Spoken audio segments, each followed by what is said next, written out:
Defining Duke, an Xbox podcast, is brought to you by, well, you. If you want to learn how to support the show, go to patreon.com/laststandmedia.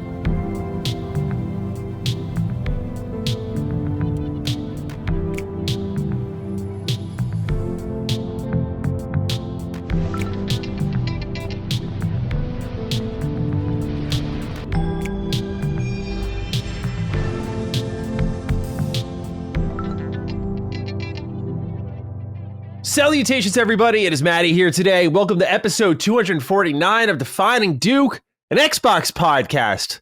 Wow, full of energy today. Today I'm joined by the ghost of Yote himself, back from Japan, Lord Cognito. Oh, hang on. He's grabbing a collector's. Oh, he's got the mask. Oh, I see Yote back there, too. We switching jerseys, Cog? Yeah, because, being that we go sunset the podcast, I got to get ready. Yeah, I got my blue on today. Yeah, son, I'm ready. We cover a free agent multi-platform podcast, so Yeah.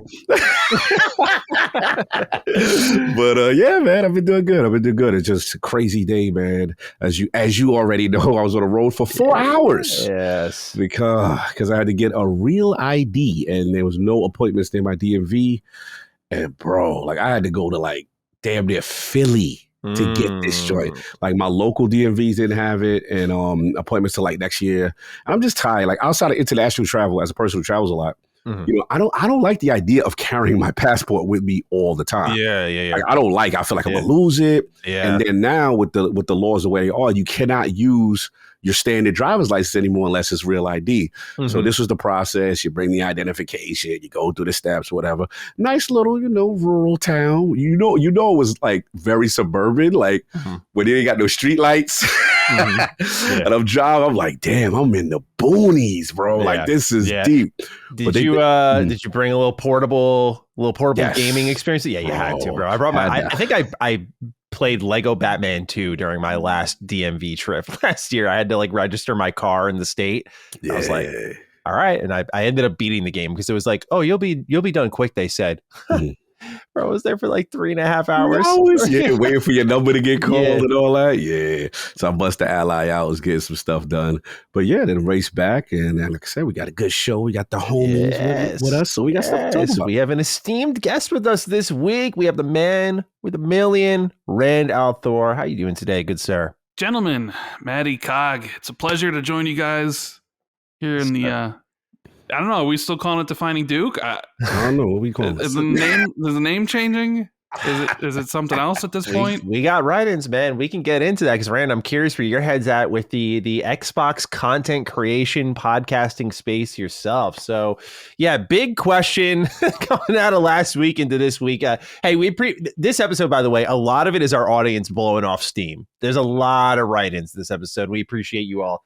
You can do so over on patreon.com/laststandmedia. But a big question coming out of this one was the future of the Dukes. The first starts with Florida Man saying, hey, Dukes, I don't have a question. Just want to pour one out for you guys, having to see Xbox just implode in what seems like real time. Having New York Giants might be falling apart, but at least their past quarterback isn't arrested kind of day.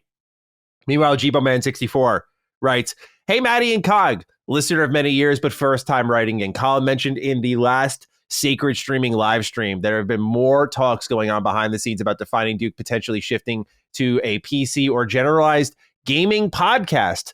I wanted to ask where your heads are at this week in regards to this potential change, and to also voice my full support behind it. If I could fucking speak, I'm someone who went from purchasing the day one edition of the Xbox One, the One X, and the Series X at launch, but I now exclusively game on PC. Years of watching the brand I love make unimaginably bad decisions drove me out of the ecosystem. And while I love the show and find the talks very informative, it kind of just depresses me to hear each week how the new bad decision Microsoft Gaming has made has gone. So as an Xbox refugee, I would welcome the show shifting in a new direction that's more focused on the industry at large rather than an unfortunately sinking brand. You guys are the best duo on LSM. Thank you. And I'd love to see you guys still podcasting together, even outside of the Team Green banner. Thanks for all the years of podcasts. So our joking is caught up to us. Yeah. So Colin let the cat out of the bag. We were texting a bit. I had a phone call with my co-host here, and I was just like, hey man, we're feeling it out. Like we don't want to make any extreme choices because we don't know how in or out Xbox is. It's getting a little bit unpredictable. No doubt it's interesting, but there's a human element to it, and then there's the obvious element to it. The obvious element, the write-in's already put together. Like looking at Xbox week to week is like, it's a little bit tough. But, you know, hey, credit to Rand who covered it through the Xbox One generation. I was not there for that, right? So we've been through tough times. We know what this is like. The other more human element is really just like teeing ourselves up to getting the shit kicked out of us every week. Like, you know, we know how the console casts go. I've kind of gradually fallen out of love with the idea of a console exclusive podcast because I feel gaming is starting to grow beyond that and people just care about video games for the most part. And at least those are the audiences you want to attract, not the people who are like constantly beefing on one side or the other. But when you are making a console exclusive show or one that focuses on a platform, it obviously provides that additional insight where like in moments like these, the show has never been more needed because you need lead voices in the space that are telling Xbox like, this sucks, this is wrong, you need to change in a more positive way. And you don't want to abandon that, the platform you have. At the same time, they're changing so dramatically that each week it's like you can't even trust what's coming out of your own mouth as you assess the platform because they find a way to say something, do something completely out of pocket that makes you go like, well, I could have never seen that coming. And then people show up, come after you, make clips. It gets a little awkward, man. So it's one of those things where it doesn't feel good at times to sit down and get into the conversation because again, the reason, I mean, I've been, if you want to say like a lead voice in other brands, Bethesda, BioWare, you get there because there is a trust relationship of like, you know, what the brand is going to be doing. Like, oh, Bethesda is going to be making role-playing games. We can lean into that. We can have a trusting conversation about that. But when a brand you cover is so erratic and 1 week saying one thing and then doing the opposite, like we'll talk about, you know, oh, we're still in on hardware. It's like, are you? You know, really? Like, are you just trying to not put a bullet in the Xbox Ally right now and you're going to pull out in like Q1 next year? Is that what's going to happen? I mean, no one's buying your hardware. And so it's hard for us to be like, yeah, let's go all in on Xbox when we don't know if they themselves will be there. And so I think the solution that I've kicked around in my head a bit, you know, when Cog and I talked on the phone, I said, let's just start like cycling ideas. Is like, do we add segments to the show that build it as more of a general gaming podcast? We also don't want to eliminate what like Sacred Symbols does. Like Sacred Symbols is a PlayStation focused show. Punching Up is a Nintendo focused show. Is us turning into a general podcast kind of redundant for people? You know, we have a lot of things that honestly I want to hear from the audience on. Like that's why it's like I don't want to make any rash decisions. I don't think we need to choose now, but we do need to talk now. We do have to have that like genuine conversation about like what it is, what the audience is getting out of our product. Like, okay, you're sitting down listening and like someone written in like, yeah, it's just a little depressing. Like even if you guys are uplifting, it's a little depressing. Others are showing up as just kind of bad actors. And it's like, do we want to make a show for that reason alone? It's kind of tough to convince us on that too. So yeah, it's a lot of thoughts, and admittedly, as you can tell as I'm speaking, I'm still figuring out myself because as I talked about at the start of this, like over on my personal channel, I'm going to keep talking about Xbox because I've been fortunate enough to become a lead voice in the community and people do show up when I have something to say about the brand. I think that's really important because I think I handle the conversations responsibly. I think we do the same thing here. And it's like, I'm still going to talk about them because I feel I can be heard. And if I can be heard, maybe you can make some meaningful change. So it's like abandoning ship isn't always the right decision, even if you feel like it is. So we're talking about it like, you know, Colin did float the idea. Do you want to do an exclusive PC show? And I'm like, I don't think I got the tech knowledge for that. So I don't think we'd be frauding. But those are kind of just my top level thoughts. I want to get your thoughts, Cog, of course, as my co-host. And then Rand, I want to hear from you after and just sort of how you're thinking about Xbox content, but Cog, let's start with you. No, I feel you. I mean, it's an honest conversation, right? We got to look at it objectively from the standpoint of, you know, yeah, they say, you know, for right now, and obviously we'll get into it as far as their commitment to next generation, and obviously contracts got to be signed and all that other stuff with AMD and stuff like that. But then again, it's a very fluid business, right? And it's one of those situations where it's like at any moment, as you said, Maddie, you know, we've had enough examples where it goes, all right, yo, they're committed to this or they're doing this. And then the receipt comes out 6 months later that they completely pivoted the other way. So it's worth having the conversation. Me personally, obviously, this is the Xbox ecosystem. It's the brand I love. This is where I prefer to play. I have my entire digital library here. I'm one of the few that didn't, unsubscribe because I'm like, yo, I'm the I'm the from Game Pass, because like I'm the guy that literally bought all those games this year, or would have bought all those games, including a Clair Obscura and Oblivion, and then South of Midnight and so on and so on. And then obviously we know what's coming with the next year. And then the way I look at it in 2026, the crazy year that they will have, regardless to whether or not they have a console or not, announced one, is that obviously the burger, shake, and fries, and then obviously Fable in conjunction with that, right? So in the short term, yes, things look good as far as my incitement for the brand. And if it comes to the idea of playing video games underneath that banner, but the elephant in the room to me, and like we said last week, is that to me, the way they're moving is they're begrudgingly making a console. They're begrudgingly keeping the ecosystem because they're doing everything in their power to not warrant new players to want to come in. They're making it very, very difficult. So back to the question of what we do, I want you, Manny, in a sense, like, I'm not no PC gamer like that. Sorry, PC Master Race. Like, I just, Rand, this, like, when I'm here, this is work. I'm doing my podcast, I'm editing, I'm doing YouTube stuff. That's what this space is. Yeah. My home, my comfort zone, that controller, front of that OLED, front of that TV. That's what I want to do. Like, I don't want to do this. You know what I'm saying? And then I don't want to talk about graphics cards, drivers, megahertz, what we call it, tweaking and twerking. Yeah. I don't want to know. I don't want to shout out to all my Master Race guys. God bless y'all. But my main thing with that ecosystem is that I'm the type of person after a long day work, like driving 8 hours, I don't want to press a button and play a game. Bro, if it don't work at the moment I press for whatever reason, I hate your platform. Like, I hate it. Like, put me in front of my Xbox, boom, it fires up. Put me up in the PlayStation, boom, here's Ghost of Yoda. Like, that's what I want to do. So as far as the overall thing, in conclusion, I'm here until the wheels fall off. I'm a former Sega refugee kid. I ain't going nowhere. My digital library ain't going nowhere. But if the audience is like, yo, we love what you guys talk about games. One thing me and Maddie do, we play games. We play games. We beat games.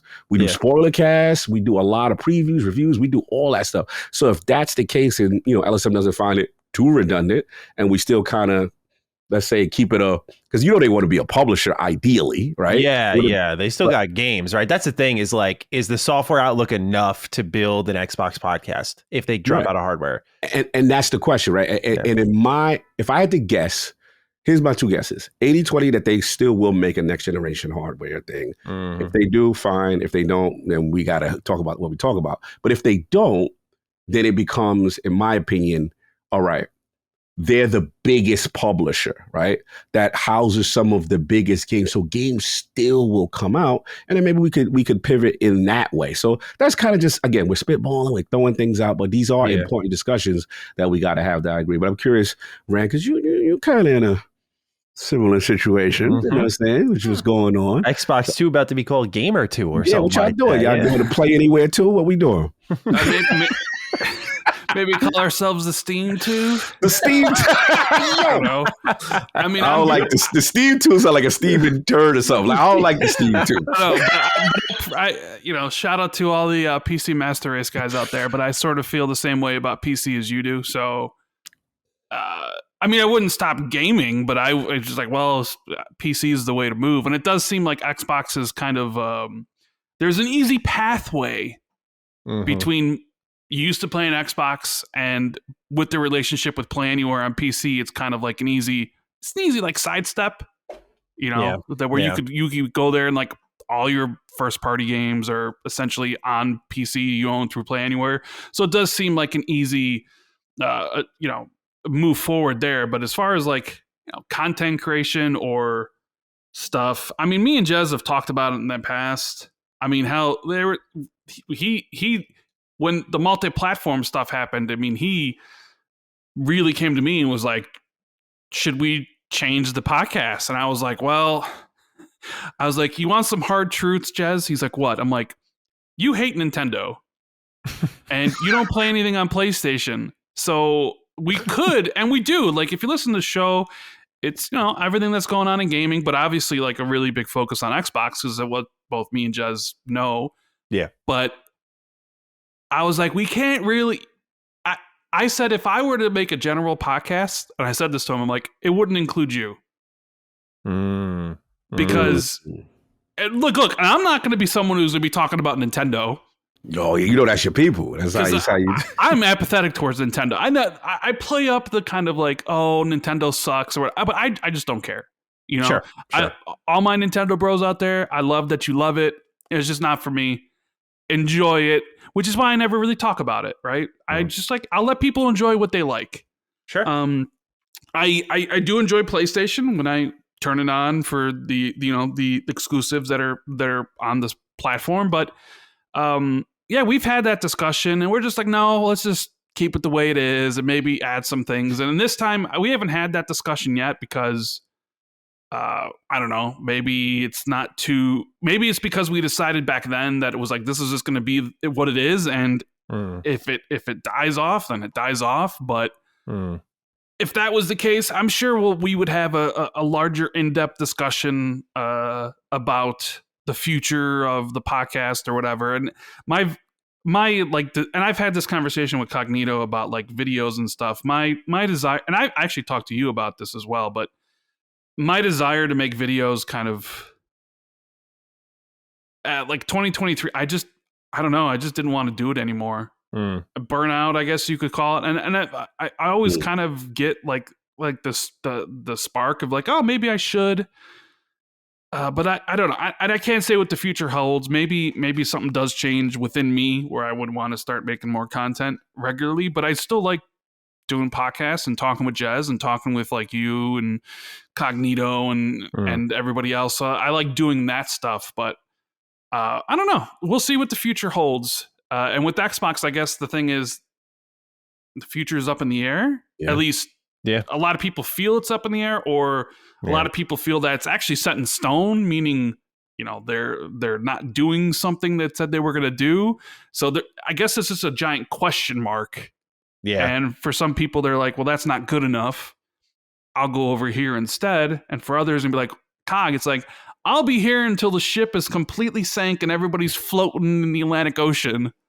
But like I can't log in no more. Yeah, it's just a complete eradication of the trust. Like, I think I'm at the point where, and I mean this sincerely, and I'm not trying to be an asshole, if they like brought me into Microsoft and they're like, here is our next generation console. I lay my hands on it. I play it. There's a demo of Halo 7 or whatever the fuck it is. And they're like, yep, like it's happening. I'd be like, still kind of don't trust this might come out. Yeah, like that's where I'm at. Like I'm gaslighting them maybe at that point where they're like, what are you talking about? Like you just played it. Like this is a real thing. We're doing this. I'm like, research and development though. Like you might research and go, it's not adding up. We got to charge like $1,500. Let me ask you this: what would they have to do to get Mr. Matty Plays back on consistency? And by consistency, I just mean like the multi-platform Cognos, like I wrestled with it a little bit. I was like, I don't know about this. This feels really weird. I need to adjust. I adjust. It feels like the second you get comfortable, they're immediately like aggressively changing the next thing. It's like, okay, you changed Game Pass. How did we get into like leaving your consoles behind now? Like, it's just like such an aggressive like rip one way or the other. I'm like, you have over 30 million consoles out there. Like that's not a small base. So it's just that like being on a straight line. Do they get bit by the rumor bug sometimes? Absolutely. But it's just like they change so aggressively. And it just feels like they learned nothing from the Xbox One generation that way. So my hope would be just ride on a straight line for a decent amount of time, right? Because remember, I will never forget leaving 2023 and being like, okay, that was the Xbox year. Like, that's what we kind of drew up. Like, you bought these publishers, you had some in-house talent. Here's Forza Motorsport, here's Starfield, here's Sci-Fi Rush. We forget about Redfall. 2024 is arriving. I remember, like, Cog and I making an episode, like, yo, here we go. Like, it's starting to kick off now. Like, what are we going to get this time around? Like, we got ABK in the talk soon. Like, making moves. These exclusives are about to be crazy. Multi-plat rumors. Because then we learned that Starfield and that holiday window for Xbox moved Game Pass like 1%, or their revenue for content and services like 1%. We're like, oh boy. So we know why they're changing, but it's just like from the consumer point of view, if I could ask for one thing, it would just be that consistency. That would give me trust, because then I'm not believing in something so erratic where I need, again, as a commentator, I need to be able to trust the words coming out of my own mouth. I don't need to be looking over my shoulder every time I say something about Xbox, like, yeah, they're out on hardware, and then like they're in, and then they're out again. It's like, no one's right, no one's wrong. It's just like a guessing game. So I think they need to reestablish trust, because I think they obviously have compelling software, but as we're seeing, it's become a mountain for them to overcome here. So that's my long-winded answer. But yeah, I would love to see just that consistency, that trust that like you will be there for the next generation. The fact that it's even a conversation topic, our lead conversation of the show, as we'll get into, is a bit of a bummer. Like, you know, they did it to themselves.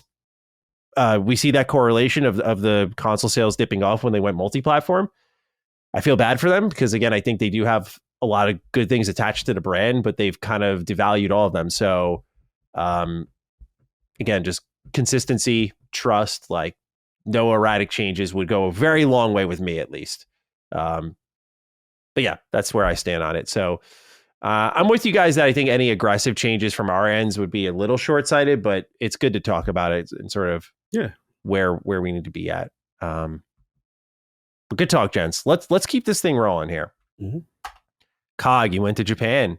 We didn't really get to talk about it last week because we had more pressing news. We still have pressing news this week, but we want to check in with our Dukes here. Got a bunch of write-ins here, Cog. We got Jazzy B writing, howdy, Dukes. I'll keep it simple. I need that full Japan trip breakdown from Lord Cognito. Foods, sites, attractions, any recommendations you got. Did you make it out of Tokyo to visit any other cities? And do you plan on going back?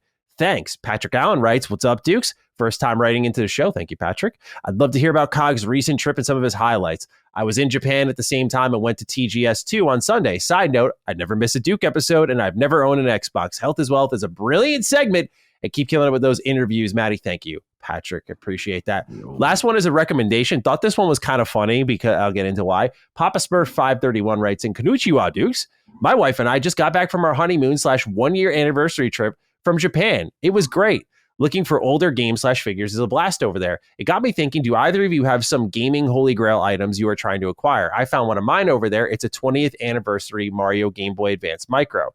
P.S. Our anniversary, September 21st, we went to the Velvet Room inspired bar in Nagoya called Bar Velvet Room. Maddie, if you and Mrs. Maddie Plays ever go to Japan, you have to check it out. We just lost $300 million, including COD on Game Pass kind of day. Now, I wanted to include Papa Smurfs beyond the question was because we have the same exact anniversary. Really fucking weird. So congrats to you, Papa Smurf. Hope you had a great trip to Japan. Now, Cog, let's hear from you. You're back from the rising sun. Yeah. How are we feeling? Feeling good, man. Dream come true. Never thought I'd get to go, and then obviously the TGS part on top of it. Japan is dope, man. Japan is dope. It's a completely different culture. First thing you're going to notice once you get there, how quiet everything is from a big city standpoint. Like I'm used to New York City, 42nd Street, the hustle, the bustle, the cars going by, like yelling and knowing. No, you would almost hit a pin drop sometimes in some of the most busiest areas. And it's just a very quiet, respectful culture. Everyone's kind of like on their mission. They're doing what they got to do. But the other thing that you're going to notice is that like, it's a very clean country. Like, to the point where you have to look for trash cans, like objectively. Like, there's nothing. Like I'm like, bro, I got trash. Like, what are people doing? Like, it's crazy. And they have vending machines kind of everywhere. All these like amazing little drinks and stuff like that. So the thing that you notice once you land off top, you go through the the customs process and stuff. Whatever you do, make sure you do your QR code. There's this thing that you come into the country, and that if you have it, your customs experience will go much easier. So you get that. You get this thing called a Suica card. It's like a little credit card joint, and that's pretty much the equivalent of like our Metro card. But you could also use it in shops. You could use it. Now they got the most efficient train system I've ever seen. It's a little confusing at first, a little intimidating at first. So shout out to my man Teddy and shout out to my man Mark. We're kind of operating as our tour guide rides. They would take us to different places in Japan, and then it's like drop us off, and okay, you guys figured out a way to go back to the hotel and kind of stuff. So as far as my favorite places, we stayed in Haneda, and the only mistake we made is TGS is in Chiba, so it would be like staying in like Manhattan and then like having to go to a convention in Long Island. So every day was like an hour and a half to 2 hour train commute with multiple switching, and it was wild. So, that was the first thing getting adjusted. That was a little miscalculation that we did on that part, but we got a good deal at the hotel we stopped. And the other thing is Japanese accommodations are very small. They're not for the beefy boys. Mm-hmm. So we stayed in Haneda because they had American-sized beds. And okay, go. I ain't gonna front. Destin, come to the front of the congregation. Bidets are the truth. Man, we some dirty individuals, man. I ain't gonna hold you. Bro, I've been a bidet bro for a while now. Yo, yeah, hose that ass down. Let's go. Come on now. Why they got the oscillating button? They got all these. I was like, come on. And then why they got to have the visual of the buttons? Mm-hmm. Why is the buttons with a visual talking about soft, hard? I'm like, chill. This is too much. You know what I'm saying? But I will say, bidets are the truth. So you got that going on. Don't they have heated toilet seats? My artist. Oh, the toilet seats. Then what's dope is like, before you, like, like at night, you got to make that, a little nighttime pee or whatever you going to do. Yeah. So you go to, like, it's illuminated. You know what I'm saying? Like, so you can see it in the dark. Yeah, and you got to turn on the lights. Yeah, you got to turn on the light, bro. That's awesome. It's the truth. Back. Wow. And, like, the joke that me and King and Attic have is that, because it seems like whoever this company that makes their bidet is called Toto, which is hilarious, right?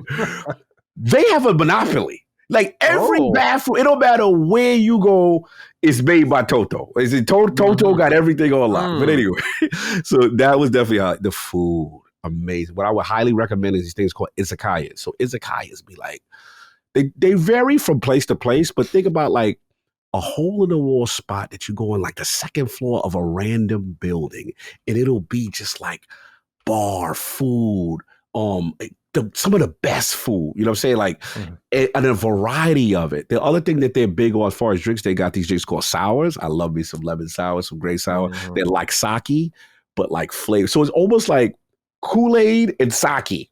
And they're not strong. You can have like 4 of them. You nice. You not even, you in a good place. So you got that. The other thing about Japan is on some aspects of it, it's so efficient. It's so well run. You go to a restaurant, for example, you get a tablet, and then everyone's ordering from the tablet, and then you push it through, and super dope stuff, right? But on the other hand, they got a Tower Records where they sell CDs and DVDs still. Like it's weird. You got this futuristic aspect, but then you got this very ancient. So it's like this weird dichotomy. What I will say, shout out to the shrines, bro. The ninja was in the shrines, bro. I went, did my visits, my pilgrimages. I went to the Emperor's Palace to see that. As far as I did my Like a Dragon pilgrimage. I went to Kamurocho, you know what I'm saying? Did all that, the nightlife, the famous things where Ichiban and Kiryu were at and stuff like that. I did all my video game stuff. As far as this is the thing, Rand, you'll appreciate.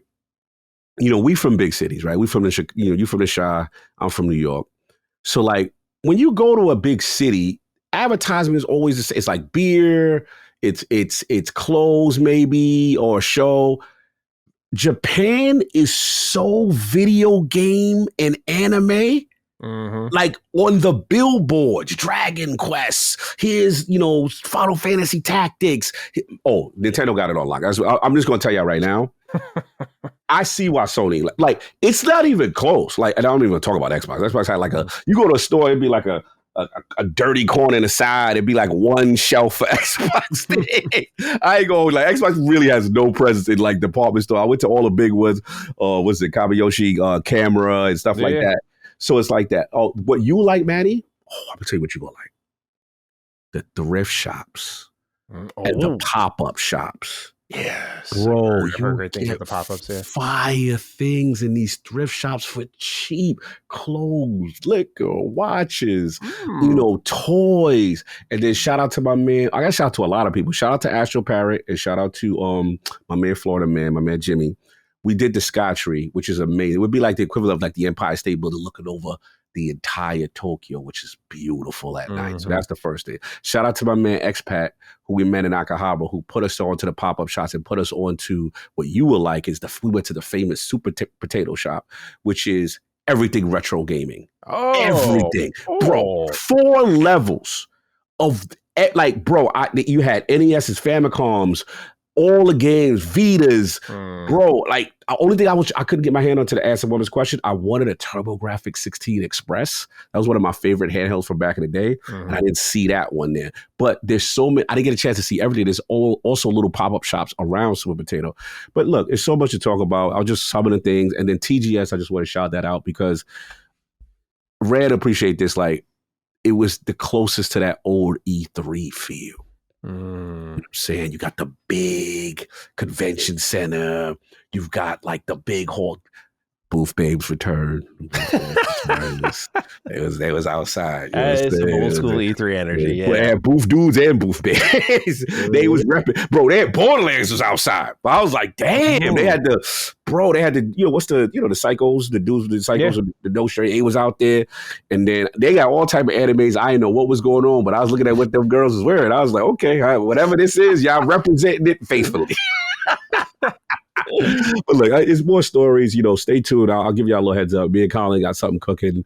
So I don't want to give everything because we got like a little post Japan Sacred Symbols we gonna do together. But yeah, man. Look, I miss it. I mean, there's just such thing as Japan depression, and the dollar goes, bro. You live like a king. If you could make an American salary out there, you will live like a king. Yeah, man, it's nice. I do miss it, man. I had a lot of fun. We was out there for about 12 days. We did 4 days of the convention. Yeah. And the rest we did a vacation, just us. Yeah. And so much stories. What's up? I had a friend who went there a couple of times, and he says when he comes back, it's a bit of that kind of culture shock again of like, people are a little bit different out here. Yeah. We're loud, we're disrespectful, we're like Japanese culture, at least they won't like if you make the attempt, have your Google Translate, right? As long as you make the attempt, you know what I'm saying? Arigato gozaimasu. Like I learned that, okay, that's for thank you, you know what I'm saying? I'm getting my bars off, you know what I'm saying? Like, I was doing something like they just love that you made the attempt. And it's so cool. And then sometimes you're talking Google Translate to Google Translate. But there be times where most people speak English. But here, to your point, when you realize how dirty we are with trash, how unclean our cities are, how inefficient our trains, like, bro, their trains are to the minute. It's so, and in English and certain things that you could easily find, it's just a well-structured from everything they do. Oh, despite even talking about the sports, I went to Tokyo Dome, went to a baseball. Oh, you went to a baseball game out there? Oh, bro, I was outside. Damn. Bro. All right, so this is the funny part. This is real quick. I know I'm going low. No, you're good. Clearly we gave them baseball. It's clear, right? Because, bro, they got the Tokyo Giants. It's a straight ripoff of the San Francisco Giants. The same uniform, white. I'm like, it's the same fonts. I'm like, damn. All right, cool. But I'm going to tell you right now, a baseball game in Japan? Oh, they cheer. There is nothing like this. It is the greatest. It is like a club. They come out, Maddie, with anime intros. Dudes coming in with chariots riding in. The pitcher coming in. I'm like, what is going on? Then the whole inning, like the team that's batting, right? The whole inning singing songs, and it's like Mr. Maddie, whoever's batting, Randolph, Thor, and then they got a whole song for you, right? Then even while you're batting, they don't stop when it's balls and strikes. It keeps on going, right? Yeah. So here's the funny part: this would never fly in American sports, right? Bro, so they bat and they doing it. The whole cheer, they doing like 6 songs, all this crazy stuff, right? So they were the innings over. The opposing team is now batting, and your team, the home team, is pitching. The home team's quiet. I look into the outfield. There's one section of the opposing team's fans They got flags. They doing their songs. Oh. So it's respectful. Like, they let the other team get their rock off. Could you imagine that going on through Mets and Yankees? No. Could you imagine that? We just saw a Yankees Red Sox wild card. Like, yeah, and and no one's beefing and interrupting each other. Are you crazy? Yeah, nah. Bro. And the last thing was magical for Saul because he's a Yankee fan, and Tanaka was the pitcher. We didn't even know. Ends up getting his 200th win. And then they did this special merch celebration. They had the Yankee logo, all the teams he played for. Because I must see after his contract ended, he went back. Bro, I didn't know he went back and kept playing. Oh, yeah. Amazing. Like, it's so many more stories. So many. Those are just some of them. I had some of the most. Shout out to Genki. Shout out to everybody that pulled up. I met Ben Fakay. You know what I'm saying? Bro, like, everyone who pulled up, we got dope content coming. It was a great and listen, we want to go back. Like, we love Japan. It was a dream coming true. And shout out to the Realm who, like I said, if it wasn't for them, we wouldn't have got there. Like, they literally expensed the trip for all the fundraising. Look, y'all had me wearing Naruto suits and Rock Lee and all that foolishness, but I was happy as hell to do it once I got yeah, there you go. But salute for it was a dope trip. Awesome. I'm glad it went well, bro. I'm very happy for you, and I can't wait to visit there one time. You got me hyped. You have to. Let's get back into the world of Xbox here in America. Big question on people's minds: where is Phil Spencer? Samarco7 writes, hey guys, where's Phil? What does this silence mean? Is it against their will? To me, this is the worst part of the news last week. We haven't heard from Phil, Sarah, or Matt at the time I'm writing this. How are people not supposed to speculate wildly on the future of Xbox if the supposed leaders aren't talking when it matters most? How do we feel about their silence? Well selected? Poorly timed? Forced upon them? Rand, let's hear from you. Well, so I have been a proponent of them shutting up for quite some time now, right?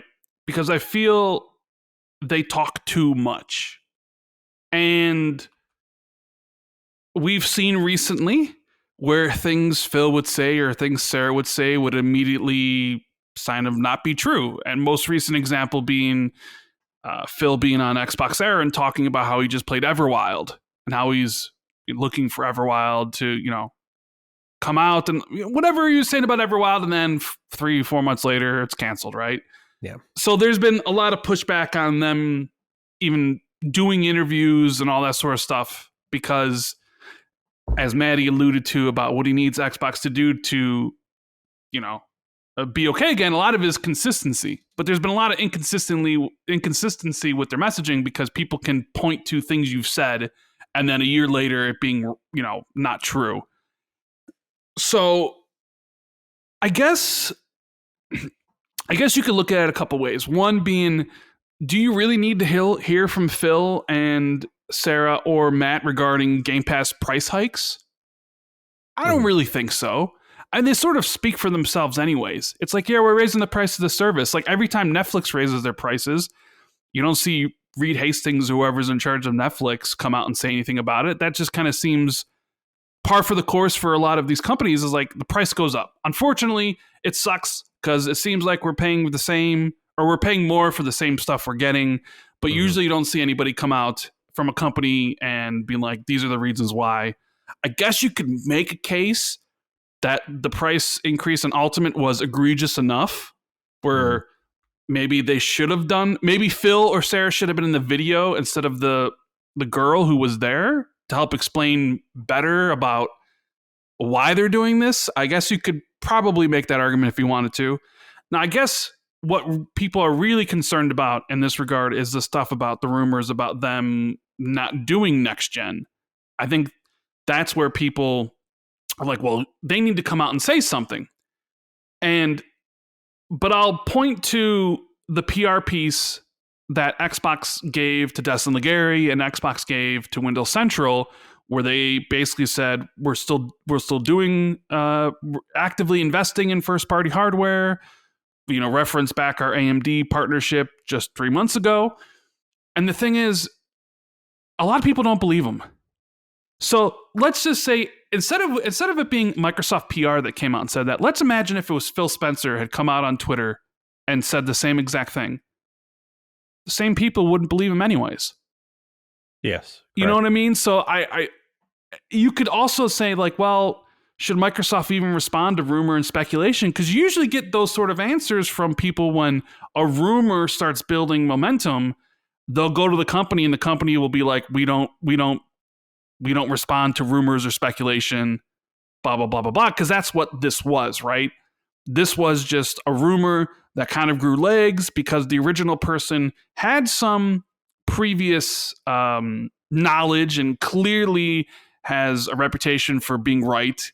He was like kind of the first person to blow the whistle on the whole multi-platform strategy when nobody else was really talking about it. So people lend credence to what he's saying now. But even in his post, he said, hardware is up in the air.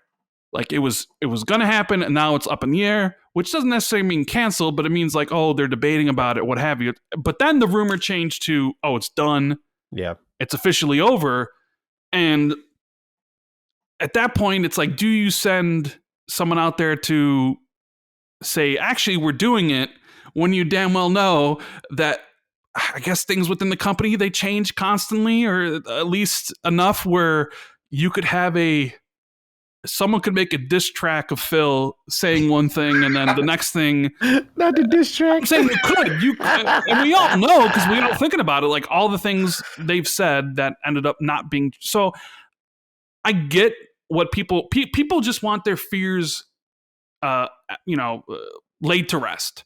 People just want, hey, what I play in the console, I want to know is my stuff moving forward? Are you going to provide something for me moving forward? Because if you're not, I want off this ride, right? Mm-hmm. But at the same time, should you expect a message from the CEO of the company just really addressing a rumor that may or may not have any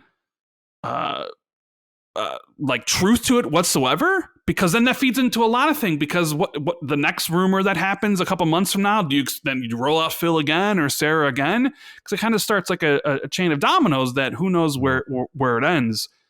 But I get people wanting to feel reassured about the future of Xbox, right? Because that's what it really kind of boils down to, is like, what is the future? If you're canceling hardware, what does this mean? What does it mean for me? What does it mean for the games I own? What does it mean for the future of the industry? Because you can even have a larger discussion about what it would mean for the industry if one of the platform holders just dipped, right? Like all those sort of conversations you can have. So I didn't expect Phil to say anything. Quite honestly, I didn't expect Microsoft to say anything, but I guess maybe they were monitoring the situation enough where it was like, here's our PR response. But as I said, people didn't believe it. So why would people believe Phil if he came out and said anything? The same people would just be like, I don't believe him. So rock in a hard place, yeah. Yeah. Oh, well said, Rand. Now with you. I mean, it's tough because, as a person who loves the brand, you do want clarity, right, on the future, because there is uncertainty. There's so much uncertainty now. And then obviously with the 2 price hikes on the console, and then, what everyone considers a very egregious and aggressive Game Pass, price hike, people were, let's be honest about the climate. People were unsubscribing allegedly at an alarming rate where the site had crashed, right? So the thing comes down to, okay, was this, in my mind, like, was this enough for them to jump ahead of it and say, hey, just to reassure you guys, we're not going anywhere. We're still in the hardware business, and, the economic climate, blah, blah, blah.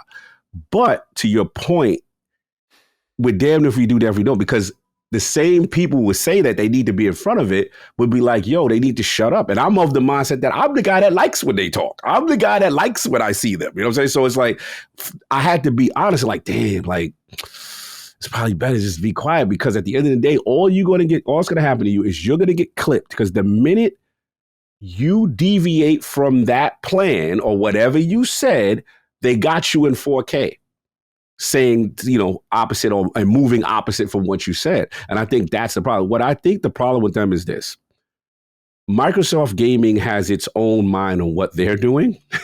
And what they say at the time, I honestly don't, I know this is going to sound very controversial, whatever. I think honestly what they say at the time is what they believe is what is really going to happen at that time, right? What happens is Microsoft Gaming is involved now. So that changes and that's fluid. So if you're in that situation, it really behooves you to shut up because you're going to get exposed anytime there's a company-wide pivot from the direction or whatever that North Star is, right? So that's why. So I get it. And then let's be honest, people don't like, what I'm saying? Like everyone's like, don't like anybody from leadership, whatever there's a bad move. And I'm not saying it's wrong to feel that way because a lot of people are invested in this ecosystem and they're like, yo, bro, they feel betrayed. I don't believe anything coming out of you. What is it? Both sides of your mouth and all the stuff that comes out because people have enough receipts. So me personally, yes, would it would have been cool? They would have jumped out and said something, sure. But this is not the time right now. Right now, I think going back to what Maddie said earlier, is like, right now is the time to reestablish trust and consistency because the brand is so damaged as people are driving away. The brand is so damaged, right? That no one believes you. It's like the kid that got, the kid that cries wolf. No one believes you, no matter what you do. So you almost gotta ride it out and just show by actions, yeah, we're still here, and you see it, we have it here, and good games, and that's all you really can do. So that's where I'm at with it. But yeah, I get it. I just don't think right now it's the move for leadership to come out and say anything because they're just going to get clipped. That's just how I feel. Understandable. Yeah. I'm of the mind with leadership right now that obviously they know the position they're in, which is why, for example, Sarah was more than happy to get on camera and be like, we're announcing our AMD partnership, but no one seems to be happy to get on camera to be like, we're giving you more, because to me, it's an indication that they know, like, yeah, this isn't like good. This isn't good news. We don't want to be the bearer of bad news. We want to be the good guy. So I read it as a bit spineless when they, because look, man, Xbox, for every announcement, they're like, here's the name, here's the position. Like, this is Jason Ronald, head of Xbox Next Generation. Here he is talking about the Xbox Ally. Like, here's this guy who's got this title in this position, or this girl in this title in this position working on cloud gaming. Like, it's always about the title, the leadership, the status. But all of a sudden with this news, it's not. It's just, no disrespect to the lady. She was just doing her job, but I don't know who the fuck she is. But Xbox is cool wheeling everyone else out with status and titles. So to me, I'm like, this news stunk it up big time, which is why you put a faceless person in that spot. No one of prominence, no one who manages the Game Pass portfolio, no one who manages Xbox as a whole. It was just a face. She just got paid to show up and do a commercial. And to me, that's where the silence is a little troubling because it says so much. I agree with some of Rand's points. Like, it's fair to be like, what are they going to do? Because we already don't believe them. I think with the Xbox hardware stuff, I can understand and sympathize with the idea of them sitting there, tossing their hands, being like, okay, we did the AMD announcement. Like, we thought, boom, there it is. Like, we're doing hardware. One rumor undoes it. Do we just toss our hands and say whatever? How do we convince people of this? Does leadership say, like, you have our word, no matter what, a next generation sees the light of day? Do you overcommit? Can you comfortably overcommit is the question. Because I think if they could, they probably would. And frankly, should. I think it is one of those moments where it's like, hey, acknowledge that your business has dramatically changed. And with those dramatic shifts, you have invalidated the need for a console. That's the reality. Your hardware fell off a cliff starting last year going multi-platform. You've now really hurt the main thing that everyone, including ourselves on this show, we're hanging on to is the positive part of your brand, where it's a lot more of a selective sign up. You can't just forget about that money you spend $30 a month unless you're fucking rich, right? Or you got at least a decent job. You got some good money coming in. It's not like that $15 a month where it's like, oh yeah, I'm still sub to that. Hey, let's see what's going on over there. So when you start to harm your own hardware business, I think a figure of prominence with an overcommitment could be argued as a good thing if they can deliver on that. If they feel comfortable with that. I get the silence not being encouraging because I think what it says more than anything, though, which we all agree on, is like, it's not Phil and co calling the shots ultimately, but it was their actions that got us here. It's this really awkward situation of like, yeah, Xbox is about to be shut down.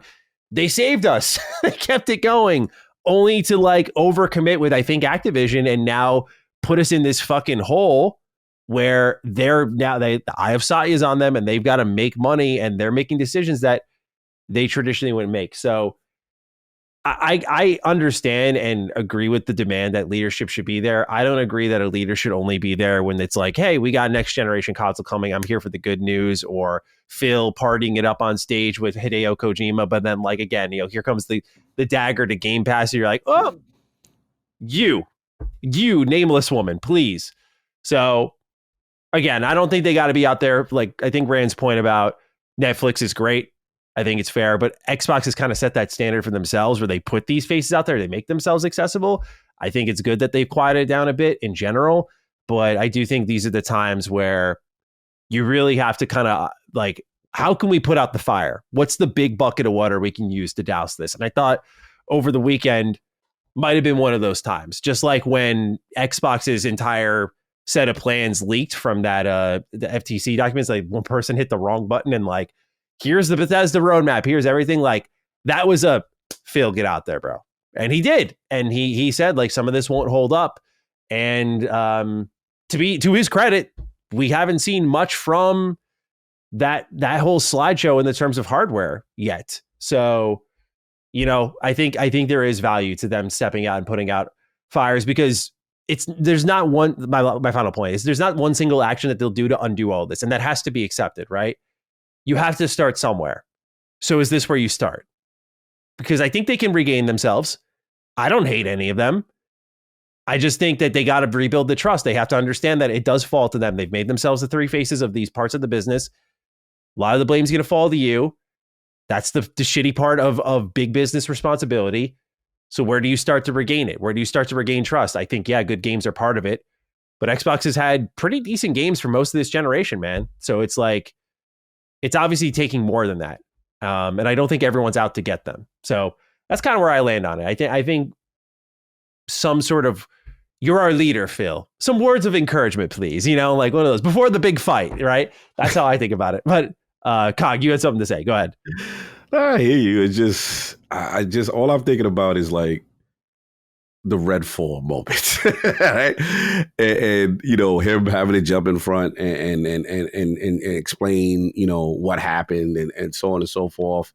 And then to me, it's just, there's too many examples of him already doing that and jumping on the sword. And, there's a part that's like, okay, yes, as a leader, I do agree with this part. As a leader of a company, you would want your leader of the company, right, always front and center.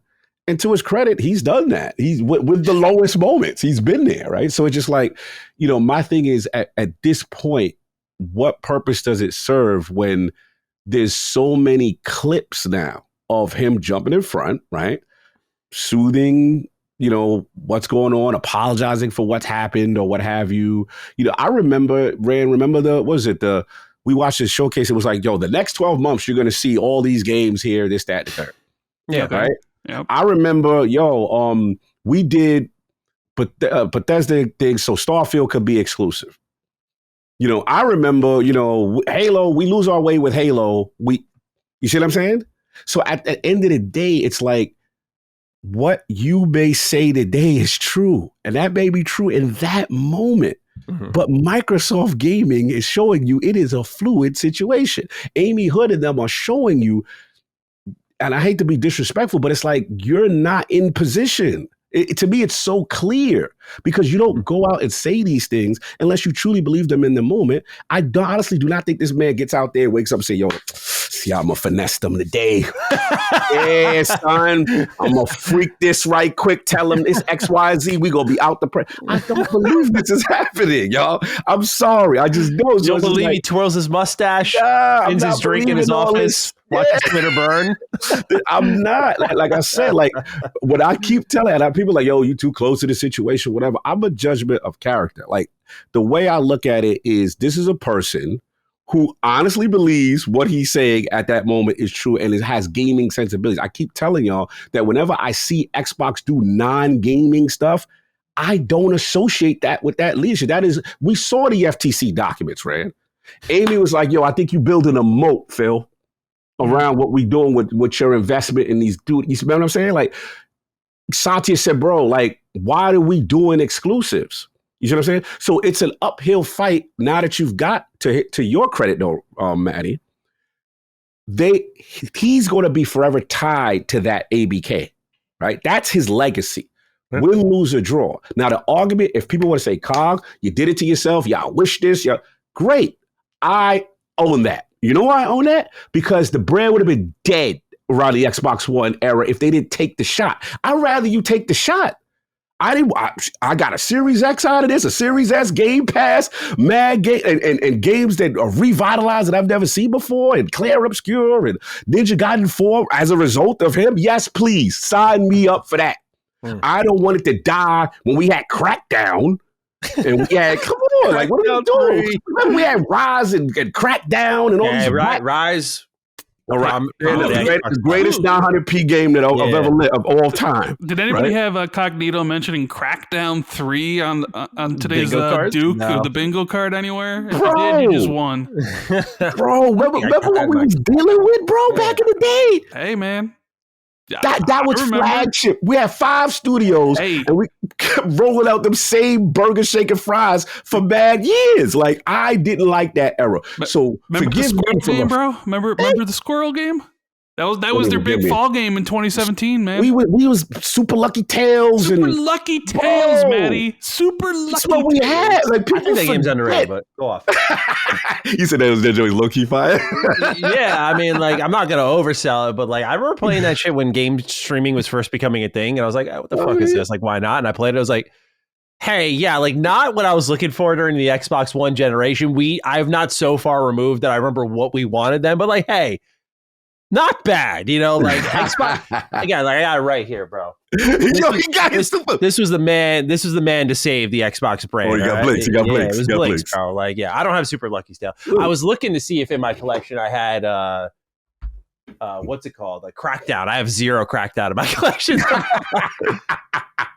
Bro, I remember that's when Rand used to do videos. I remember Rand had the video like, bro, this is not it.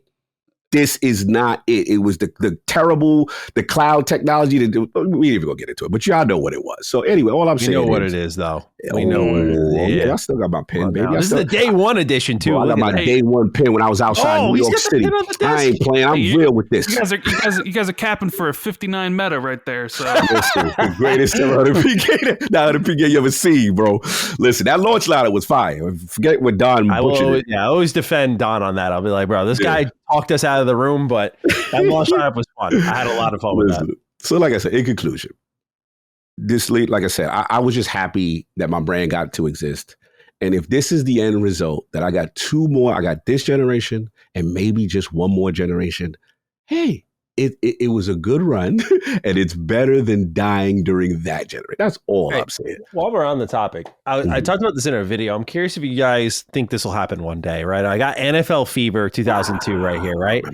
Now, do you see this here on the bottom corner? Do you think that happens? It says Microsoft. It says Microsoft as the publisher, not Xbox. Now, remember, this is like launch era. Xbox had their own sports development team. That's how far back we're going now. Yeah. Do you think there comes a point where you see that there, like Microsoft as the publisher? I'm gonna let you take that. 0% chance. Okay. Licensing. It's a just death. And also, if I could be wrong, and I'm sure chat will say something, but wasn't one of the requirements that EA said that they needed competitive to support Xbox brand was for Microsoft to stop doing their own sports games? And then Microsoft said yes. We'll stop doing that. But I mean, I think it's the same thing about why Microsoft never did their own baseball game. I think it's the licenses. I guess you could make the argument that now that Microsoft is multi-platform, you could grab the license and then. Oh, I just meant putting Microsoft on the box. But yeah, I mean, sorry. Them making sports games, I didn't mean that. But we can get into I meant just putting Microsoft as the publishing name on the box. Sorry, I should have been. Oh clear. Yeah, I think we yeah. You don't think so, Matt? Right? I mean, what are they currently? Do you have a more recent example? Like, what do they currently put on there? Well, I'm sorry, I'm thinking like Flight Simulator and stuff like that. Because I haven't seen a physical copy of a game since 2014. So I What are you don't doing, know. man? What are you doing? What are you doing? You're the dinosaur here, not me. Hang on. Let's see here. Man, I don't. Because all like the current ones I have Starfield. Hold on. But Starfield's a steelbook. So I don't have I don't have any of the Xbox. We got a digital token. Yeah, I don't got any of the Xbox stuff. Well, don't blame me, y'all, but I remember with Xbox physical stuff, it's been slim pickings because I'm paying attention to Does It Play, and a lot of them are like, yep, it's a license. I was gonna say Indiana Jones, but that also Bethesda. Yeah. So I'm not sure. I mean, Hellblade 2, I don't even think got did that get a physical release? Sure didn't. Well, maybe a limited one after, but at launch it didn't. That was like one of the big things. People were like, what's going on with this game? Well, yeah, I think it's the Xbox Game Studios logo. So unless they change it to Microsoft Game Studios. You think they do that then? I just don't think they will. I mean, but then again, maybe they would. I don't know. Yeah. Oh, we'll see. We'll be here till the ship goes down, it appears. This next one is a fun one. Outer Worlds 2, man. Cannot get out of the crossfire. Ricadius writes in, greetings, Maddie and Cog. And if Brad is here, you got Rand instead. I canceled my Game Pass. $30 is way too much. And respectfully, Xbox doesn't put out the quality anywhere often enough that would warrant such an expense. But it's got me thinking about Outer Worlds 2, which will unfortunately be first up to feel the heat if the cancellations are actually amounting to anything. I want to play it, but even after they backed away from $80, $70 still seems steep for AA quality. I'm actually impressed Xbox found one last way to kick Obsidian in the ribs before a launch kind of day. So I just wanted to lament this, talk about this a little bit more. This game feels like destined for just a shitstorm in a lot of ways, right? Like I don't know how it'll end up at launch, how the RPG systems will be, but I'm just talking about just the conversation around it. It has been caught in every Microsoft business decision. And like it's been written here, one last kick, one last time. So Obsidian's in the crossfire ever so slightly again. How are we feeling the cancellations might affect Outer Worlds 2, if at all? You want to go? You want me to go first? All right. Yeah. Well, I don't want to be the one that's like, actually, but Keepers first. That comes out on the 17th. You're right. And then Ninja Gaiden 4 comes out the 21st. And then Outer Worlds 2 comes out the 29th. So it's actually third. But I get what you're saying. I would imagine those would also apply to those two games as well. Maybe not Ninja Gaiden, but Obsidian being an owned Xbox studio. How would that affect it? Yeah, I don't really know. Like, the Obsidian games, I think they're a great developer, but I think, how do I say this? They're not, they don't really, their games don't really blow up in the way that a lot of other studios do. Like, they do great work, and I know they're one of your favorite studios, Maddie. I don't know about recently, but I think you've mentioned before. If Outer Worlds 2 delivers, they continue to hold the spot. If it doesn't, right, then I'm going to be a little cooled off. I'd say I'd be in the neutral territory. I'm a grounded guy at that point, you're just a grounded guy. So, I mean, you see the Steam numbers for like Avowed and for Grounded, and I would imagine Outer Worlds 2 is probably not going to be much beyond what Avowed did. I think people are looking forward to Outer Worlds 2. It's a sequel to a highly acclaimed game of the year contender. Yeah. But yeah, you do have to think, well, with all the people that say they're canceling their Game Pass stuff, how does that affect the uptake of this game? When they originally announced it for $80, the discussion wasn't about Outer Worlds 2. It was about the $80 thing. Yeah. And they eventually walked back on that, probably due to low pre-order numbers, I would imagine. It doesn't, and this is just from my end, you could probably speak more on this, Manny, but it seems like interest in Outer Worlds 2 is low or lower than I would expect. Yeah, I can talk about that in a little, but go ahead. So, I don't know how much it affects it, because devil's advocate here for just a second, right? Mm-hmm. Twitter and all these places, they're not real places.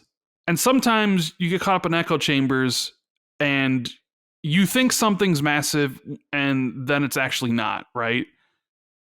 So there's a part of me that wonders, there's the easy thing you can do about being angry online about a price increase or about something, but then there's the actual action that has to come forth afterwards. We've seen scenarios of people being like, I'm boycotting Call of Duty. And then there's that like famous like Steam group thing where the people that were in the group of the Call of Duty boycott were all playing Call of Duty, right? Where people say one thing and then they actually do something else. So part of me wonders how many people did actually unsubscribe, right? Was it really a meaningful amount? Is it just, I want to, voice my displeasure online, but then I'm actually still going to keep it. I'm not going to actually follow through with any of my actions. So there is a part where I kind of look at it like, well, how far and wide did this spread? And maybe it did. Maybe this is like, hey, this is a lot of people are doing it. But I kind of keep that in the back of my head, being like, okay, well, how much of that was like really people are angry, and then okay, let's follow it up. If a lot of people followed it up, then but then this also goes into the whole thing of like, well, how do the studios get paid? Does it matter how many people download their games? Because then that goes into the whole like Game Pass profitability argument that's always ongoing, and who's paying the developers? Does it matter if their game's not really getting played that much on Game Pass? I do feel though that interest in Outer Worlds is not as high as it could have been, considering it's coming off the back of a sequel that was really well liked, and Grounded has done pretty well. Avowed, I really liked Avowed. It was hit or miss for a lot of people, but it does seem like the big game for Microsoft this month is really Ninja Gaiden 4.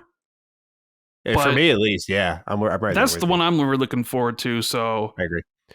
Yeah, I can speak a little bit to. Sorry, Rand, am I interrupting you? No, I was finished. Okay, yeah. I was gonna say I can speak to the Outer Worlds 2's interest a lot, just because back in 2019, the Outer Worlds 1 was like one of my main games, and I mean, like, it's anecdotal, but hundreds of thousands of views on like everything I was doing. People can go check. Like one of my most popular videos on my Mr. Matty channel was when I got to preview the Outer Worlds 2. It was like almost 1 million.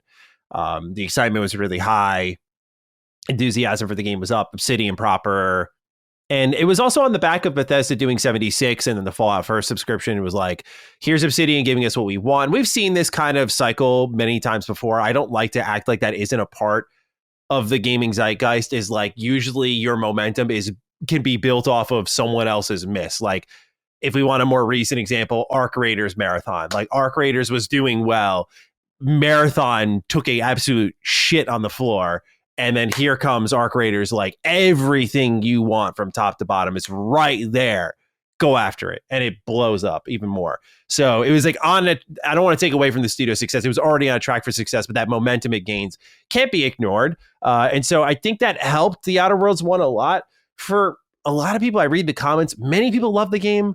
Some people find it a little bit underwhelming, and I don't really agree with that. I really think the first one, especially with all its DLC in mind, is a complete picture. When I was looking at the Outer Worlds 2's numbers a month ago or so, initially it was another big boom. It was, the first reveal had like a couple of million views. This was back in like 2021. But when it got like re-revealed last year and they're like, we're coming next year, I'm pretty sure that Game Awards trailer pushed over 1 million views. Optimism was high. I think two things have happened now. One, as Cog and I have talked about a lot, the game's gotten overexposed. Like if you scroll right now, like you type in the Outer Worlds 2, Game Informer, exclusive gameplay preview, 24K. On the IGN channel, like full direct, 132K. Like that's not much for a big budget exclusive game compared to Outer Worlds official announced trailer on the Xbox channel, 1.1 million views. On Obsidian's own channel, the trailer that came out last month for Companions got 63K views. Video's viewership isn't everything, but what we have to address here, Xbox put the Companions trailer on their channel. a month ago, 32K views. But I have a Sonic Riders retrospective that did better than that. The reality is people are not, what I think a couple of things are happening here. One, people are less interested. Like that's just the cold reality of it. Why can be a number of guesses. One can be how they spoke to the audience at the Companions trailer. I think that's a recent one. But I think two is once you learned, because you saw the gameplay hit, and once the gameplay hit, the views dropped. So a lot of people were like, oh, it's more of the Outer Worlds 2. That meant, or more Outer Worlds 1. That meant, I think, one of two things. But a lot of people were like, I'm in. Cool. Like for me, in COG, I love the first one. I'm in. Cool. A lot of people who grew sour on the game were like, oh, it's more of the first. I'm out. And then you get into the scenario where Fable pulls out. Outer Worlds 2 has to show up again after a ton of coverage on IGN first. There was nothing this game could have said by April of this year that wasn't already said. It was done. It was over marketed. It got put in this position. Again, I'm not like acting like Obsidian had a gun to their head, but they decided to push the game into this developer direct window.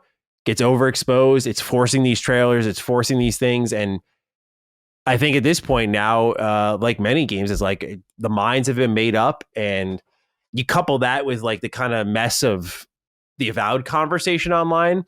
And I think what you've got here is a sequel that just has significantly less interest than the first one, which sucks because it definitely has a bigger budget. But I think really what it's going to come down to, in my opinion, because it's really what made the Outer Worlds 1 stand out and get people to try it out, was less the role-playing mechanics and actually the characters. I think the Outer Worlds 1 had a very likable cast. And if 2 can provide that with the systems we're already seeing in previews, I think people might turn the corner on it because it kind of is in its own pocket right now. There's no other that I can think of right now, big RPGs. You have Vampire the Masquerade Bloodlines 2, if you want to count that one. But like, there's no other big RPGs dropping in its window. So I think it can gain momentum, but I think it's going to take seriously positive reviews. But I that, at least in my experience, as someone who posts a lot about Obsidian games, like it was pretty immediately apparent when I started talking about the Outer Worlds film, like, oh wow, people really don't like care about this at all. And I still cover these games anyway, because it's like, that's how you build your brand. Like, oh, he's still here doing this anyway. But like, there's definitely a lower interest for sure. Compared to the first one, it's night and day if we really want to get dramatic with it. Cog, do you have any thoughts on this one? Yeah, no, I mean, it's just a good discussion. I'll keep it brief. Yeah, I think it's literally a lot of what you said, Manny, in reference to, the unfortunate situation that Obsidian has been in with the release timing of this game, in conjunction with, I've always said, with the IGN's first coverage, because in a perfect world, that would have been that, and Fable would have come out this year, and Fable would have had what I consider the heavyweight spot. And me and Rand, we've talked about this, right? Of, the Xbox showcase and having to wear the title of the quote unquote developer direct. It was Fable's years. I don't think they were necessarily meant to be in that spot, but they stepped up in that spot, to thus Maddie's point of overexposure. So now we've seen so much, because let's be honest, we can't discredit IGN as one of the biggest outlets that had this big exclusive of gameplay systems and different things, and they had like multiple parts of it. So generally when you come into a developer direct or a showcase spotlight game, it's the reason why Starfield did well is because we didn't see anything of Starfield. We okay, finally, now we're excited, right? So that excitement was taken from us from that. And then now you couple it with the elephant in the room. They got slapped with Microsoft Gaming's $80 price point as the debut game to debut this price point. How unfair that was to them. So now you got public sentiment like, I'm not paying $80 for that. I don't care what's going on, right? And we've already seen it, and we kind of on it, right? Even though I think the game is amazing. I played it a few times, and I think people are bucking out, but I get it. I understand. So you got that part. All right, cool. Then they take the $80 away. Now, I will give, people did not like that recent Companions trailer, right? I didn't think it was that bad, but people really didn't respond well to it. And I did look at the views and what's going on. So to me, it's like, Obsidian's in this tough spot where it's like, yo, we got something. We feel we got something. We got to keep trying to prove to you. Thus the overexposure, and thus where we are now. So now it's $70. Now to the overall question, the Game Pass part. It's interesting because I think ultimately that's what Microsoft wants. I think ultimately they rather you pay the $70 for it than you pay the Game Pass. And if people are unsubscribed to Game Pass, then it is what it is. So I feel for them because for what I've played, provided I get them, got to play the full product. We got to see if they land the plane. To Maddie's point, we got to see all the characters. I love that Judge Dredd looking character. That's my guy. You know what I'm saying? Mhm. And then that other chick with the she's wild, the mask, the hoodie is awesome. yeah. Those are my people. Like I think they got it, but again, it's got to resonate with the public. And here's the key. The key to this, I think, Red, is what that Metacritic do. Because if the Metacritic can actually be good, if they can be 85 or higher, right? And they get a strong response, that will go a long way to say, you know what, all right, it's actually pretty good. Let me give it a shot. Yeah. Let me see what people are talking about. It's got a review well. I just feel bad for them because they've been put in a situation where they've been completely overexposed. And unfortunately, it hasn't put the game in the best light, especially with what Microsoft Gaming has been doing lately. Yeah, death of a thousand cuts is how I would define it. I think there's a lot of things you can point to, and it's not just one single thing. It's so much over the course of a year that, I think hopefully the game's great and it can overcome it, but it's going to be an uphill battle for them, unfortunately, no matter what they do. And I think the problem is that they had, with the overexposure, some people will be like, well, tough shit. But the problem with overexposing is now you can't do anything in response to the problems that have been created for you to overcome them because everyone's seen everything already. It just doesn't matter in face of the problem for them. So we'll see what ends up happening at launch. We still have a ton of questions to go through, though. Well, let's get to it. This is a fun one. Drew Cahill writes, "Hi, Dukes.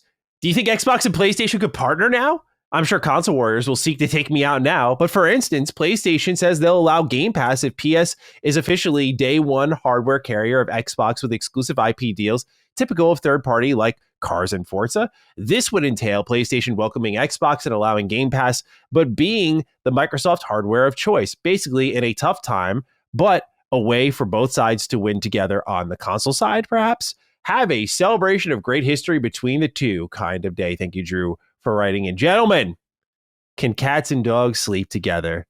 How are we feeling? Cog, let's start with you. This is cute. Oh, you hit him with a cute. This is cute. I mean, look, you're cute, but that's cute. You know what I'm saying? Look, they're playing nice. Obviously, the Helldivers, the Gears Reloaded. I don't care what anyone say. I felt that was some form of a calculated marketing push between both sides, right? But as far as I just don't see no world right now where PlayStation is saying we're going to allow Game Pass on their box. And I think PlayStation is comfortable with, hey, we like, that your game's coming over. You know what I'm saying? Xbox is like, hey, we for some examples of the games we have, like Forza and stuff like that, Sea of Thieves, and a couple of games, we're like, hey, we like the results on that. So they're being cordial. But look, I don't know about this. Game Pass is a big deal. That's where I think we ain't there yet. I don't think nobody. I don't think we ever get there. Yeah, I don't think nobody trying, because that puts Xbox in position. You know what I'm saying? We gonna put our service, which we're banking a lot of which at one point we're banking a lot of our future onto your device. Nah, you know what I mean? So I think they're content with Microsoft being a third party publisher, and we will take some games here. Carve them out. Yeah. We'll do some exchanges here and there. You know what I'm saying? We'll be nicer to you. But we'll take your games. Yeah. We'll take that, and if we decide our next, live service game, because we know your players like to shoot them up, bang, bang. You like the hell dive, right? All right, cool. This is the avenue in the street that we're going to do business on. Yeah. And that's where I think it is for now. So that's just where I'm at. Where you at, Rand? You think I'm bugging? Where you at with this? Nah, I'm in line with you. I think it's pretty apparent at this point that PlayStation has no interest in putting games, like big games, in their subscription service. They've been adamant since day one that they want to sell you full price games. They won't even put their own games in their own subscription service. And I think that's probably because I do think we know for sure that they offered Game Pass to both Nintendo and PlayStation as part of the FTC stuff. And I always remember that Sarah Bond switch in the background clip, bro. I was so convinced something was happening there. I was so naive. I was like, they got to be working on something. Yeah. And I think both of them said no because both of them are in the business of selling full price games. And I know Colin always brings up like Game Pass and Xbox is like train their customers not to buy anything, right? Mm. So PlayStation's like, yeah, Game Pass is good for you, but not on our platform. Because then that could change consumer habits. So I mean, never say never. Maybe they could work out some like a trimmed down tier or something, or maybe it's like Game Pass, but the games aren't in there in day one. Like maybe they could come to agreement for like a premium tier where you have to wait a bit. But I don't see it either, because you want to know another thing is like that would be another clip, because Matt Booty said Game Pass is exclusive to Xbox. If they ever bring it to PlayStation and Switch, and the booty rarely goes out. There's another clip, right, of that. But no, I don't think it happens. All right, I'm in agreement, gentlemen. Let's keep rolling here. Elliot has the right in this time. Skull, Dukes of the Realm. Let's ignore the console price increases, the Game Pass price increases, the major realtors dropping Xbox, the $1,000 price tag on the ROG. My current biggest frustration with Xbox is Play Anywhere. Ninja Gaiden Ragebound, Shinobi, The Rogue Prince of Persia, The Lost Crown, Final Fantasy Tactics. 5 games perfect for handheld, and none of them are Xbox Play Anywhere titles. Why should I buy these on Xbox? I'm investing in a ROG Ally X, and I plan to purchase all 5 on Steam now. 2D, side-scrollers, top-down RPGs, these types of games are perfect for Play Anywhere, but all lack the functionality, including Rogue Prince being a day one Game Pass game. So how will Xbox compete with Switch 2 and the Steam Deck if it can't create a shared library? Have a explain to your girlfriend why you impulse bought 30 packs of Spider-Man Magic the Gathering kind of day. Yeah, bro, I had to dip out on that one. Magic is going for my throat, bro. Like after the Final Fantasy one, I spent a little bit more than I would have liked to. I was like, all right, got to tighten up the funds. And then I saw they did Spider-Man the next month. I went, I looked at the prices online. I went, I just can't do it. So I feel you, Elliot. But gentlemen, what even is Xbox Play Anywhere? Because my read of the situation personally is that they are shifting.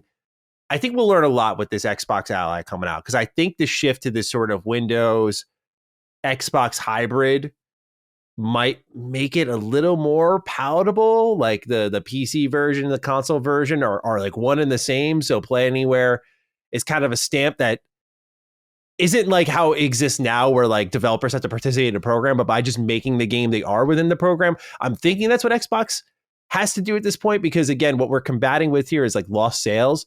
But if your next console functions more like a PC, then is that kind of dual entitlement almost there? I don't know. I might be talking a little crazy here, but I know, Cog, we've talked about it a lot. So let's start off with Rand on just sort of where you're at with Xbox Play Anywhere.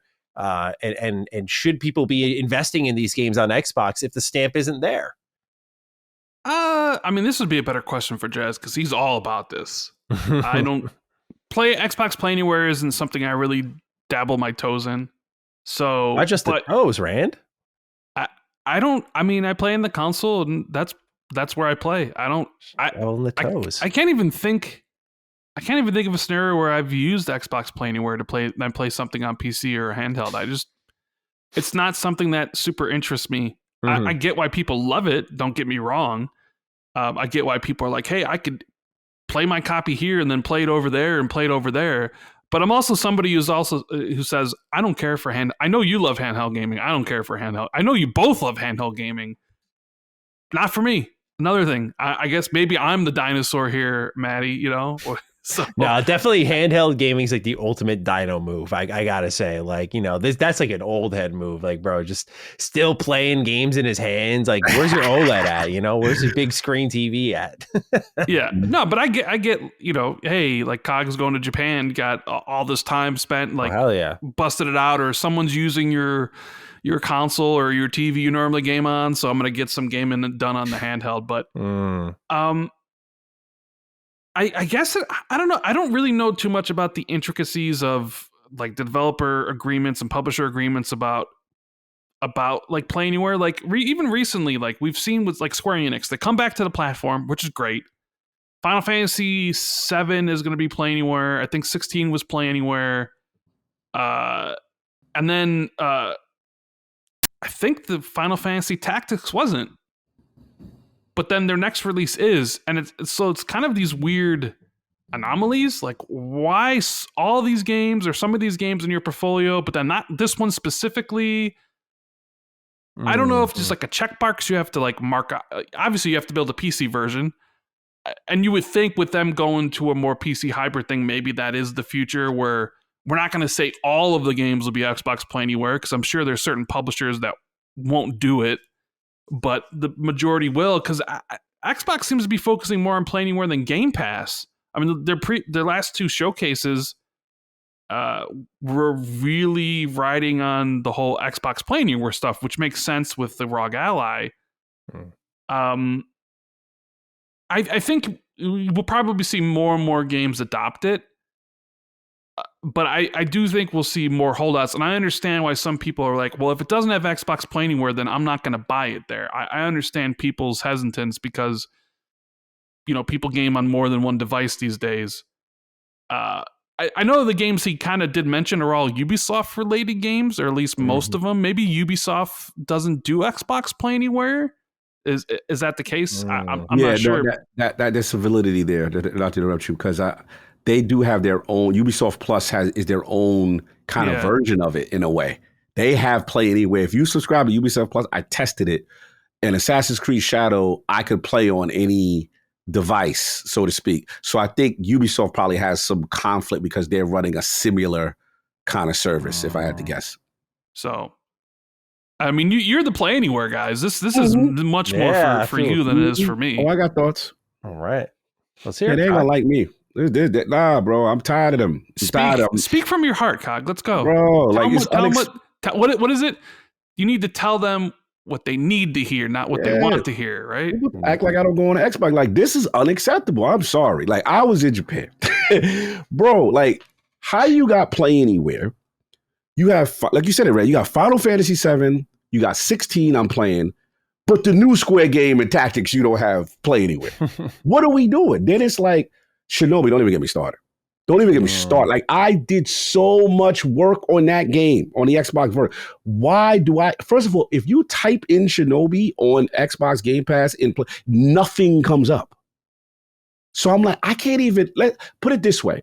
If you're not even going to do Play Anywhere, I was willing to just buy it to keep in the ecosystem if I'm going to have a separate level of achievements like Wasteland 3. So it's just like, what are we doing? Like, again, I understand the technical lift for older games that, you got to go back to.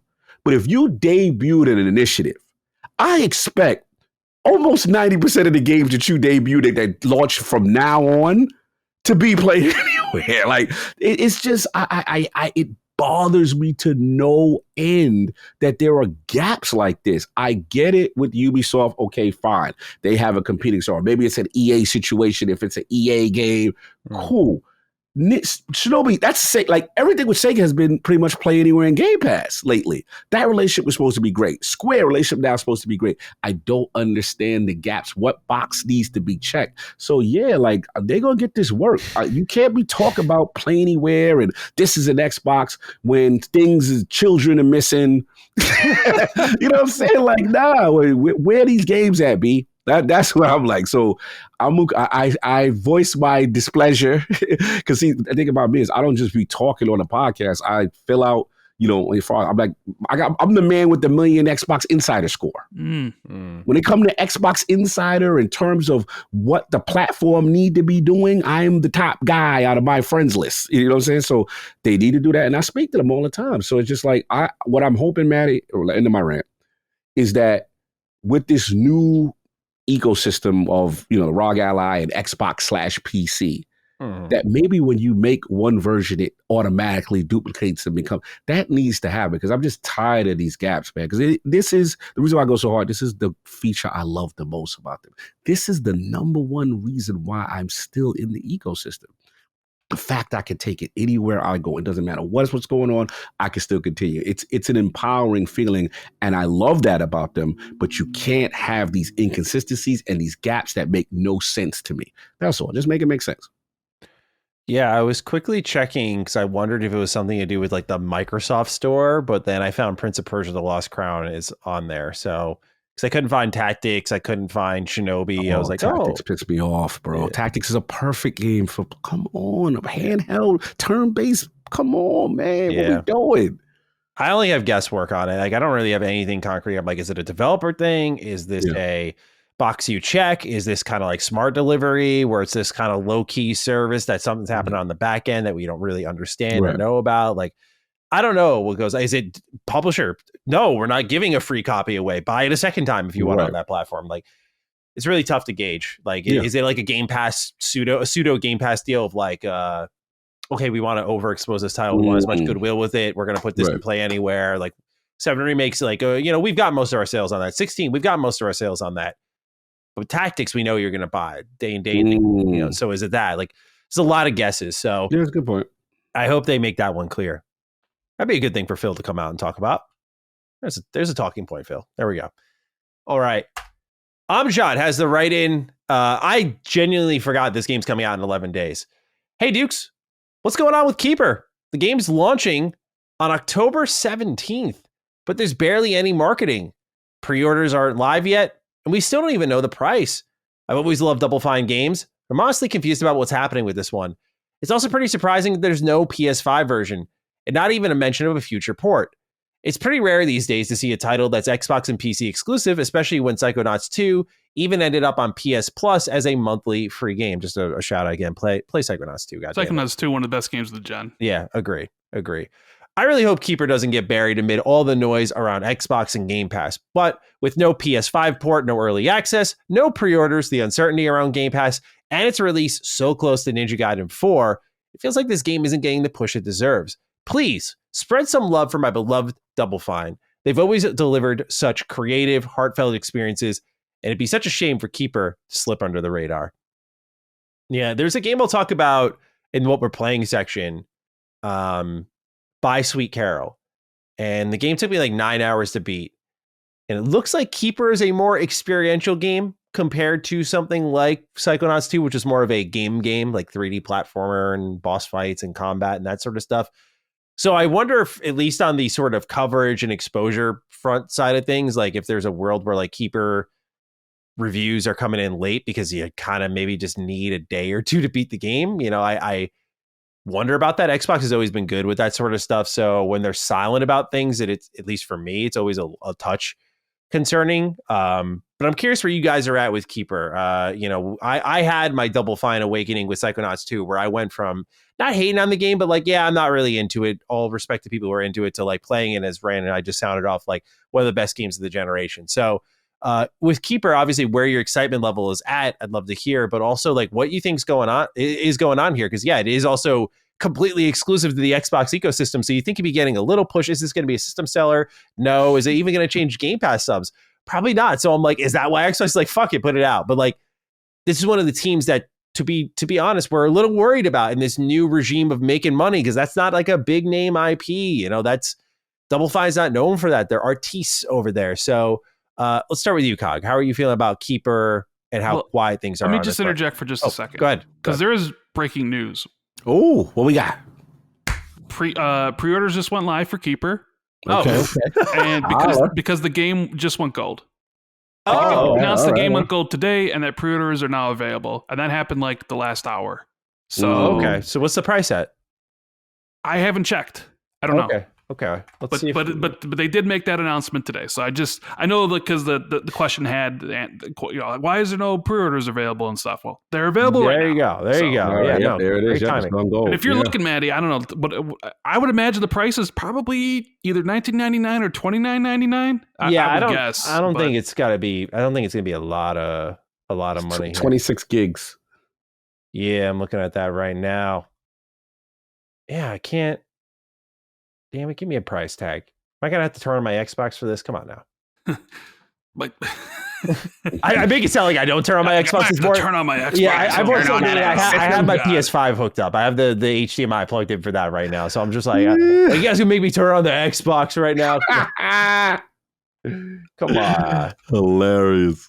Let's see. Keeper, show details. Purchase options not available. Oh, This is on the PC app, at least. I don't know, man. They're always slow on the uptake for this one. So, but at least we got that. So while we price hunt, Cog, I was going to you. Let's just hear from you on how you're feeling now about the news surrounding Keeper. I'm glad it's gold. Yeah. I'm glad that, we got an announcement. That's always good, so we can pre-order it. It's really happening. Shout out to Devil Farm. But look, I gotta be honest. I hope I'm wrong. I'm getting, you know what I'm getting, Red? Like, what you getting? I'm getting Pentiment energy. like when you see something, I'm like, what is that though? I'm trying not to be disrespectful because look, it's Double Fine. Now, granted, I heard this is B team, Maddie. Like, this is not A team. This is not Tim and them. This is so again. It just is a little lighthouse running around, and I'm like, I'm not. And then, in fairness to the game, they haven't really shown anything like outside of that one trailer, and it was just I don't know what's going on. I'm like, what? Getting. What you getting? Short game vibes. I don't know what it is. So it's just like I gotta. So I read it wrong. So it went gold and it's available for preload, not pre-order. Preload. Okay, gotcha. Okay, so these pre-orders aren't open, but it's available. I got the price tag here. Xbox Fire Keeper arrives. Series X and S Xbox on PC, Cloud, and Steam on October 17th. Price tag $29.99 US. There we go. So it was either 19, like we said, 20 or 30. Yeah. So 30 pieces. Look, I mean, it looks unique. I hope it does well. I'm just gonna be honest. I don't really have any interest until I see more from it. I just don't know what it is. I don't know what's going on. It's just a wild little lighthouse running around. I don't know what. So this is not right now for me until I see more. And in fairness to the game, though, bro, like, where's the marketing at? What? Like, there should be. Some form of a breakdown on what this game is. Like, I just don't understand. So that's why I'm just like, all right, until you show me a little bit more. I mean, obviously I'm in Game Pass, so yeah, I can fire it up easily for sure. But I would like to get a little bit of a hype train or something going so that we know, oh, this is what it is. They're just doing something so crazy and so unique. And now I'm like, all right, I'm in kind of thing. But, what about you, Ray? Where you at with Keeper? Oh, I'm interested in it basically because Psychonauts wowed me so much that where I love that game, and I wasn't even that big of a Psychonauts fan. Like, I played one, but I wouldn't say I was in love with one when I played it, but I love two. And I guess like when you say, well, that game was on PlayStation and this one isn't, I think one of the reasons why that one was on PlayStation was they bought the studio mid-development, and it was a Kickstarter, or it wasn't Kickstarter, but it was like a one of those self-funding platforms where they did promise a PlayStation version. So I think that had a lot to do with it. As for why this one is exclusive, I think probably for the same reasons Avowed and South of Midnight are. It's kind of incidental. Maybe they just didn't have the time or resources to be able to essentially do it. So it's like, this one's just going to be exclusive for who knows how long. But when this game was shown off and announced, I knew back then this game's just going to low-key just release. And there's going to be no marketing for it. It really does seem like kind of an experimental game in the sense where they're not going to blow a marketing budget on it, probably keep costs a little bit low. Plus, it's also released in the same time frame where you got Ninja Gaiden 4 4 days later. And then a week after that, you have Outer Worlds 2. I still don't understand why they released all three of the games so jam-packed in like a 2-week segment. Granted, I get each one of those games might appeal to someone different. They're not I'm interested in two of them. Outer Worlds 2, I'm kind of like, maybe not. I didn't play the first one, but I'm interested in Keeper based on a pedigree of the studio. I do think that unless the game is just the next Blueprints or the next like indie darling where people play it and are just chattering in everybody's DMs like, oh man, Expedition 33. Have you played it yet? might be game of the year, right? Where that type of hype was like, oh no, this is something, and it's just kind of word of mouth, and it just blows up, and then everyone's like, oh my god, Keeper. But I don't think it's going to be that. I think it's just probably going to be a really cool, short, psychedelic, weird. It's Double Fine. It's going to be weird, right? So I don't really expect much. I think there's a reason why that game's not really talked about. Because there's two bigger games that Xbox is also releasing that are much higher profile, and Keepers is kind of, you mentioned how does Double Fine even fit into the Xbox future plans, considering they seem to be focused only on big IPs. Maybe one of those ways is to release games like this and not really have a marketing budget, and it's just kind of like, we're just gonna indie darlings with the hopeful of like a really highly rated game, and we're gonna keep costs really low. You know what I mean? So we don't get Satya's looking down like, can I get rid of Double Fine and use that money for AI? Because that's the only thing he cares about these days. Yeah. We'll see. I worry for studios like them, Compulsion. Ninja Theory. I think Ninja Theory with their tech capabilities proven themselves useful, but it's no disrespect to Schaefer and his crew. Obviously, they're artists and they're geniuses, but just I don't see a world where Xbox values that sort of stuff. So I'll be keeping an eye on Keeper at the very least, but I think with this month, there's just more Xbox is putting out that I am interested in. Ninja Gaiden 4, like we talked about earlier. 1,000% leading that list. I cannot wait for that game. This next one's interesting, man. Lina Khan.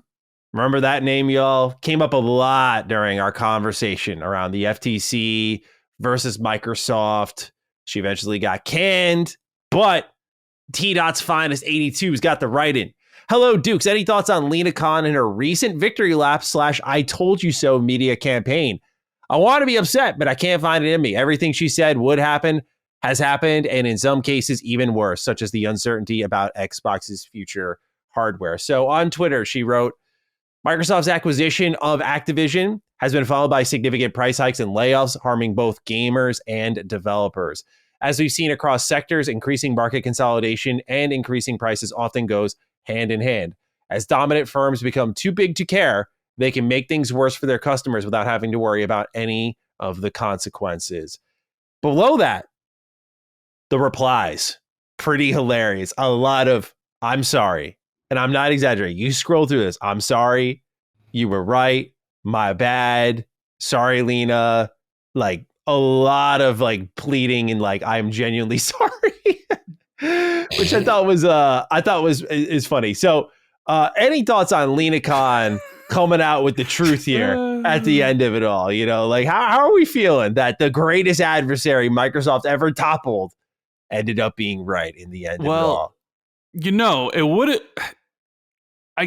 It would have been great if Lina Khan actually argued those things in the FTC trial instead of trying to argue saying that PlayStation was going to die. That PlayStation was dying. That was my first thought. People forget about that. Yeah. This wasn't really about them shutting down studios or raising the prices. It was, how does this affect PlayStation? Maybe if they had went down the route of the other thing, maybe they actually would have stand a chance, but they didn't. Yeah. And I think people forget that. Plus, I think using the word dominant in there, Xbox isn't a dominant for like. This is probably a better question for Hoglaw, but Xbox is not a dominant figure in gaming. That's one of the reasons why they were allowed to buy ABK in general. And you could make, Kog, I think, has made the argument before that the regulators like hamstrung them in certain things. And sure, Microsoft as a company is a dominant company, but in gaming, they certainly aren't.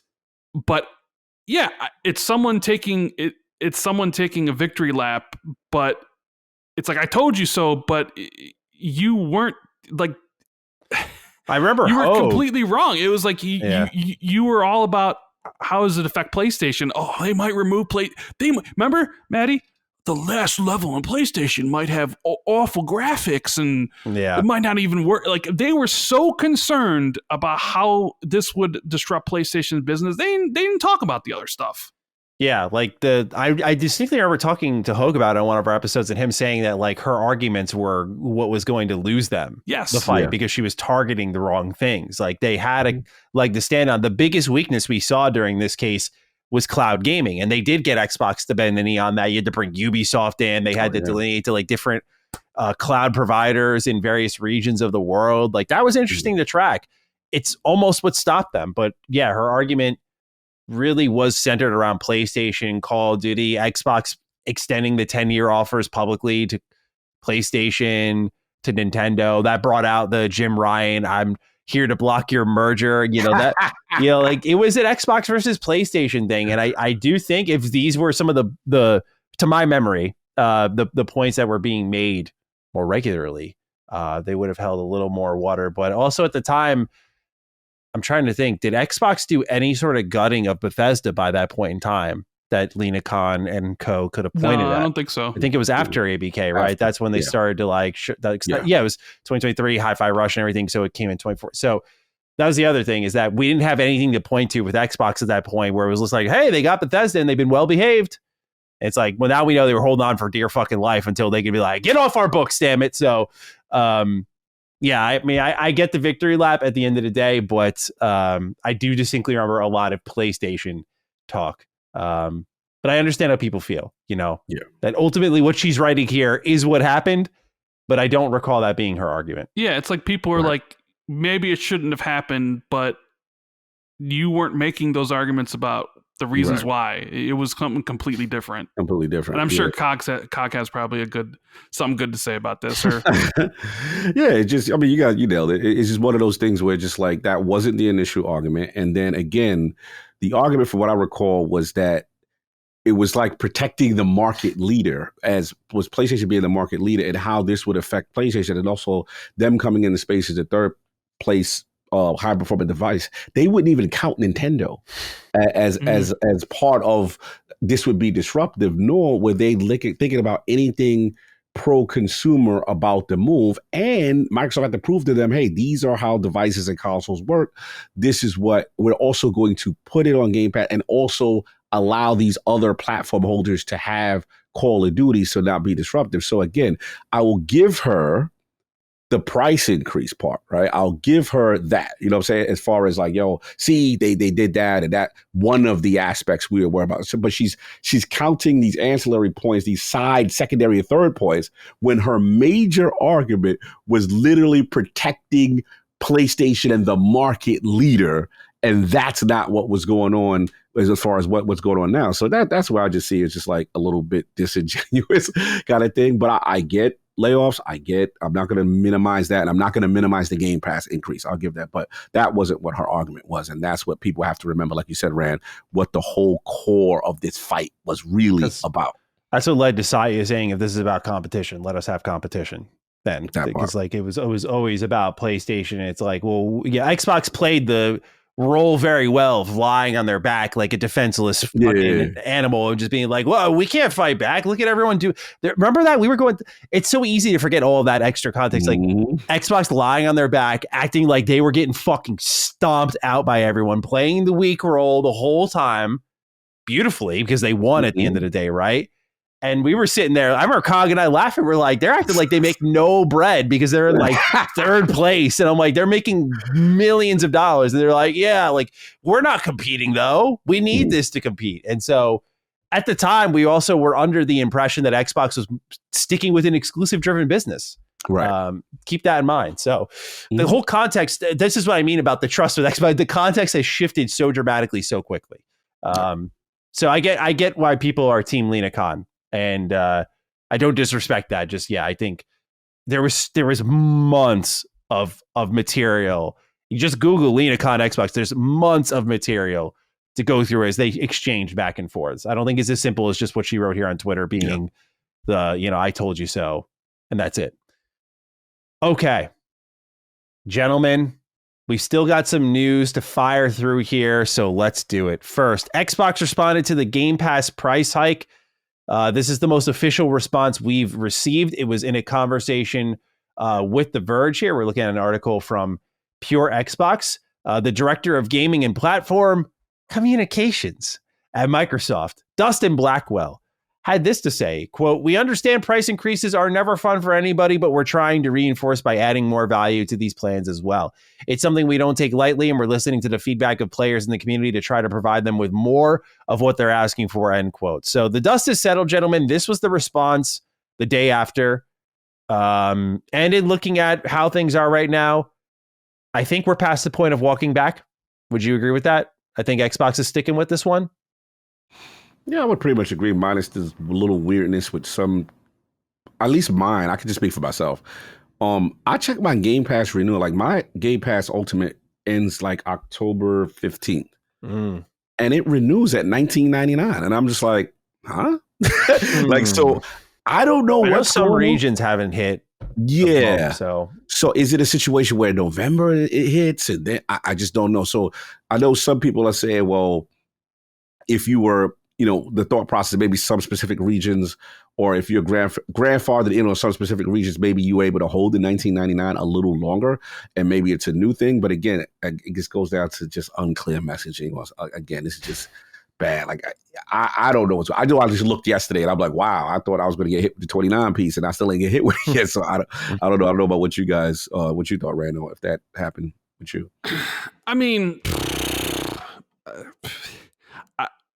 what else are they really going to say about it? Because to them, I'm speaking from Microsoft's perspective here, not mine. Sure. They probably do feel it's justified because, one, we're adding Fortnite Crew, which gives you the battle pass and it gives you 1,000 V-Bucks, right? let me just say, I'm speaking from Microsoft's perspective. So we're giving you that, and that's a $12.99 value, right? Oh yeah. We're giving you Ubisoft Plus Classics, whatever value that is, right? My favorite. But then also, I couldn't wait for that one. We are giving you 50% more day one games a year.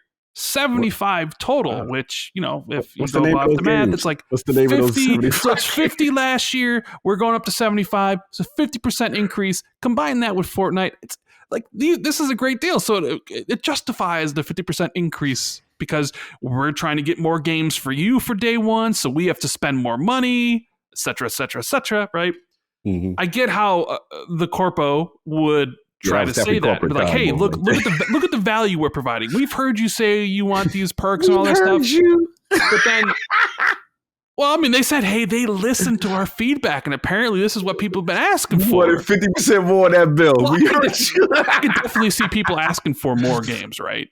Well, that's for definitely sure. So. Hey, I would love there to be more games. Okay, we're gonna add more games, but shit ain't free, right? Mm-hmm. But when I look at it, for me, not like Fortnite doesn't add any value to me.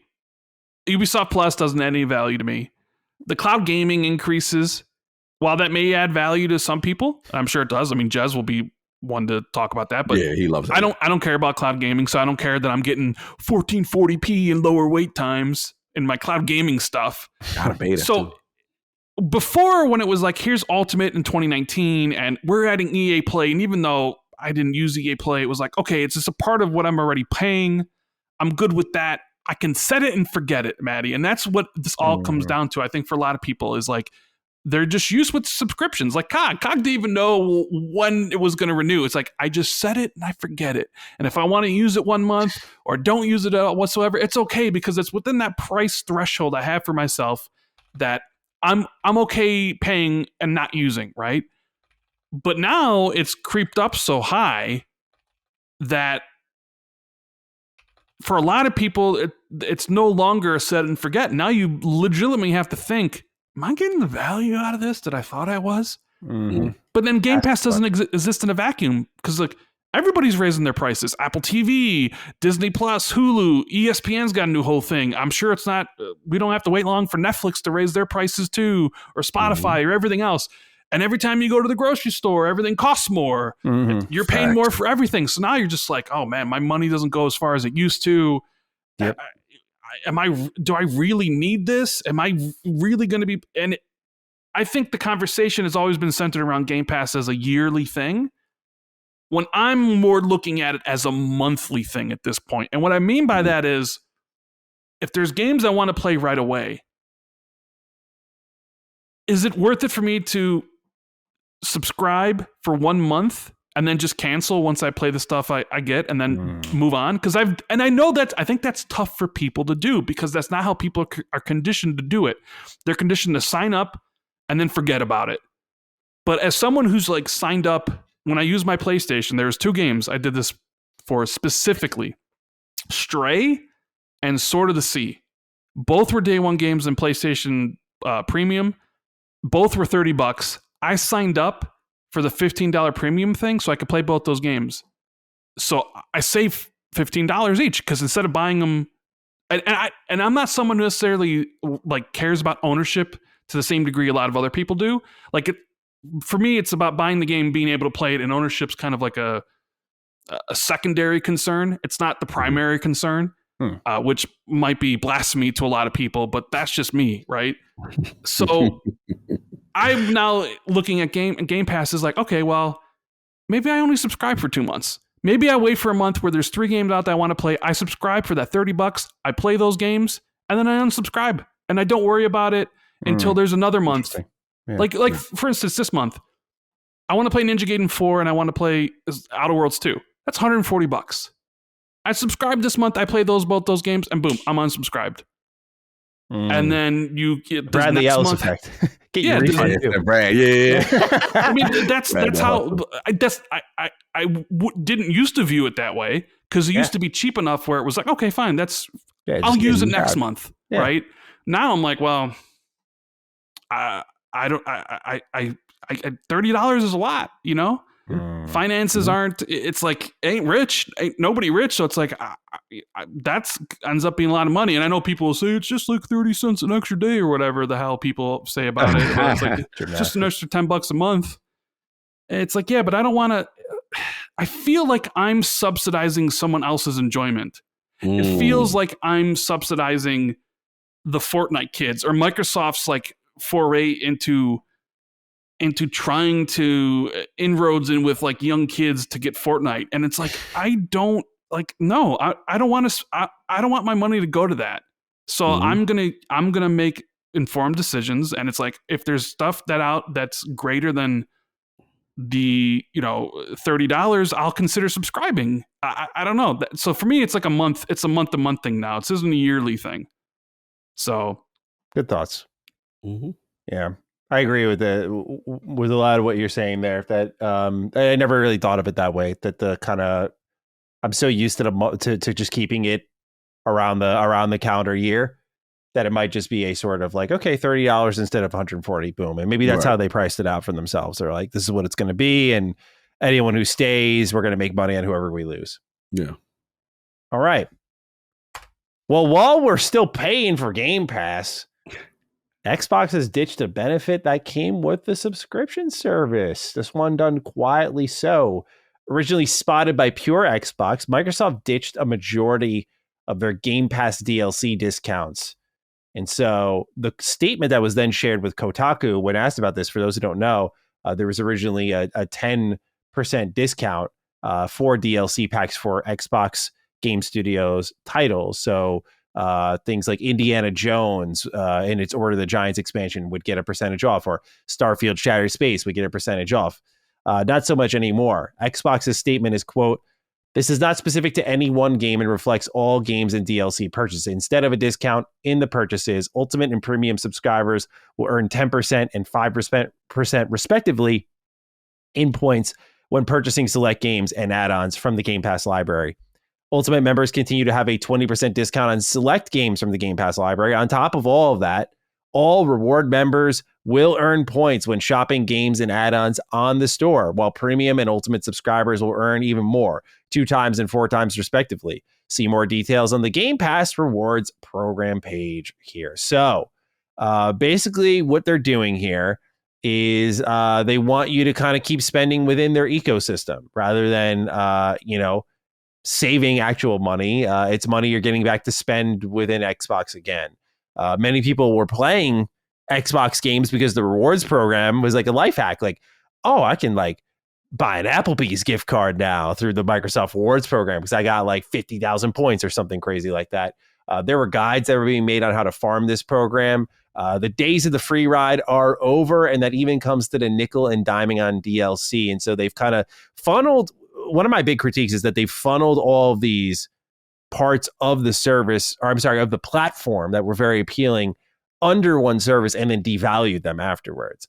So, Cog, I'm curious how you feel about the DLC discount. To me, it's one of those things like 10%. You could argue for or against it, right? Like, so I'm curious where you are with this one. Yeah, I mean, it's unfortunate because, obviously that was a perk, a byproduct of being an Ultimate that, hey, if you purchase anything from Game Pass, you get that little kick, and you're like, all right. And it felt good, what I'm saying? I'll be honest. And I'm a person that I do utilize the reward system. When you play their games and just because it's in Game Pass, like you said, a life hack, you just racking up points just by playing something naturally. And now it just seems like the way it's structured, there's limits on each tier and how much you can accrue and all that stuff. And look, all this stuff just doesn't feel good to me.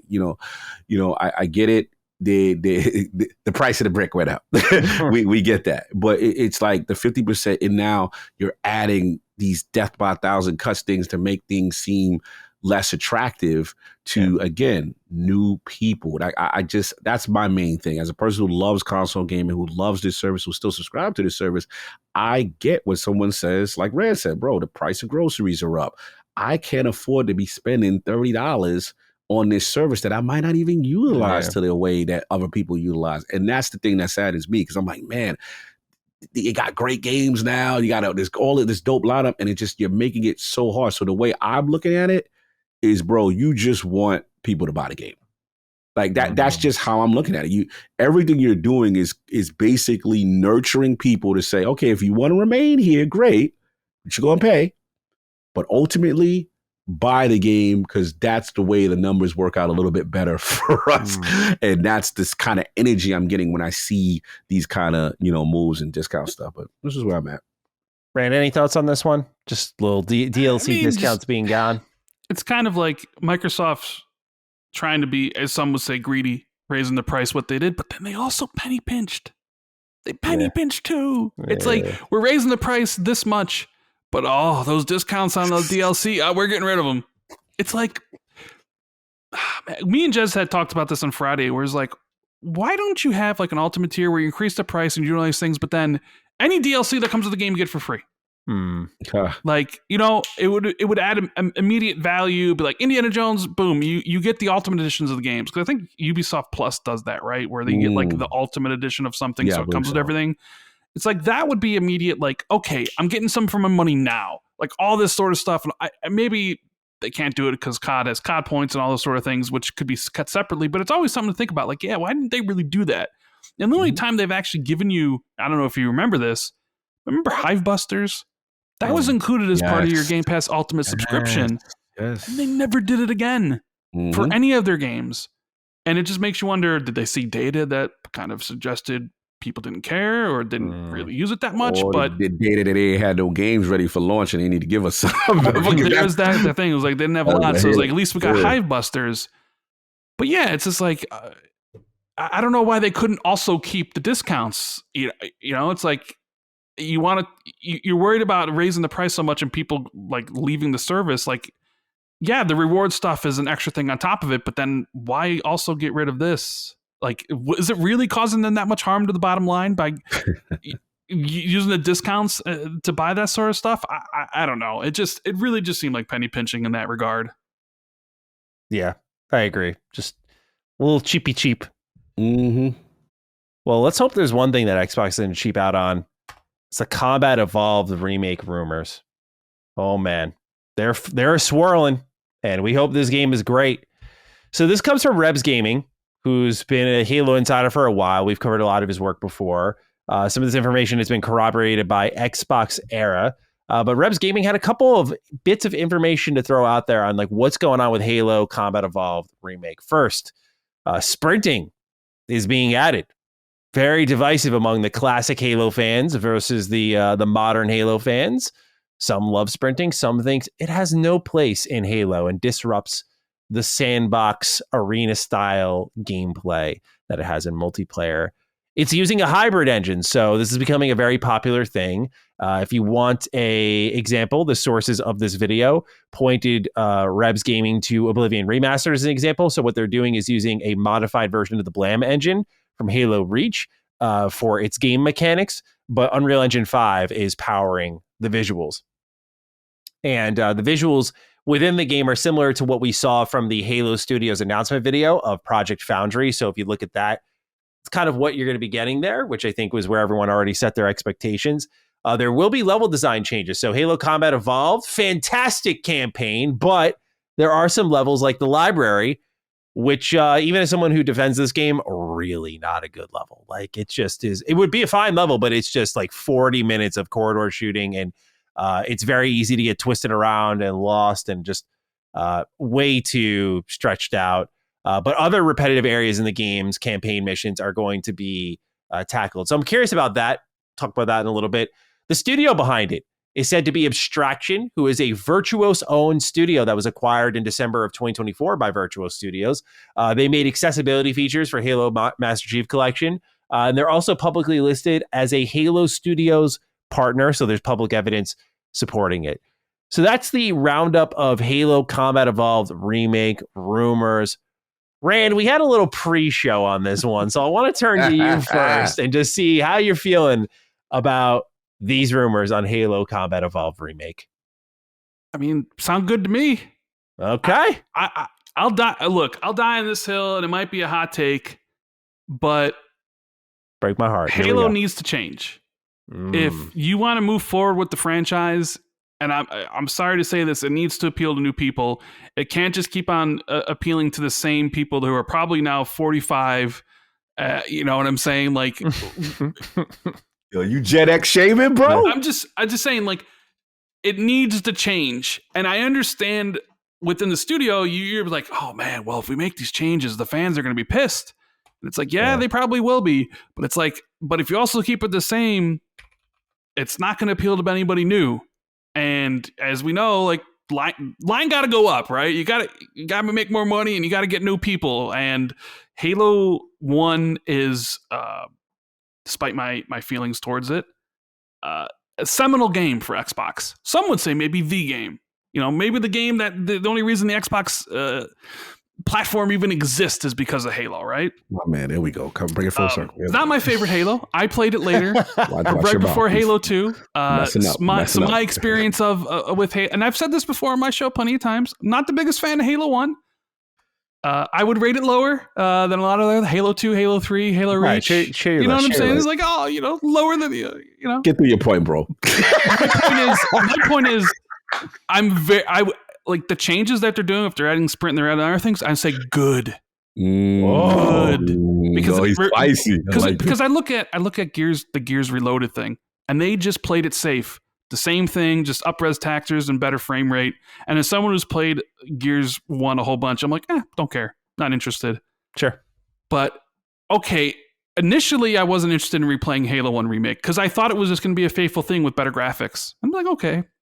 But now if you're changing some stuff up, if you're changing some gameplay mechanics, if you're changing some level designs, or they're changing some lore stuff, things are going to be different. I'm more inclined to play this now and actually look forward to it than I would be if it was just a straight up remaster remake. Because I've played those. I played them on when they did it in 2007 or whatever year it was, and then the Master Chief Collection.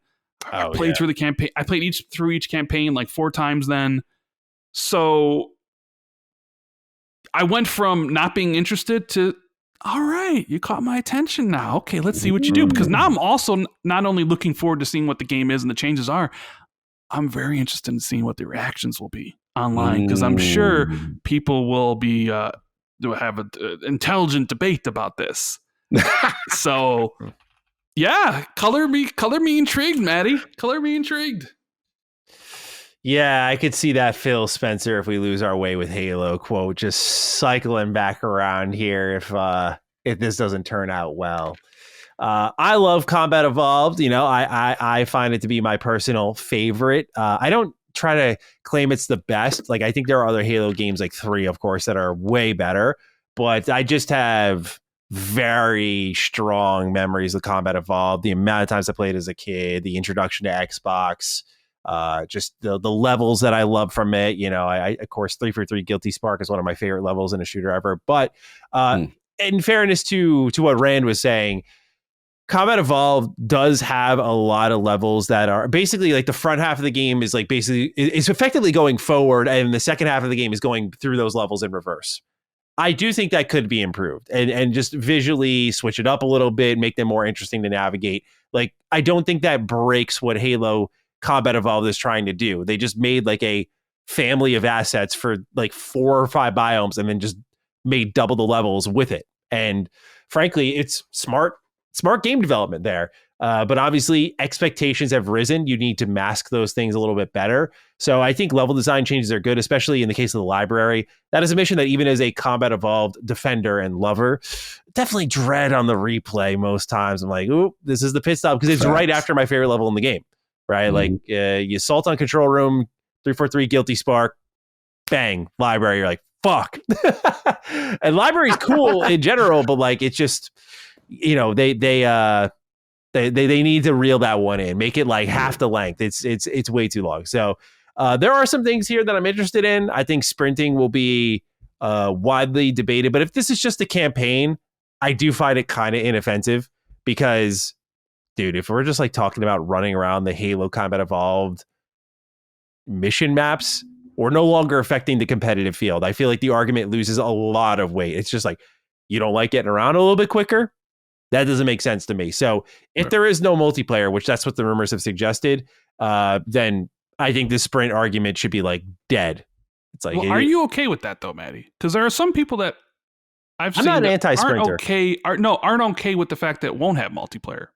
Presumably, I played a lot of like split screen multiplayer when I was younger, but when I play Halo multiplayer, I think of like 2 and on. And I think that's pretty common for everyone. So I don't care. I mean, I would rather take a full-fledged like campaign remake over shoehorning in multiplayer. I think you got to just like, even if people complain, I think you just got to lean into the fact that like Master Chief Collection's right there, y'all. Like the classic multiplayer in its most original, best sense is right there. So we have a Halo for you? Yes, we have a Halo for me. Maddie's Don Matrick moment. Yeah. Now, that said, I do worry about performance a little bit. You know, this is the Unreal Engine 5 kicking around again. And even though this is, I mean, look, we can look at Virtuos as a family of studios, and Oblivion Remastered, like one of my most anticipated games this year, dropped it pretty fucking quick, all things considered, for me, because the game runs like shit. It was really hard to play for me. I kept crashing, and I'm like, okay, like you guys made an ideal remaster, but I'm still, or remake even, but I'm still waiting to like sink my teeth really into it. They still haven't addressed in their 1.2 issue, update, a lot of the issues I was having with the game. And I'm like, what the fuck is going on? I totally thought this would be fixed by now. So I do worry about that for Combat Evolved Remake of like, you know, okay, here we go again. UE5, hybrid remake, Virtuos involvement. What's the performance looking like? I think that could shake the conversation. But before I kick it to Cog, I'll just say, I think no matter what, this has to be like perfect. Like I'll go that far. The fact that like we have abstraction on it and stuff already makes me feel a little uneasy, because I'm like, shouldn't you guys have like your hands all fucking over this thing? Because like this is, it's an anniversary year release. It is literally what started Xbox as a brand. Like it's everything. This is like if they remade Mario 64. Like it's that level of relevance to the platform, to the brand. So I'm like, you gotta nail it. This cannot be like shucks, you know, with another Halo release we fucking missed on. Like this is a faith restoration project as well. Like the pressure is real, man. So I hope it's not just like Virtuos, you can make us money. Cool, thank you. All right, like we're gonna remake this now. Who wants to do Gears? Who wants to do Halo 2 next? Like, who wants to do? You know, like that's what I'm really hoping they're not doing here. But on paper, a lot of stuff I like that I'm seeing. But Cog, I'm curious as to what you're feeling about Combat Evolved Remake. Some of the features we're hearing about here, according to Rebs Gaming. Yeah. When we first heard this announcement that they were going to redo this, I was initially like, I had no interest because at first I was just like, man, who is this for? I've already played, what is it, Combat Evolve Anniversary when they remixed it. And that's when the one where you used to be able to switch between the updated graphics and the old graphics. And then, like you said, Maddie, like, we had, Master Chief Collection exists, right? So it's just like, okay, who is this really for? So to me, I'm just like, okay, on your multi-plat strategy, this is really for the PlayStation base. So similar, I was coming into it with Gears Reloaded energy, like, what I'm saying? As an Xbox guy, like I'm not thrilled initially. Now I will say, Rand speaking my language because I was like, oh, you doing some sprinting? Okay. You know what I'm saying? Like you doing some hybrid engine with Unreal Engine 5 with the glow up? Okay. You doing level design changes? You changing some things about it? There's a part of me, and I know this is going to piss off the purists, but it's like, bro, like, again, I got to die matching. We got a Halo for you. We got two, right? You could if you want Halo in its purest form with no sprint, you can play Master Chief Collection Halo with 4K up-res, 60 frames. You could do it up. Right. Me personally, I want to see what these new level things are. And like Rand said, like, you want to play with a little lore or whatever? All right, fine. Now to Maddie. Oh, I wouldn't all right fine it with the studio that, historically finishes stories in books. But like that's the only thing I'm not going to, if they're doing that, I'm going to be a little like. Yeah, of course. We'll light a fire under their ass personally. We want lore in game for sure. Right. My thing is. Show them GOAT respect. Of course. That's the GOAT. Come on. That's one of the GOAT. Literally, come on. November 15th, the greatest day in video games and greatest day in life. It's my birthday. Come on. Yeah. So anyway. But at the end of the day, look, this is what I look at. Now, the virtuous thing doesn't bother me as much because I'm like, all right, I get what you're saying, Manny, in the sense that, it should be the A team doing it. But this is what you really can't fumble. Like you literally got the template minus the engine with Blam and Unreal Engine, obviously the integration there, right? And the modified engine. Like virtuals, I get it. There were some bugs with the Oblivion, but we can't front how that joint looked though. Oh, of course. Yeah. Right. No, it looked good. It looked really good. Great. Now, granted, you need to land a plane. It's got to be clean. Yeah. Technically, I'm with you. It's just I feel like Oblivion, let's be honest, of Elder Scrolls, there's so many systems with that. Like, not saying that Halo doesn't have it. They have a lot of AI systems and stuff like that. But I feel this is something that they should be able, to nail. So I'm okay with this. Like, I just want to see what they do with this level design stuff. That really interests me. And again, like Rand said, if the series is going to evolve, no pun intended, it needs to do different things. You got to let new players get into it. Now, to Rand's question, there is a part of me like, man, they're not going to do no multiplayer though. I am curious about that because I feel like, okay, that could be a slam dunk because you're not giving PlayStation Master Chief Collection, it seems, right? And to me, we don't know what certain Affinity's doing with that multiplayer. Is it a component to this? Is that separate? Battle Royale? That we know the future of Halo is the A team working on the next post-Infinite game. They've got a lot of explaining to see as far as the future of Halo, what they want to do there. So, yeah, we'll see. I'll be honest. I'm coming around to it. I came into this with like, I have no interest, and now I'm like, oh, all right. Oh, I want to see what y'all doing. Got it. Well, the Halo Championship Series coming up this month. Earlier this year, Halo Studios did tease they will have announcements on the future of Halo there. So we don't have to wait long to see this one. But those are the rumors right now. Mm-hmm. All right. For those who are still subscribed, here's what's coming soon to Xbox Game Pass. Then we'll talk about what we're playing. October 8th, out as we record. Little shadow drop. Supermarket Simulator on Premium, PC, and Ultimate tiers. Baldur's Gate 1 and 2 Enhanced Edition arrives to PC Game Pass via the Premium, PC, and Ultimate tiers. The Casting of Frank Stone arrives on Series X and S, PC, and Cloud on PC, Premium, Ultimate tiers. Ball X Pit, Console, PC, Cloud on the PC and Ultimate tiers. Eternal Strands, October 15th. Sorry, I didn't mention these for the last two games, but Eternal Strands and Ball X Pit are October 15th. Series X and S, PC, Cloud, Premium tier. He is coming also arrives on October 15th, PC platform only in the Premium tier. Ninja Gaiden 2 Black moves itself also into the Premium tier. That's October 15th. And The Grinch Christmas Adventures, I believe that's a day one Game Pass drop, might I add. But that is arriving October 15th, console, PC, and cloud for PC Premium Ultimate tiers. October 16th on PC, you get PAX Day for the PC Premium Ultimate tiers. Keeper, as we discussed earlier, arrives October 17th. Evil West is back on the service again, October 21st on console, PC, and cloud for the PC Premium and Ultimate tiers. And then, last but certainly not least, Ninja Gaiden 4 arrives on Series X and S, PC, cloud on the PC and Ultimate tiers. Leaving Game Pass soon, on October 15th, you say goodbye to Cocoon, Core Keeper, and TMNT Mutants Unleashed. Console, PC, and cloud. All of them say bye-bye.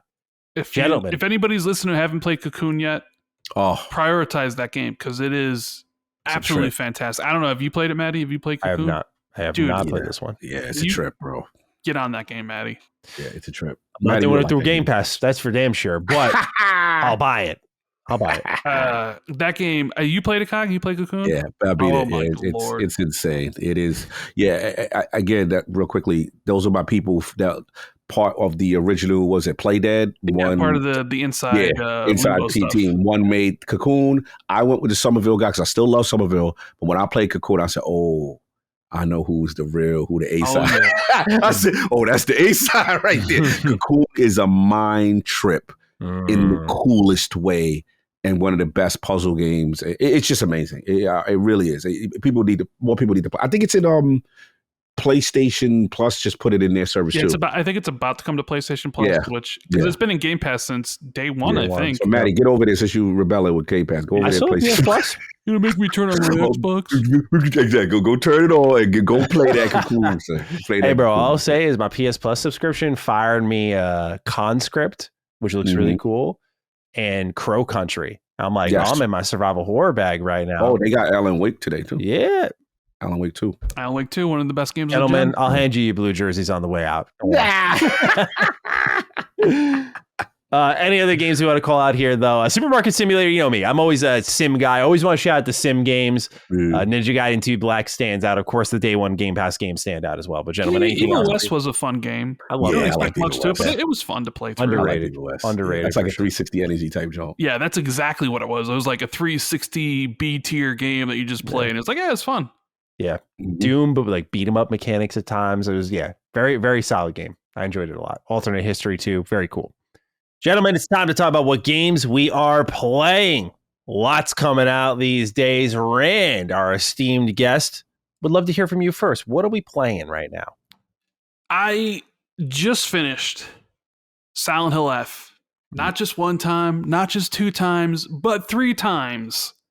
Woo. And man, I very much like this game. I think after my first playthrough, I was thinking, okay, this is in my top 10 of the year for sure. Mm-hmm. After my second playthrough, I'm like, oh boy, this is top 5. And I don't really think that position changed much since I finished the third playthrough.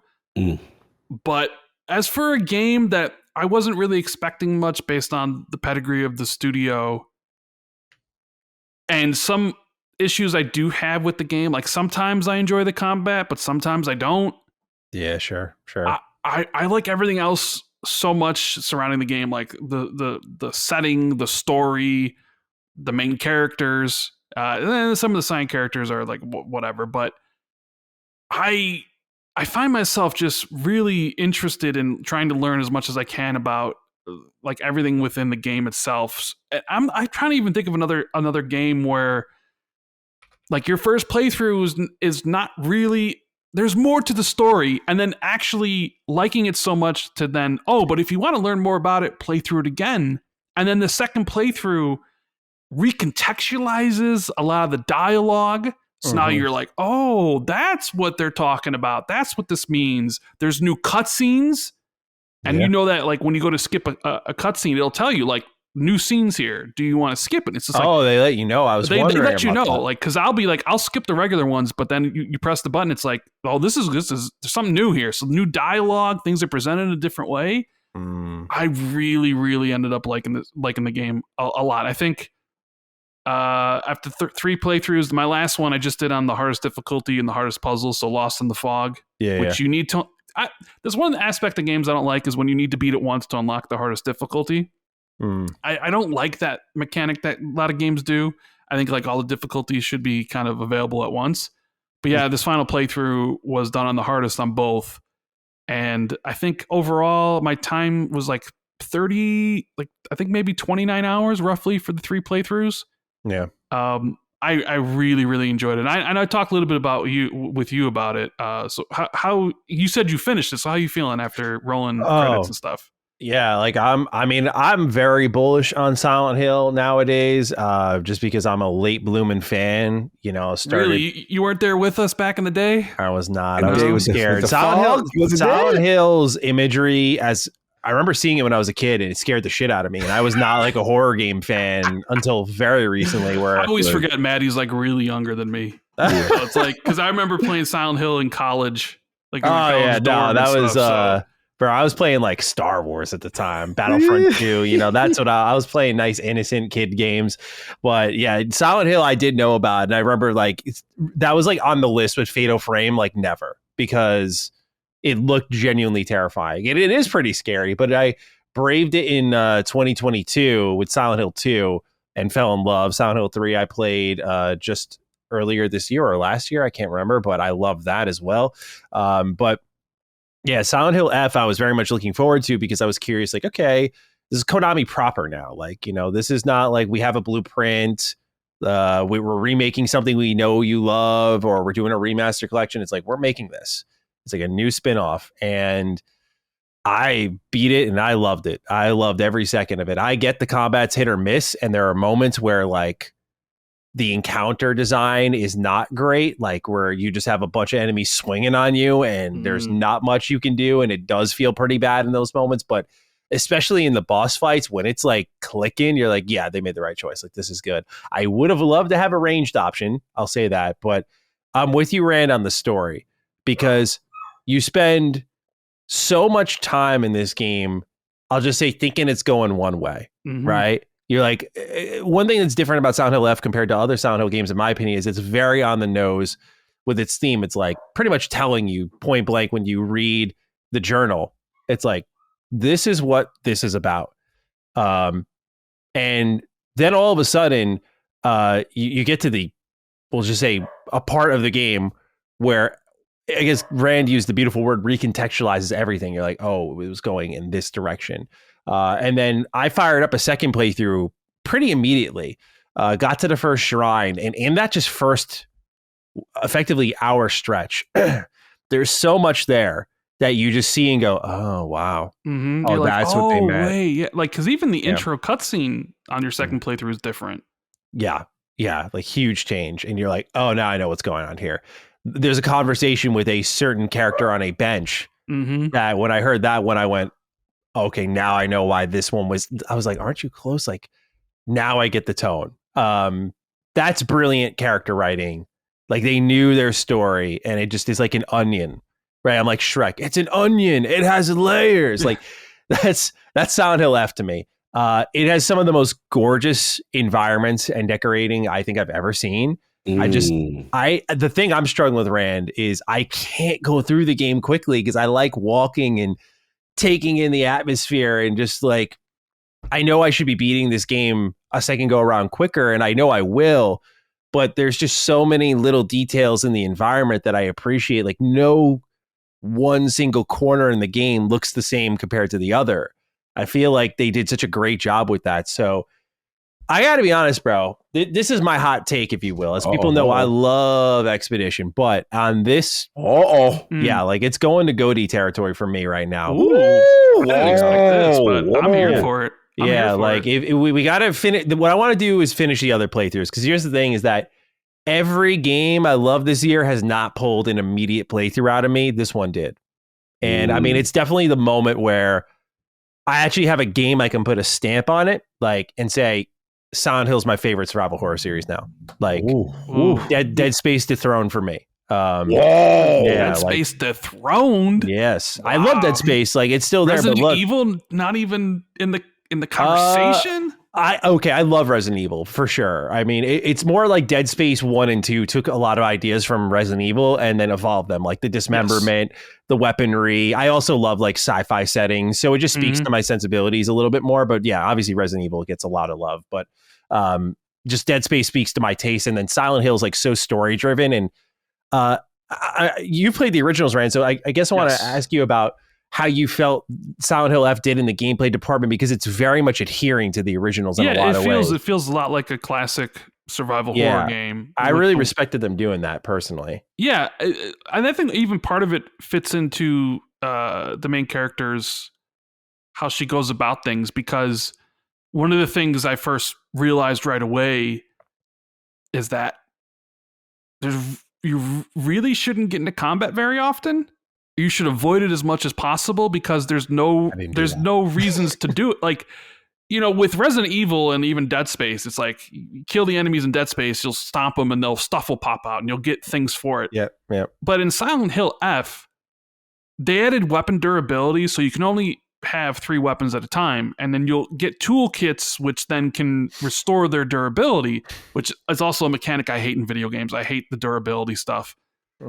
But in this game, so it's like you come to an enemy and you're in this town, so it's not open world, but there's a lot of pathways to go to, and you can get around enemies. And because the enemies never drop anything, they don't give you any currencies, which is called faith in the game, and it only degrades your weapons. And if they attack you, you'll lose health, which means you'll have to use an item, which are scarce in the game. Yeah. It's almost like you shouldn't be getting into combat a lot. And as someone who is always about, I'm going to kill every single zombie in Resident Evil, I'm going to murk every single necromorph in Dead Space, that was something I was kind of like, you know what, here, I'm just going to run past you and just hope that you're not going to stab me in the back. And I get like your thing of like, I want to take everything in. And I always do that in the first playthrough. Like I take everything and then I look around. But with the second playthroughs and third playthroughs, I was like, I'm trying to get through it as fast as I can. You're on mission. I'm on Lost in Fog difficulty. No joke, Maddie. I was going to ask you about that, because all the upgrades carry over, right? So it's like, how tough is it? It's kind of tough in the beginning when you don't have any items, because if you get hit once, and I went into Lost in the Fog difficulty with maxed health, max sanity, max stamina. Oh, right? Okay. And like those early enemies, if they do a certain move to you, they'll take off half your health bar. The grab move, right? The grab move. So I was running past everybody, and I was like, and the thing says, oh well, there's less items, and I'm like, I'm trying to conserve items. Like, oh my god, how am I going to be able to do this? I did feel like there's still a very good amount of items in that difficulty. It didn't really seem like, because by the third playthrough, I knew where everything was situated. I knew where all the offering things were that you would have to sell. Like I knew where everything was. It didn't really seem like they scaled back on that. But some of those boss fights, specifically one toward not the very end of the game, but the one where I don't want to spoil anything, but you fight more than one at the same time. Oh, that thing kicked my ass for like an hour. I was sitting, I'm at the end of the game, and I'm like, that was the hardest thing in the whole game. Like even the final boss didn't even take me that long, or even some of the other things. That specific fight, I don't know what it was. I was banging my head up against it. Yeah, I was just like, come on. But yeah, I think I got saved by the cutscene in I'll just say the final fight, because I was getting fucking whooped. I was so ready for the reload, but I got the mirror. Omamori. So like when I died, I was like, I literally laid the controller down. I was like, well, that's it. And then I got back up. I was like, oh, yo, wait. And like that completely saved the fight for me. But yeah, the boss fights in the game are no joke, but they're really good. I really like them a lot. They're like mechanically deep, and they have like methods on how you approach them. I've heard some people say it's like a bit too much like hack and slashy, but I feel because of the durability and the weapon swing speed and the dodging, and if you could use the dodging to refuel your stamina, it's like a very efficient combat system. Like if you're really good at it, you can make the game easy. But even if you are good at it, the game gives you tools like the enemies will flash red, which you can parry. Or there's the perfect dodges, which if you dodge perfectly, you'll regain your stamina. And there is even a charm you can put on there, which I did put on there, which does help. Where if you do a perfect dodge, you can press the right trigger for an immediate counter, a super powerful that's counter. amazing. Oh, I gotta get that. But the side effect is it depletes your entire stamina bar. So like you'll slow down time and press right trigger, and then you immediately do anything, but then you have no stamina left. But then if you get the charm that regenerates stamina very quickly, you put that in there. Because by the end, I had 5 charms I could equip. So yeah, I guess people will butt their heads up against like the combat thing, because I've talked to people who hate the combat. I've talked to people who thought the combat was just okay. I've talked to people who thought the combat was great. I'm kind of just being like, it's serviceable, it's good, it is what it is, but that's not the reason I like the game so much. It's like the story, the lore, like I don't want to spoil anything, but like what's really going on, all that sort of stuff. I just was so fascinated by it that like you beat the game, and I'm like, and I remember seeing Gene Park, shout out to Gene, some of his tweets about it. And I'm like, okay, let me like start this up. And I started it back up, and I'm like, oh, okay, stuff is all right. Like, let me. And then by a lot of the cutscenes are new. They give you certain things earlier than other times, and it's just like, okay, this is interesting. But I can't express enough how much I just really, really enjoyed this game that I thought maybe I wasn't going to. I don't know about it being like Expedition 33 level for me, because that's my current game of the year, and I also got Split Fiction up there because I really love that game. Sure. But Silent Hill F is right there in the mix, somewhere in that top 5. I haven't really thought it through about its placement, but if you're a Silent Hill fan, I recommend it. If you like Silent Survivor horror, 100% recommend. And it's been a great year. Like, I don't know if you played Chronos. Oh yeah, I played Chronos too, and that game was great too. I like Silent Hill more than Chronos, but Chronos was really damn good as well. So I'm all up on Silent Hill F. Buy Silent Hill F stocks. Let's go. Yeah. Next year's Town Hall, or whatever the fuck it's called. That's at least that's the rumor right now. There's a new Silent Hill game coming out next year that's more like that first person PT style. So we'll see. They're experimenting a lot with the franchise. I'm happy it's relevant and they're doing a lot with it, because now we know obviously Bloober's doing the next remake of the first game. Yeah, that's interesting. And definitely Silent Hill F has some lore from the first game that plays a pretty big factor. It's very interesting. I don't know if you I won't spoil it for anyone, but like I'll just say, I don't know if you learned about that at all, Rand. Did you look into that? Well, I don't think it's really confirmed, but I think it's fan speculation. But it is. Yeah. We'll talk about it offline. But yeah. So anything else you play? I know you're a one game guy, kind of. Yeah. So I just finished that, and I think just because I know Cog loved this so much, I guess I also completely beat Shinobi. Oh, I didn't know this. So yeah, I think the only things I had left in Shinobi to do were to like get S rank and all the levels again in arcade, and then beat it under 10 hours. And I'm like, Jake crazy. Like, whatever. But that's also another game. I think top 5 for the year. I was so impressed with Shinobi. That it, like I guess my complaint is that some of the platforming mechanics weren't like masterful level, where there was a lot of times I died specifically because of how the game is structured around platforming. Like you'll grab on a ledge and you'll lift up or whatever. Yes.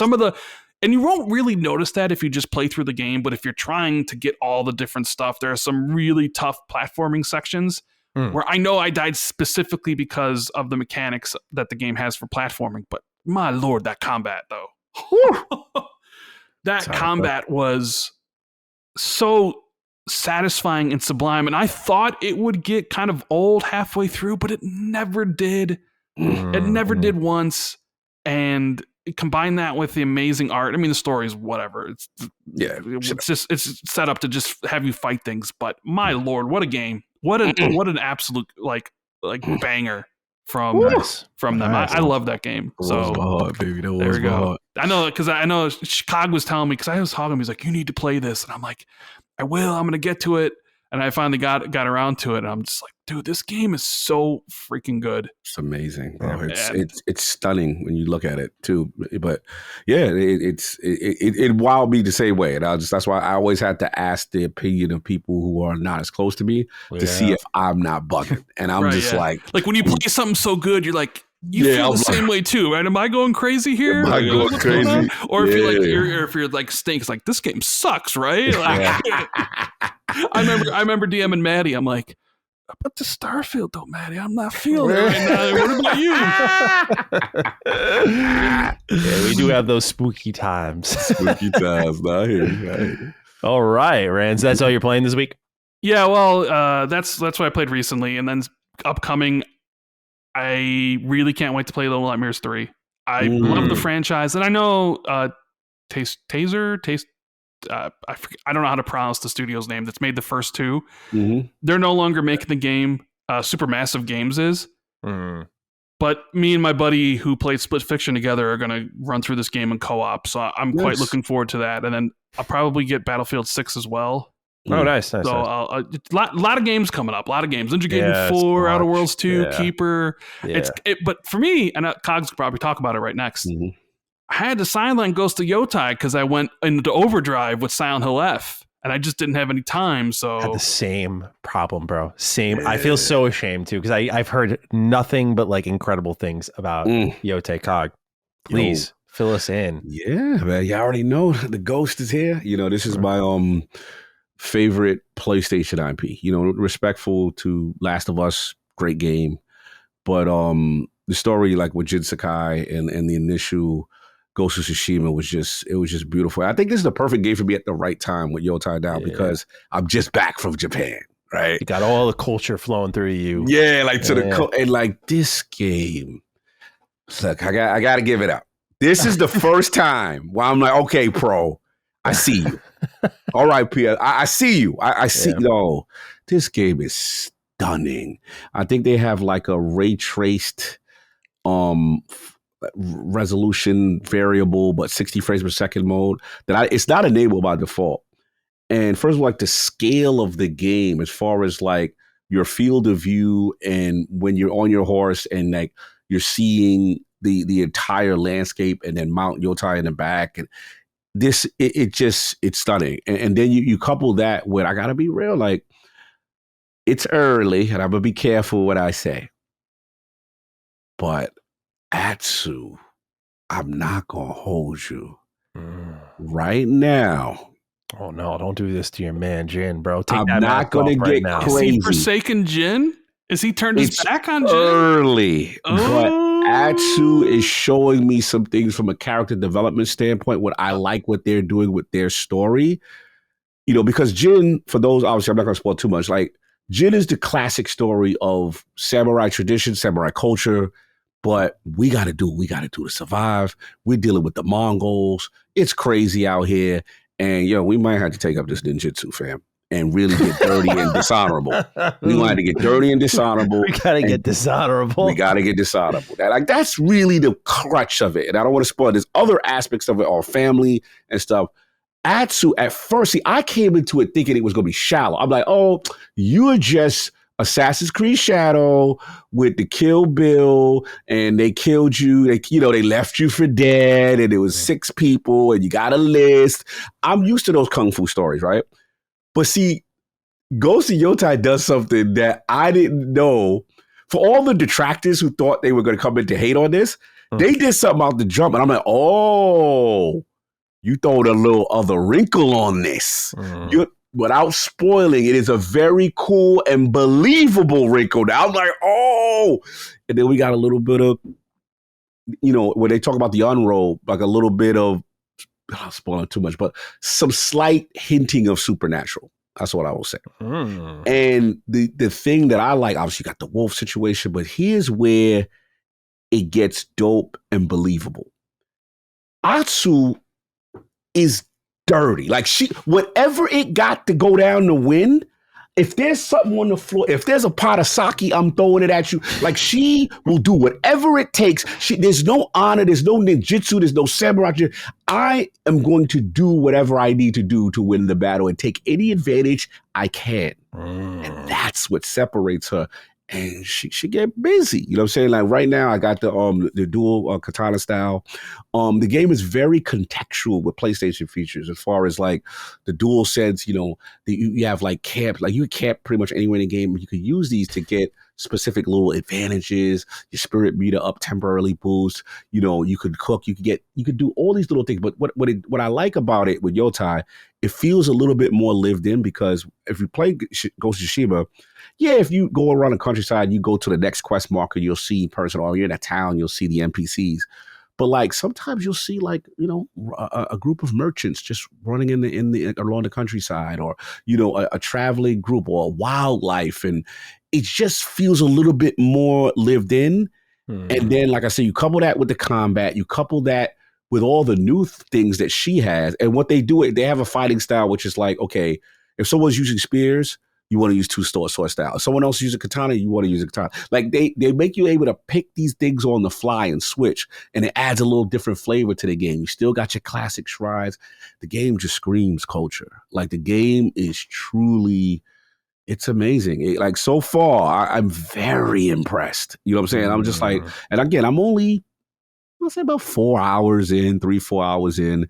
But I will say this, for someone coming in hating, thinking that all they were going to do was bite Assassin's Creed Shadows to some extent, it just flows better. It just narratively hits better. And then there's something, again, about the wind being your natural guide and your exploration. And yeah, I'm thoroughly impressed with Yotai right now. We'll see where it goes. You know what I'm saying? But I've heard some slander. Some people hit me up like, yo, Kong, Atsu got your man. She's the ghost. And I'm like, calm down, let me get it. But I will say the early signs of this story and how things are going and just all the extra gameplay. This is more than just a Ghost of Tsushima glow up. There's a little bit more to it. So far, so good with Yotai. Maddie, do you remember when COG was so disappointed that this wasn't a sequel and wasn't Ghost of Tsushima 2, and he was riding for his boy Jen? And I'm still going to get him smoke if they don't have any. And it sounds like he's about to be like, you're the past, bro. Get out of here. I ain't there yet. He's stinking it up. It's all about But she's fired. She's fired. Yeah. And I will say that I'm still going to get them smoke if they don't have any. I want an ancestral tomb. I want something. I want a Sakai clan. I want to see the symbol. I want my man, something of a remnant of, I know it's 300 years past. As long as they just give me a reference to the clan, I'm good. I'll leave it alone. But the thing that's really dope is, again, without spoiling, as I was going through the story, and again, there's certain aspects that, you know, that I like the little touch they did. But what with Fire is one, they love to do flashbacks. And one of them, I'm like, oh, you part responsible for what happened. And I'm like, and the way they do it, I was like, oh, so this is one of those, man. We'll see if they land the play, but I'm very early. But yeah, Ghost of Yotai so far so good. It's got me. It's got its hooks. Oh, yeah. I'm there. Nice. Yeah. So the second thing is, as y'all know, I'm Team Demio. But what's funny is both of these games are not Xbox. See, I'm making the transition already. There we go. We're being, and I'm on Xbox. I told you, every week I'm on this platform. Where's my Demio Xbox? Resolution Studios got a port for every single platform. And I don't want to hear about VR because it's on Steam and it's on PlayStation 5 console base. So there needs to be the Xbox version. I'm going to be on your head. But anyway. The new joint is out. I mean, the new joint, I've got a chance to play it early. You guys will get it. I can talk about it. You guys will be able to play it at the next Steam Fest. So the new Demio, which is a coincide with Dungeons and Dragons, Wizards of the Coast. This is their new game. And, you know, I was curious to see where they go with it. Bro, they got one.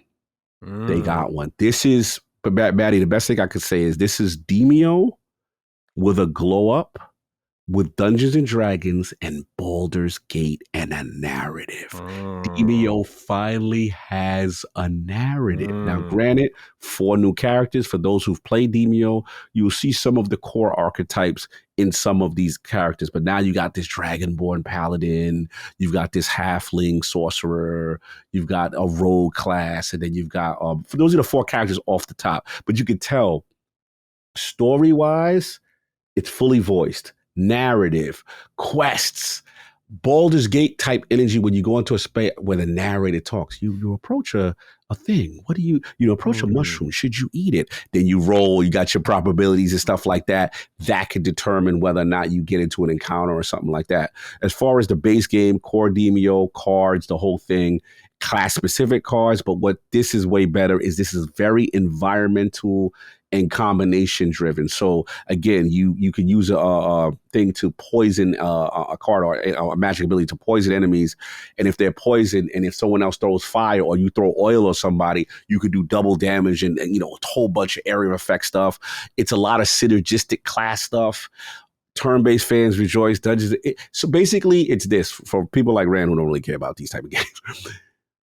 This is the training wheels. We're not going to intimidate you, Dungeons and Dragons, with 4-player co-op Demio, and it is addicting. They got one. If they could come out with the content pipeline and it looks like they're going to do a chapter, a whole story, a whole narrative, and kind of bring them out in substance, and then probably a release additional characters, because you see one of the characters kind of grayed out. They got it, man. I think this is the one that's going to make them blow up as a studio. I legit think they have something special. And they let you play 2 missions on the game, and yeah, they were spectacular. So yeah, shout out to it's called Demio Dungeons and Dragons Battle Mark, and that will be out hopefully soon. So for Steam Fest, and whenever Steam Fest is coming, you guys are gonna be able to play it.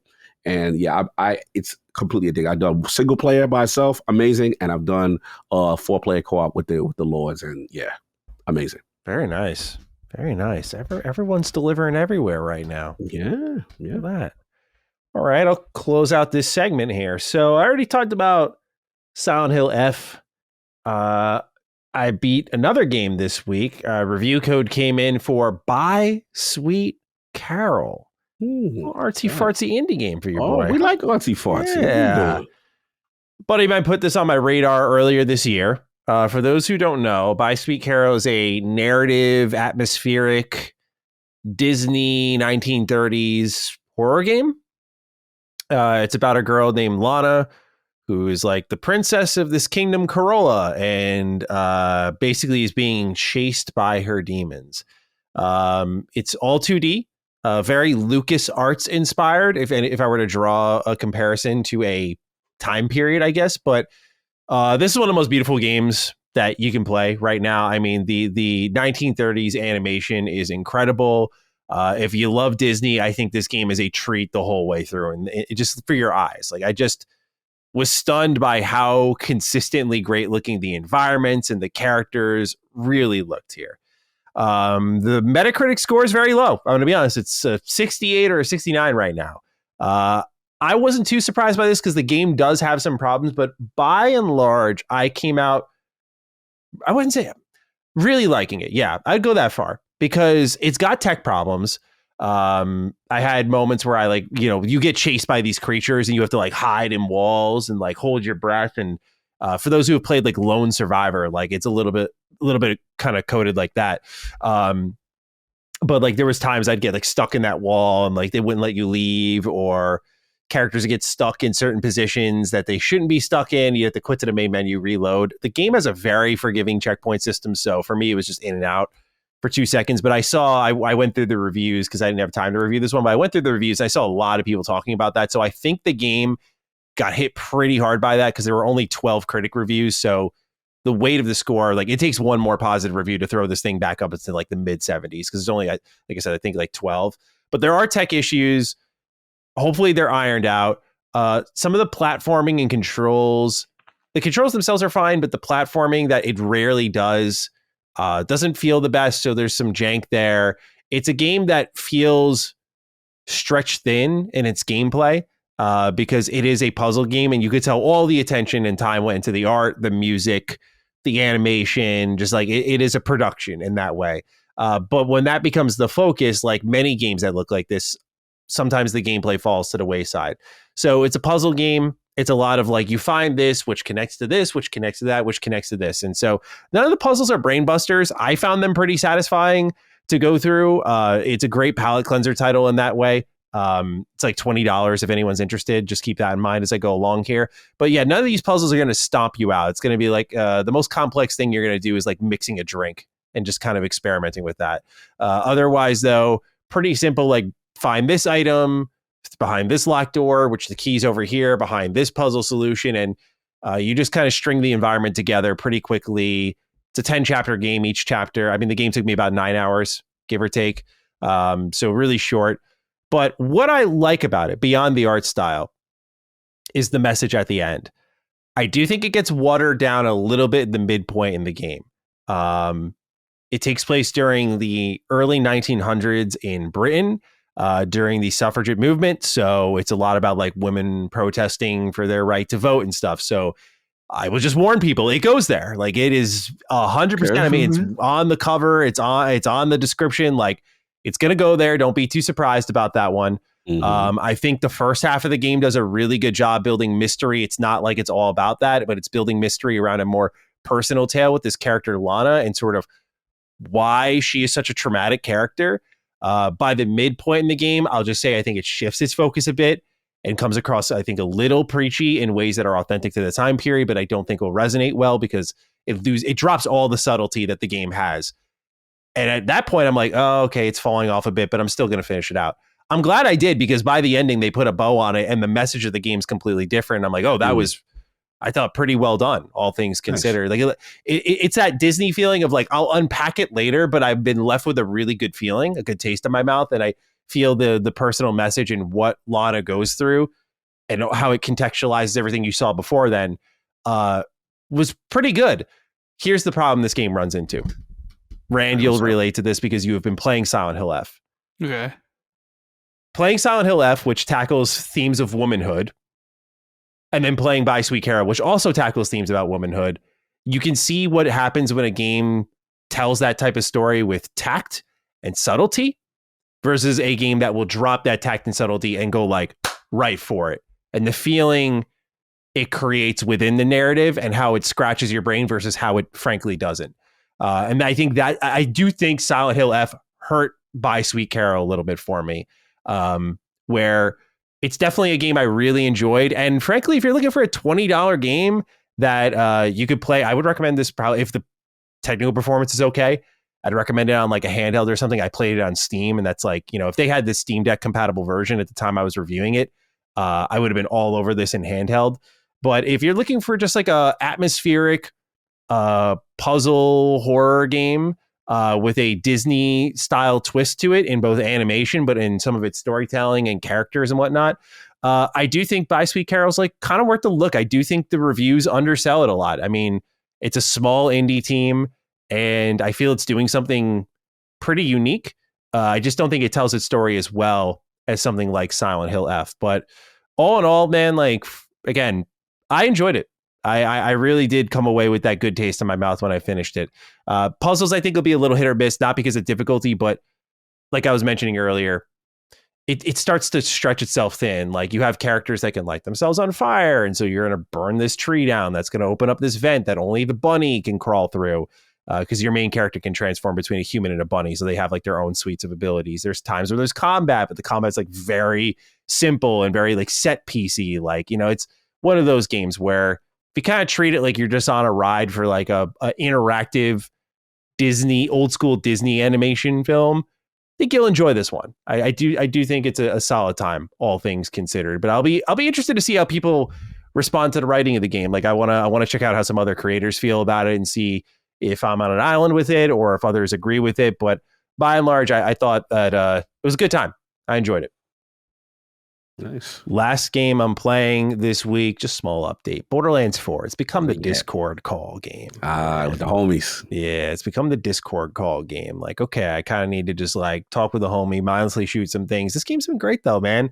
I'm still working with Vex, still working a crit hit build, still using Jacob's weaponry. I have right now a build that's focused on like fire rate as I kill enemies, and I have a Daedalic weapon that as I like do more damage, it like shoots faster and faster. So it's got a Jacob's type of bullet on it. So Jacob's bullets in this game like hit for crazy crit damage, and when they crit, they explode and hit other enemies. So I'm at that point now where I'm just like rinsing. It just feels good to be just coasting from area to area, killing enemies, still playing solo, but just, having a really good time with the game still. I will say this game reminds me now a little bit of Far Cry 5. Like, Far Cry 5 had a really strong opening. I think Borderlands 4 also has that, sets the tone well. And then Far Cry 5, as people remember, is like, here are these 3 regions and things that you're going to go after over this whole open world. Tackle it how you like. This gives the player a lot of freedom of choice, which is really great. At the same time, it does forsake a bit of your narrative because then there's no tension, there's no urgency, there's no rush. And so it kind of loses some of that. Again, Far Cry 3 did 5, did the same thing. Borderlands 4 does that too. And so, it's lost a little bit of its step in narrative, but its gameplay is still pretty rock solid. Still having a really fun time with it. Still probably in my top 10 by the end of it all. We'll see how the story rounds out. I did get one thing spoiled for me that I am very bro. Scirocco, come to the front of the congregation, man. No. What are you doing, bro? Putting this shit in your thumbnail. Oh no. What are you doing, bro? What final bosses in people's thumbnails or whatever? Yeah. What are we fucking doing, man? Like, I can't go around forgiving people for that, bro. Like, we're talking couple weeks out, and it's like I get running a YouTube business. I've been doing it for half my life. Bro, when you're putting any YouTuber out there, you're putting the final enemy in the thumbnail, go fuck yourself 10 times over. I'm sorry, dude. That's shit. That no one needs to see that. There's just a respect to it all. That's why I didn't search anything Silent Hill F related until I finished my 3rd playthrough. I wasn't either. It was in my recommended, and I had my recommended off on my channel. It was like in the bar on the right. I saw a face and I was like, fuck. I just it bugs the hell out of me, man. Bugs the hell out of me. That sucks. Because it takes away from the experience where I'm like, well, now I know that's coming. Yep. And so it just, I don't mind if, like, because to me, I'm like, you're like, what's the solution? My solution is like post a full playthrough, which many of these channels do. And if people want to see the ending, they skip to the end of that. I should take the go fuck yourself back. I like his channel, but like, just, man, that bugged the hell out of me. Yeah, bugged the hell out of me. I feel that. All right. That's all we're playing this week, gentlemen. All right. Sure. Let's talk Xbox hardware. Is it coming to an end? That's what the audience is wondering. So this really picked up on NeoGAF, where Sneakers SO, who was the insider that, as Rand put it perfectly, sounded the alarms the first time around about Xbox going third party. He said, quote, without going into too much detail, not long after the first or last round of layoffs, and the next one should be coming in Q1 2026, by the way, he says it's going to be just as massive as the last one. Some rumblings out of Xbox start coming out that were a little hard to believe. The ramifications of the Call of Duty Game Pass gambit not working out were just starting to get properly measured. But the thing that really stuck out to me was the suddenly really concrete plans for actual Microsoft Xbox hardware went from being definitive to up in the air, which was really startling given that this thing was meant to be out relatively soon. It was one of those situations where, despite folks being told, hey, we want to pull the trigger on this in 2026, the steps you would need to take in the lead up to that, delivering a new console gen, weren't being met. A lot of things that were sure things started getting pushed. The Costco retailer pulling Xbox, and apparently they are one of many that we'll learn about soon, told me all I need to know. By the way, when he wrote this, afterwards, Sam's Club pulled out from supporting Xbox hardware. So there's, I guess, a little bit of additional truth to it, perhaps. He said, to sum it up, the future of Xbox is software publishing with a significantly honed in focus on profitable IP like Call of Duty, World of Warcraft, Minecraft, Candy Crush, Forza Horizon, which we've seen ourselves, cloud gaming being the home of the Xbox platform, transitioning Game Pass into basically becoming the point of entry subscription for xCloud access, which will continue to drive the price tag higher, by the way. They aren't done there yet either. And releasing their software on any device that has a marketplace and users willing to buy their titles. Maybe some OEM thing will take up the Xbox name, but given what is clearly a collapse in favorable mindshare and faith in said brand, I'm not even sure a third-party OEM is going to want to have an Xbox console by the time Microsoft is done reorienting the division. Now, obviously, this caused a lot of conversation online. It really didn't feel like it gained some legs and some real traction until Xbox Era was talking about it. Tom Warren was on their show, Tom Warren of The Verge, who's reporting we're actually going to use in a little bit here to talk about Xbox Cloud Gaming.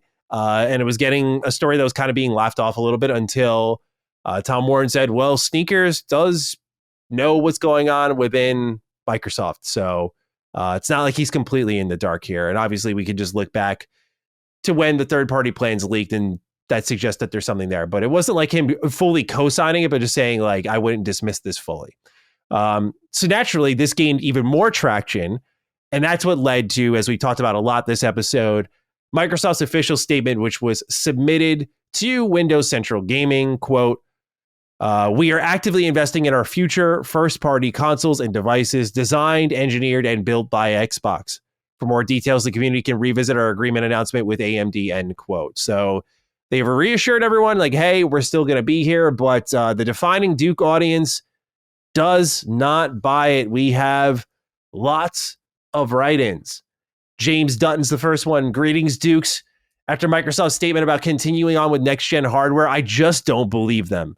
I look at the trends of their current console sales declining and being removed from stores, and it doesn't look like good conditions to launch a new console in.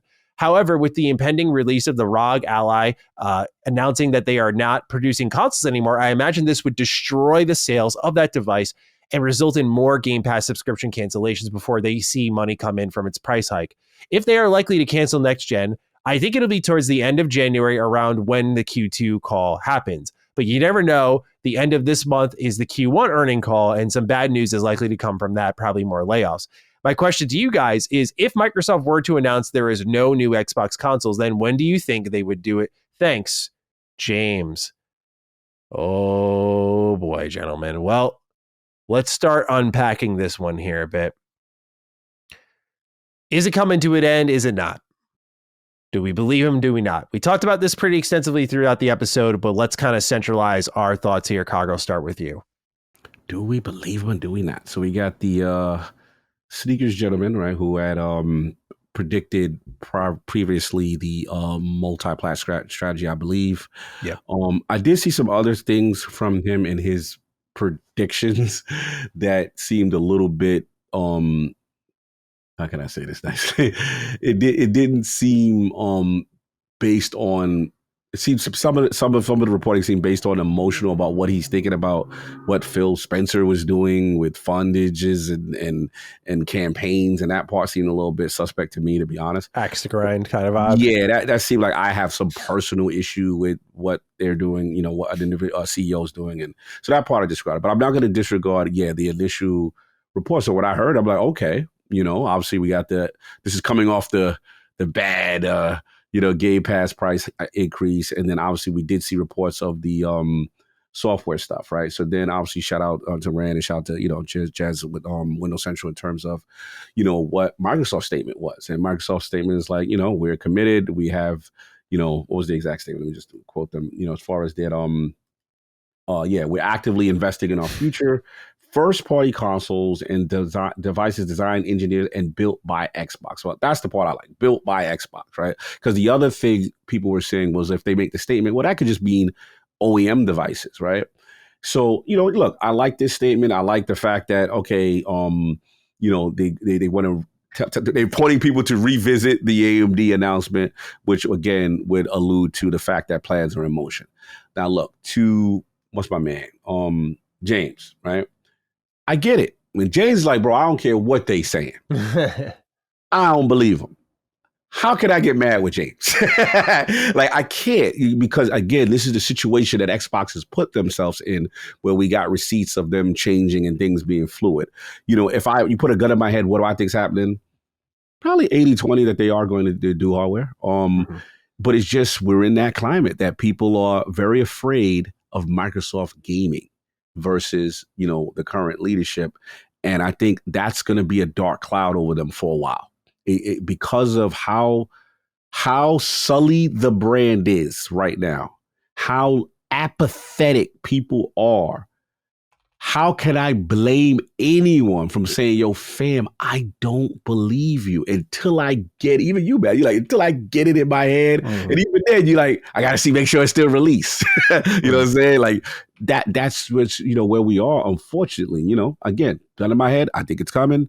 But, shout out to them for, even jumping in front of it because, you know, prior to the last rumor with, you know, with the, not rumor, but to the Game Pass price hike, you know, they didn't jump in front of it, but they felt the need to jump in front of it. And listen, as Rand knows, I'm only here. I'm a console guy. That's what I'm here for. Right. So all I care about, if I get another generation, you know what I'm saying, out of this, that'd be great. And we already talked about, you know, potentially might be unsubsidized, potentially might be a multi-platform, you know, kind of a situation. I'm willing to see where it goes with it. You know what I'm saying? That's where I'm at. But anyone else, you know, I get it. They're going to be on some wait and see. It's going to be proven to me. You know, we're in a proven now kind of what have you done for me lately business. And to your point, Maddie, they need to show consistency and have a streak of not fumbling and hitting rakes and doing all type of craziness before anyone could start taking them seriously again. So that's just what the position they at. I think it's coming, but this type of report, I completely get where people would be like, yo, I don't buy it just yet. So we'll see. Yeah. Rand, is it over? Well, if I had to put like a percentage on it, I'd probably go 90-10 that they're still going to do the next gen hardware like they said, with just some doubt creeping in of, well, things change. And I don't really think Phil and them are steering the boat no more. So it's kind of whatever's up to Satya's whims about what they, you know, AI and all that sort of stuff. And I think as far as the question about when would we know, or when would they announce it if they were planning on doing it, I would theorize and say that Microsoft and Xbox getting out of hardware is a major decision, right? That is not something they can probably keep under wraps for very long, because you're going to have AMD involved, high-level stuff, and we know there are people within Xbox that are very leaky. Xbox is a leaky ship. People like to talk, right? Sure do, yeah. And so in my mind, that would be kind of like a Jason Schreier special. Bloomberg reporting, Jason Schreier says exclusive. Breaking. Microsoft and Xbox to discontinue Xbox Series X and next generation canceled or whatever. I would imagine that information, if it actually happened, like if they're all in a meeting, Sarabon's there, Phil's there, Satya's there, Amy Hood's there, and they're all talking about it, and they all come to the decision, we're done with hardware, we're moving away from it. I feel like information would start spreading. And it wouldn't be long before someone in the press would start hearing whispers, and then you'd probably try to find more than one source and it would be put out there. So that'd be something they probably would have to convey pretty soon. Or if it, like, I guess there's the idea of, well, Sneaker says it's up in the air. So what does up in the air really mean? Yeah, That means I think that's the decisions are thing that being gets me made. in that context. Yeah, and it's like, so it's not fully canceled, because there were other rumors that came out that was like, it's canceled, it's done and over with, right?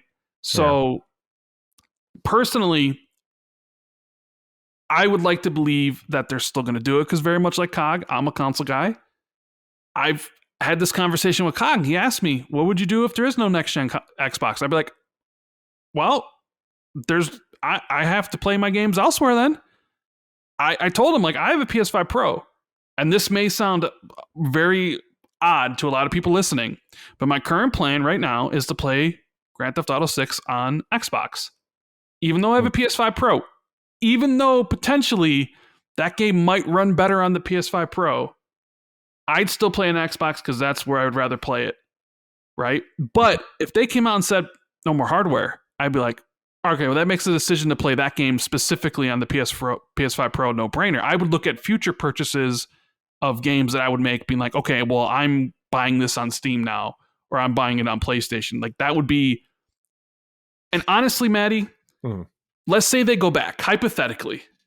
Let's say they roll back and we're not doing hardware anymore. I will say unequivocally that is the final nail in the Xbox coffin. Because at that point, how could you believe anything they ever say? When not only did they come out with an announcement with AMD saying they were doing it, and then also with a statement saying that we're still doing it, basically throwing the rumors under the bus, for them only end up being like, actually, we're not doing it, guys. How could you ever believe a word the company ever says again at that point? That's literally the end. Yeah. I also feel, and maybe I'm wrong, maybe you guys have a different opinion than me on this. Mm-hmm. What's up? But with the Game Pass price increase on the Ultimate side of things, really does seem like Microsoft is trying to extract as much money as possible out of the diehard Xbox fans, the whales, so to speak, right? We're going to extract as much money as we can. The bottom two tiers stayed the same, and it actually had value added to them with the cloud stuff on both those tiers. Mm-hmm. They stayed the same price. So they could be looking at, we'll grab as much money as we can from those fat whales on Xbox, the Xbox console guys, because it's the console guys. Like the PC Game Pass is still half the price. It's like $15, $16. Yeah. We'll try to get growth on the cloud. We'll try to get growth on PC. We'll try to get growth on mobile, et cetera, et cetera. So if your goal is like, we need to squeeze and make as much as we can from these console dudes, then also at the same time not provide them a console going forward. Good point. Both those actions kind of seem contradictory on themselves. Like, if you don't provide those people that you're going to squeeze for as much money as you can a console to continue squeezing them, where are they going to go? What are they going to do? Yeah.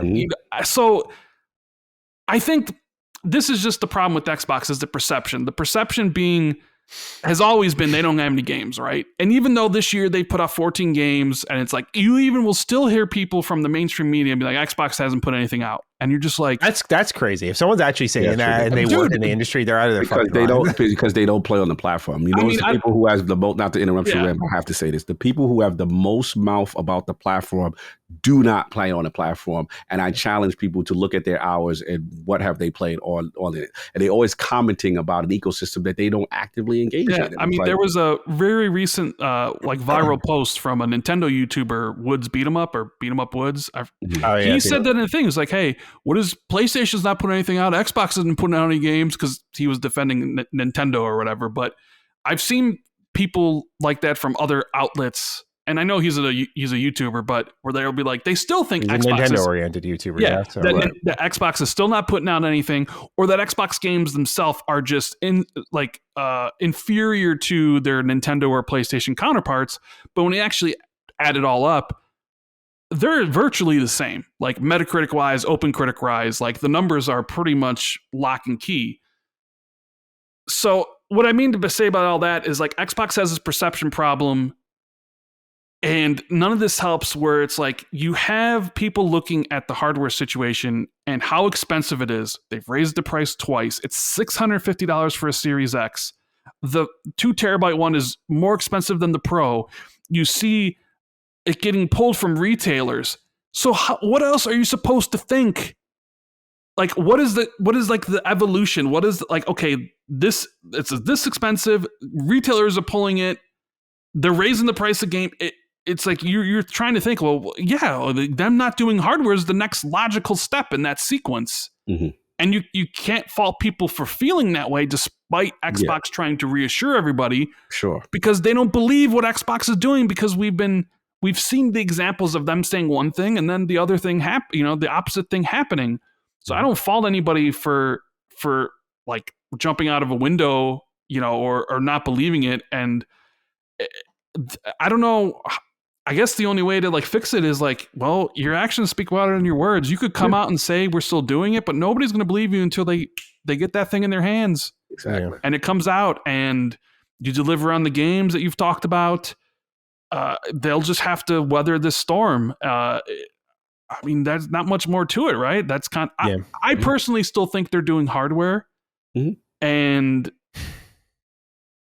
I mean, I could be wrong. I think your point about the fan base that they're trying to bleed dry being the one that you need to support is very valid, though, because the reality is they're clearly trying to target PC growth, right? Like, what, $11 to $15 or $16? Right. Like, they've kept the prices on Game Pass low. I'd argue, on PC Game Pass low, and I'd argue that the most value that's ever been added to Game Pass has really come on PC, because like that Riot Game Pass, like the amount of money, as someone who has played tons of Riot games, like Valorant, League of Legends, especially buying those champions, the amount of time you have to spend if you want to get them for free versus the money you have to spend to get them, it saves you a tremendous amount of money, and like it is borderline worth the subscription alone. Like just it really is. Like I remember that being like the first time a Game Pass perk has worked in my favor. I went, oh wow, that's awesome. So I'd argue that they've tried to be very favorable to PC because that's their growth target. As they've said before, any of these price changes kicked in, the console growth is flat. So there's two ways you can look at it, right? Is like what I said to Rand, which I'm like, you're right. Like, why would you believe this audience drive? You need them. Or is it like you're looking at the next golden goose, you're looking at those Steam numbers, the records they're setting, and you're like, man, if we can get the PC user base to come over to the Xbox experience, that's where the growth is. We're going to make a lot of money that way. Where it's, I don't know if they abandon ship per se, but I do see a world where Xbox hardware becomes less relevant because it's already happening since the Xbox One generation. Series consoles were a chance to revitalize, but they obviously, we know how that's gone so far. The key to this all, though, is they're done subsidizing costs on hardware. If you're interested in making money on hardware, they can continue to make hardware just like Logitech can, Asus can. Like the Xbox might produce their own hardware. And I think that's the ticket here is like, it probably ends up happening, but it feels like, we'll quote it, go out with a whimper instead of a bang, you know? And that's the shitty part is I could really see it going exactly like this. Like PlayStation, whose console needs to be competitive because PlayStation makes up most of Sony's revenue, versus Xbox, where AI is what they're targeting. And the price differential between these two pieces of hardware based on what these respective companies are targeting.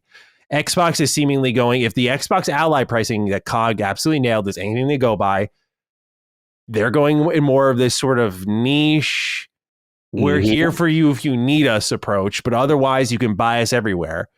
And I don't know if there's this 4D chess play of like, because we're in hardware, we immediately have more relevance in the gaming space than any competing publisher. And that's why we want to keep hardware around to some degree. I don't know. But to me, I kind of approach it as a coin toss. I could see a world where tomorrow I wake up, I check my phone, breaking, Xbox pulls out of hardware. And I'd be not surprised at all because the trend is there. And when we see this company react so strongly to numbers that they just got last year, they're like, Call of Duty, as we'll talk about in a little bit, 300 million sales loss. Fucking change Game Pass right now. Call of Duty out of the premium tier. You pay $30 a month if you want that call, right? Like immediately the change. But yet hardware has been on the decline for 2 years, not growing substantially. So I look at that and I'm like, the numbers are there. When is the time they're going to react to that? Right.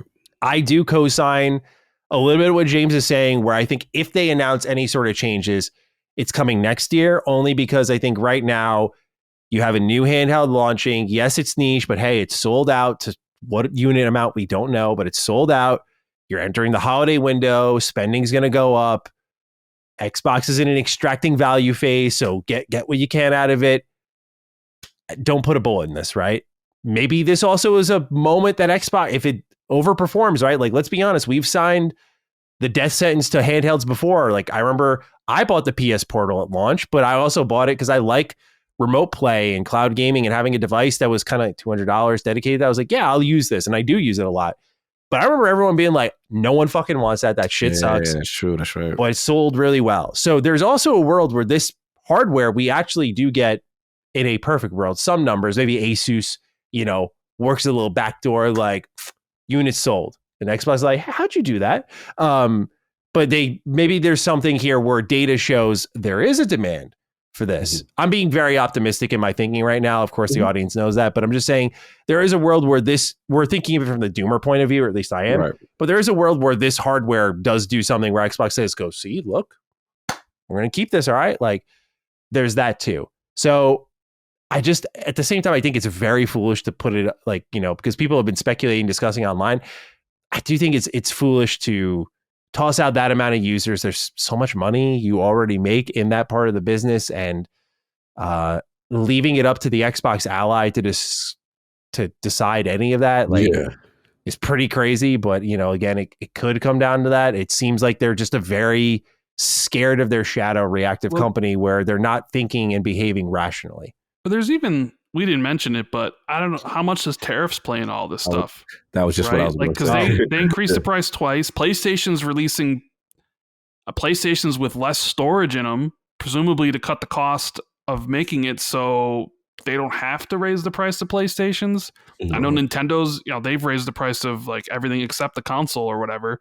Right. We don't know how long they'll go on for, or how many, like, could they be gone next week? Could they be here for the next couple of years? How does, it seems like the tariff situation affected the ROG Allies. Because even though I guess maybe you couldn't, because this is the old ROG Ally $900 and this one's a better version and it's coming in at $100 more. So I don't really know. I don't know. Yeah. Microsoft said in their thing, like, market changes and conditions as part of the Game Pass price increase stuff. Was like, well, what does that really mean? But then the other thing I think about next year, and I know this doesn't really have anything with like next gen hardware, but just think of like the Xbox hardware getting pulled from these stores and being priced the way it is. And then looming on the horizon is a game that will sell consoles like none other. Grand Theft Auto 6. Right. A game that where people on PS4 and the Xbox One need to upgrade to if they want to play it. And it just almost seems to me that Microsoft is just forfeiting it and being like, hey, you want to play Grand Theft Auto 6? Get a PlayStation. Am I wrong for feeling? Because it's like you're moving out of all these stores. You're $100 more expensive than your nearest competitor, who's presumably going to have the marketing rights.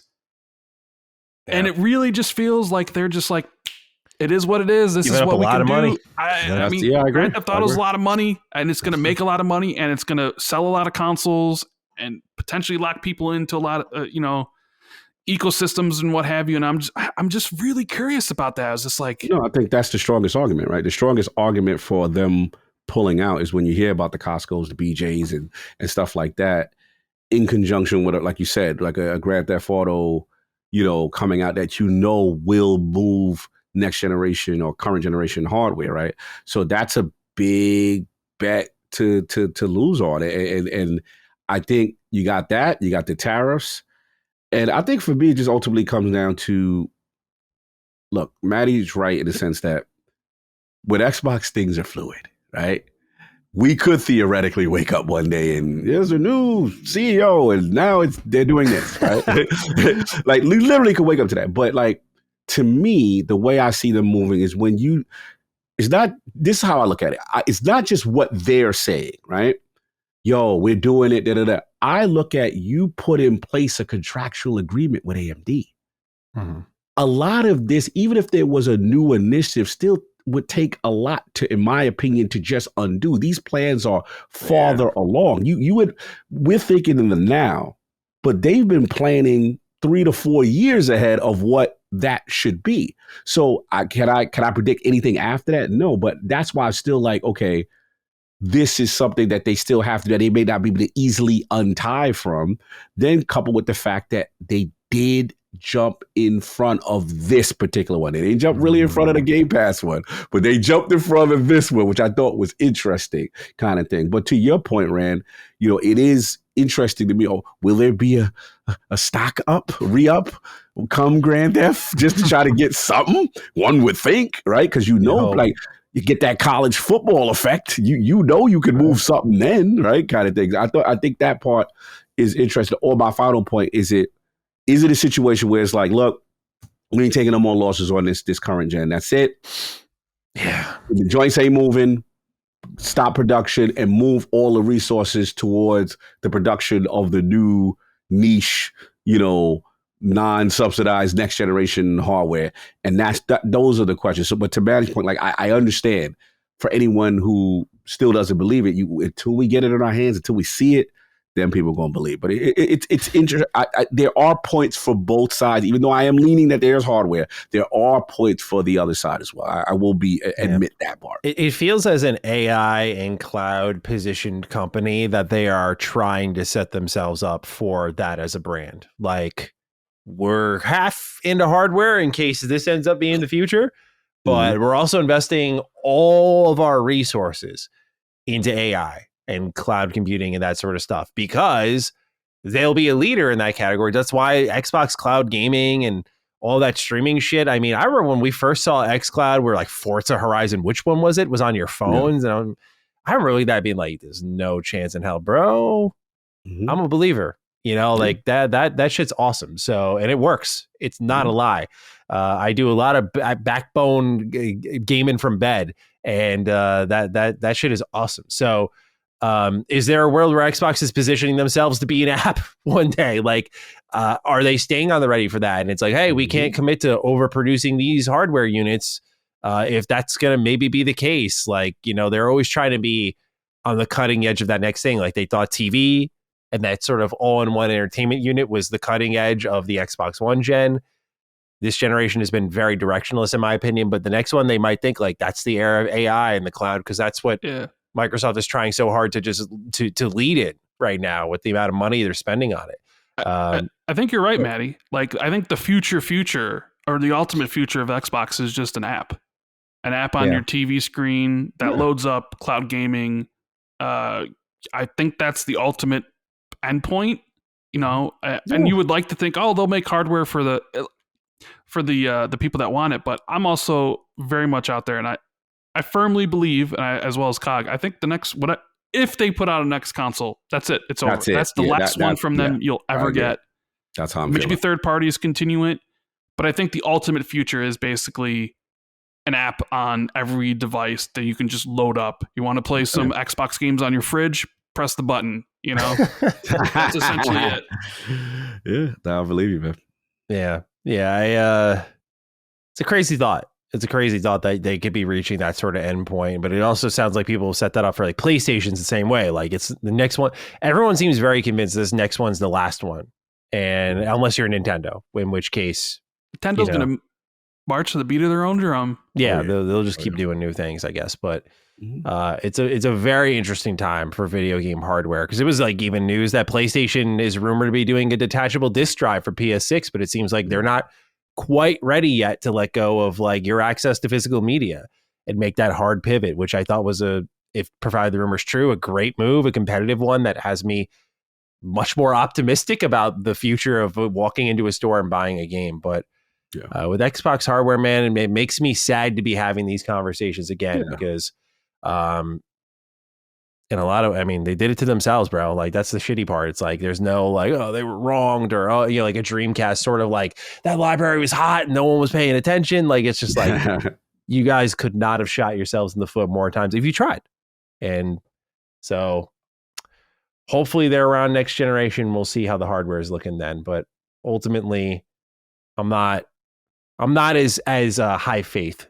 So what are you, what's your percentage? What's your percentage? 50-50, yeah. Okay. I go 50-50. I think it's a coin toss. And if they don't do it, the stats are there. I'm like, it makes sense. They have no exclusives driving console sales. Last thing I want to bring up, because I'm curious what your guys' thoughts on it too is sort of what Cog, you've heard me talk about this, is the squeeze that I think Xbox is going to be undergoing. Like, we talked a lot about what are rumored Xbox hardware plans. Like, here's your big box for the living room. Here's your handheld. And you and I were both like, get the handheld out now, because when PlayStation's a coming with their own handheld and the faith that the PSP and the Vita have brought to the table, you're getting squeezed there. And then there's the X factor of Valve. Now, I'm not so convinced like everyone that Valve's going to enter your living room and they're going to immediately be a dominant force. Everyone, like your grandma's going to know who Valve is and what this Steam box is. Like, I think we're overselling Valve a hair in the broader scheme of things. But if Valve moves in to the living room and they're like, just like they started to kind of inch away with the Steam Deck, and it's like, that's the most relevant PC handheld still. So if Valve can crack into the living room and bring what I imagine would be what Xbox wants to do, this PC console hybrid experience, if they do that and everyone's already got the built-in Steam libraries, Xbox is now getting squeezed on the handheld front, squeezed on the PC hybrid front. Like, they need a service that defines their box, that is competitive, that makes people go, yeah, but I can't get that anywhere else. So 100%. That's where, obviously the price hikes become a bigger problem. But that's the other thing I worry about is when they press forward, especially if their price is high, you got to justify that too. If you're not subsidizing, like, okay. So if they go forward, I have these worries about like, man, it's like, have you ever just deliberately driven your car off the road? Because that's what it kind of looks like we're setting up here, if that's how it's going to go. So I wonder if those conversations and speculation, and they know what each other are doing, bro. Like the way they announce things and time things out, like they got to be clearly aware what PlayStation's up to at this point and how they can match it. And if they look at that and go like, yeah, we're going to get blown the fuck out, do they bother? Do they save the money and put it somewhere else? No, it's a good point. Just to add on to what you're saying, I think me and you had this discussion, which is like, to me, the way I look at them is that all of us know that, like, for example, the ROG Ally is not going to be some mass market device, right? So the way I look at them is that is the transitionary step for them showing proof of concept for this ecosystem that they plan to have, which is all the storefronts. And we do something that no one else does, right? You get our stuff, but you can get other stuff there. And this is the way we're going to metamorphosize. But it's key for them to get that, execute, because like you said, if Steam is out there, right, first beating you to the punch, and we already see they kind of beat them to the punch. That's why we don't have the dedicated Xbox handheld, the rumor just as of yet, because they were worried about SteamOS. And then to your point, if there's going to be a dual SKU approach again, with the new version of Series S being a handheld, you can't have PlayStation with their handheld out again. So these are great ideas, but if you don't execute them, right, and get them to market first and show that they're synergistic and everything is what you said, and this is an Xbox to play anywhere, that's going to stumble them more than anything. So to me, the way I look at them, they are proof of concept of ecosystem company first that has to nail a vision before any of this could come to fruition and be taken seriously as a consumer. The problem is, my final point is, Xbox, you think they would have learned this with the Xbox One, but like timing is like, I'd say 70% of it all. Like you got to be there, right moment, right time. And I can only assume you guys are snake bitten so many times before I'm like, come on, like stop getting in your own way here. Like I understand SteamOS scared them shitless this year, but there is something to be said about being the first of everyone with this dedicated handheld, and what that could have led to. Not that they should have ignored the SteamOS versus Windows comparisons. Of course not. But I'm just saying that their timing is now going to synchronize with other more established companies doing things that they're established, like PlayStation established in handhelds, Valve established in PCs, and now with handhelds, and then going into the living room potentially. Like with these sort of established forces, you're now moving against established competition versus like creating your own space, creating your own energy. And I feel Xbox loses a lot when they're not doing that and they're just fighting other people at the same time. So it's a lot different from when we were kind of sizing up, okay, Xbox One, PS4 is ending, and Xbox was like very anticipated for what they were doing next, because it was that situation of like, okay, you got put on your ass. How are you getting back up? And we, to be fair, outside of the launch lineup, which is a very big part of it, I thought they got back up great. That first year was like, okay, and Halo being delayed was another messy situation, but it was like, okay, we're staying patient. We see the vision. And now here we are. So we'll see how it goes. Gentlemen, let's keep moving things along here. Yeah. Game Pass got a price hike, as we already know. What was the reason? Now we have it thanks to Bloomberg. They write, the price hike and other changes to the Game Pass plans are a sign that Xbox's big streaming push is still not generating the revenue it would like 8 years after launch, according to interviews with 7 current and former Xbox employees. The company is putting some of the top titles on the streaming service, but that's cutting into the sales of higher margin games like Call of Duty, which came with Microsoft's 2023 acquisition of Activision Blizzard, said people who asked not to be identified discussing internal company matters. Xbox gave up more than $300 million in sales of Call of Duty on console and PCs last year, according to one of the former employees who asked to not be identified discussing these internal estimates.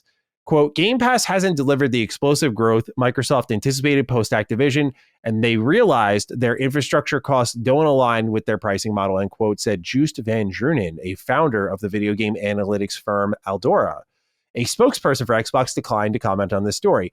Current and former employees said that the move was controversial internally. Developing new video games can take years and cost millions, but putting Call of Duty on Game Pass was a great deal for subscribers. However, not great for Xbox's sales of the game, according to former employees with knowledge of the business. While the latest iteration of the shooting title, Call of Duty Black Ops 6, was the top-selling video game in the US last year and the biggest ever for the franchise, that was largely due to Sony's PlayStation, which accounted for 82% of sales, the trade publication IGN reported. Subscription revenue was up 16% industry-wide, according to IGN, due in part to some customers playing the new Call of Duty game on Game Pass. Some may have paid for a month or two and canceled, unlike the industry's old motto where they would have paid $70 and owned the game. Mr. Scott, if you're nasty, writes in, Dear General Gaming Podcast host, is this Xbox Game Pass price hike really the move to go back to how the market traditionally operated? Does Xbox want games to be sold and not rented anymore? They had to hike the price so high to force people out and get back into a model they more fully understand, especially with PlayStation data from going multi-plat. What do you all think? Have I buy clothes and return them later and don't think anything is wrong with that kind of day. Mr. Scott, as always, with the fire write-ins. Lord Cognito. Yo. This was very debated on our show last year. Should they, shouldn't they? Should Xbox put Black Ops 6 on Game Pass? And we had great reasons why they should. Those were obvious. We also had reasons why they shouldn't. And the money they could lose, right? Call of Duty is this established, well-oiled machine. You've inherited a gold mine, a functioning gold mine that produces the number one hit every year. And as you and I discussed, why change that? Why change any of that? Why tamper? Just let it be. How can you support it? Can you do spinoffs? Those sorts of things, but don't touch at all. However, COG, they touched COD and lost 300 million over it. Dirty math suggests over 40 million or 4 million sales. We don't know if that could be higher or lower. You know, are you upgrading from the Vault Edition? Are you buying the $90 version? Or is this money from monetization they could have got as well? Whatever it may be, they lost millions of sales on this move. And despite what we argued, right? Like, hey, PlayStation, they'll make up most of the sales, but that's fine. Xbox still gets a piece of that pie no matter what. Was it enough? Was it not enough? Because the last thing I'll throw in there is Sarah Bond did say at Tokyo Game Show that Game Pass is a profitable business. She said it's making $5 billion in revenue in the last year. So they're making bread on it. So is the price getting jacked up because they're saying how much more we can make? Or is it getting jacked up because they're like, damn, we kind of fucked up? What are you thinking? Look, I think it's a bit of the latter because, remember, like I said, again, from that business update, me, you, and Brad, what it means to be an Xbox. At that point, part of the discussion, they said they're still doing day and date, and you're still going to get Call of Duty, the latest Call of Duty, Black Ops 6 in the service. And at that point, I was like, whoa. Because the business update to me represented a change in the strategy. Like, okay, it's not working, right? For whatever reason, whether, I have my theories, whether it be the litigation, it took so long, they didn't expect to be going back and forth, Lina Khan, FTC, CMA, and all that stuff, you know what I'm saying? Versus, we anticipated having a set amount of subscribers at this Game Pass price of, $29 or whatever, $20 a month, whatever it was at the time. And that will make the math work. And for whatever reason, now we're doing a multi-platform strategy. We're experimenting by putting our games on other places. At that moment, I said, oh, it's not working. Expect Game Pass to go away. Expect Call of Duty to be pulled out. They doubled down and said, no, this is what it means to be an Xbox. You are getting day and date. You are getting Call of Duty. So now the report comes out. So what that tells me, look right back at the price increase of the Game Pass tiers. The critical part of that whole thing, I know everyone's complaining about the 50% increase at Ultimate, and rightfully so. But the key part, and Ramby, you talked about this, was the first two tiers. Oh, by the way, you're not getting Call of Duty. By the way, if we gonna take this loss, we gonna take it at $30 a pop. That's how we justify this, because y'all got too cute over there with that free 99, and we realized our math wasn't mathing. That's how I internalize it, right? Again, I'm not privy to all the financials, not privy. I know they do say that the revenue is up. That's cool, but I got to look at your actions on how you made this tier changes with Game Pass and Game Pass Ultimate specifically. Game Pass Ultimate at the highest tier gets Call of Duty. So that means you are valuing that in a different structure from them other two tiers. So yeah, that's how I look at it. And I see that, like I said before, they want you to buy the game now. They're doing everything in their power to not make you comfortable being in Ultimate at that price point. Not everyone is going to be in that price point like me. Not everyone is buying 5-6 games a year. I don't know if you just saw the reports from Matt Piscatella today. In Circana, there was it almost 60% of people, over 60% of gamers don't buy more than 2 games a year in the United States. Well, losers. My God. And only 4% buy more than what, 2 a month or something like that, bro. And now we're talking about gamers supposedly supposed to subscribe, pay $30 a month for a subscription service. You know what I'm saying? On the, let's be honest, the third platform. You know what I'm saying? Platform number 3 out of the big 3.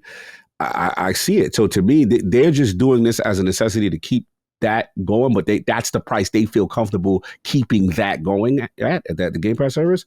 But they ultimately want you to get back to buying the games, and that's how I think they justify keeping this thing alive with the numbers, and it makes financial sense for them. But yeah, Call of Duty was definitely key on that. And just my last point with this, I know, with the whole, people was like, hey, we told you this, that, and third. And like I said, I'll double down. It's like, I still, hindsight is 2020, and we could sit here now and say, yo, because you did that, that's what got you out of here, right?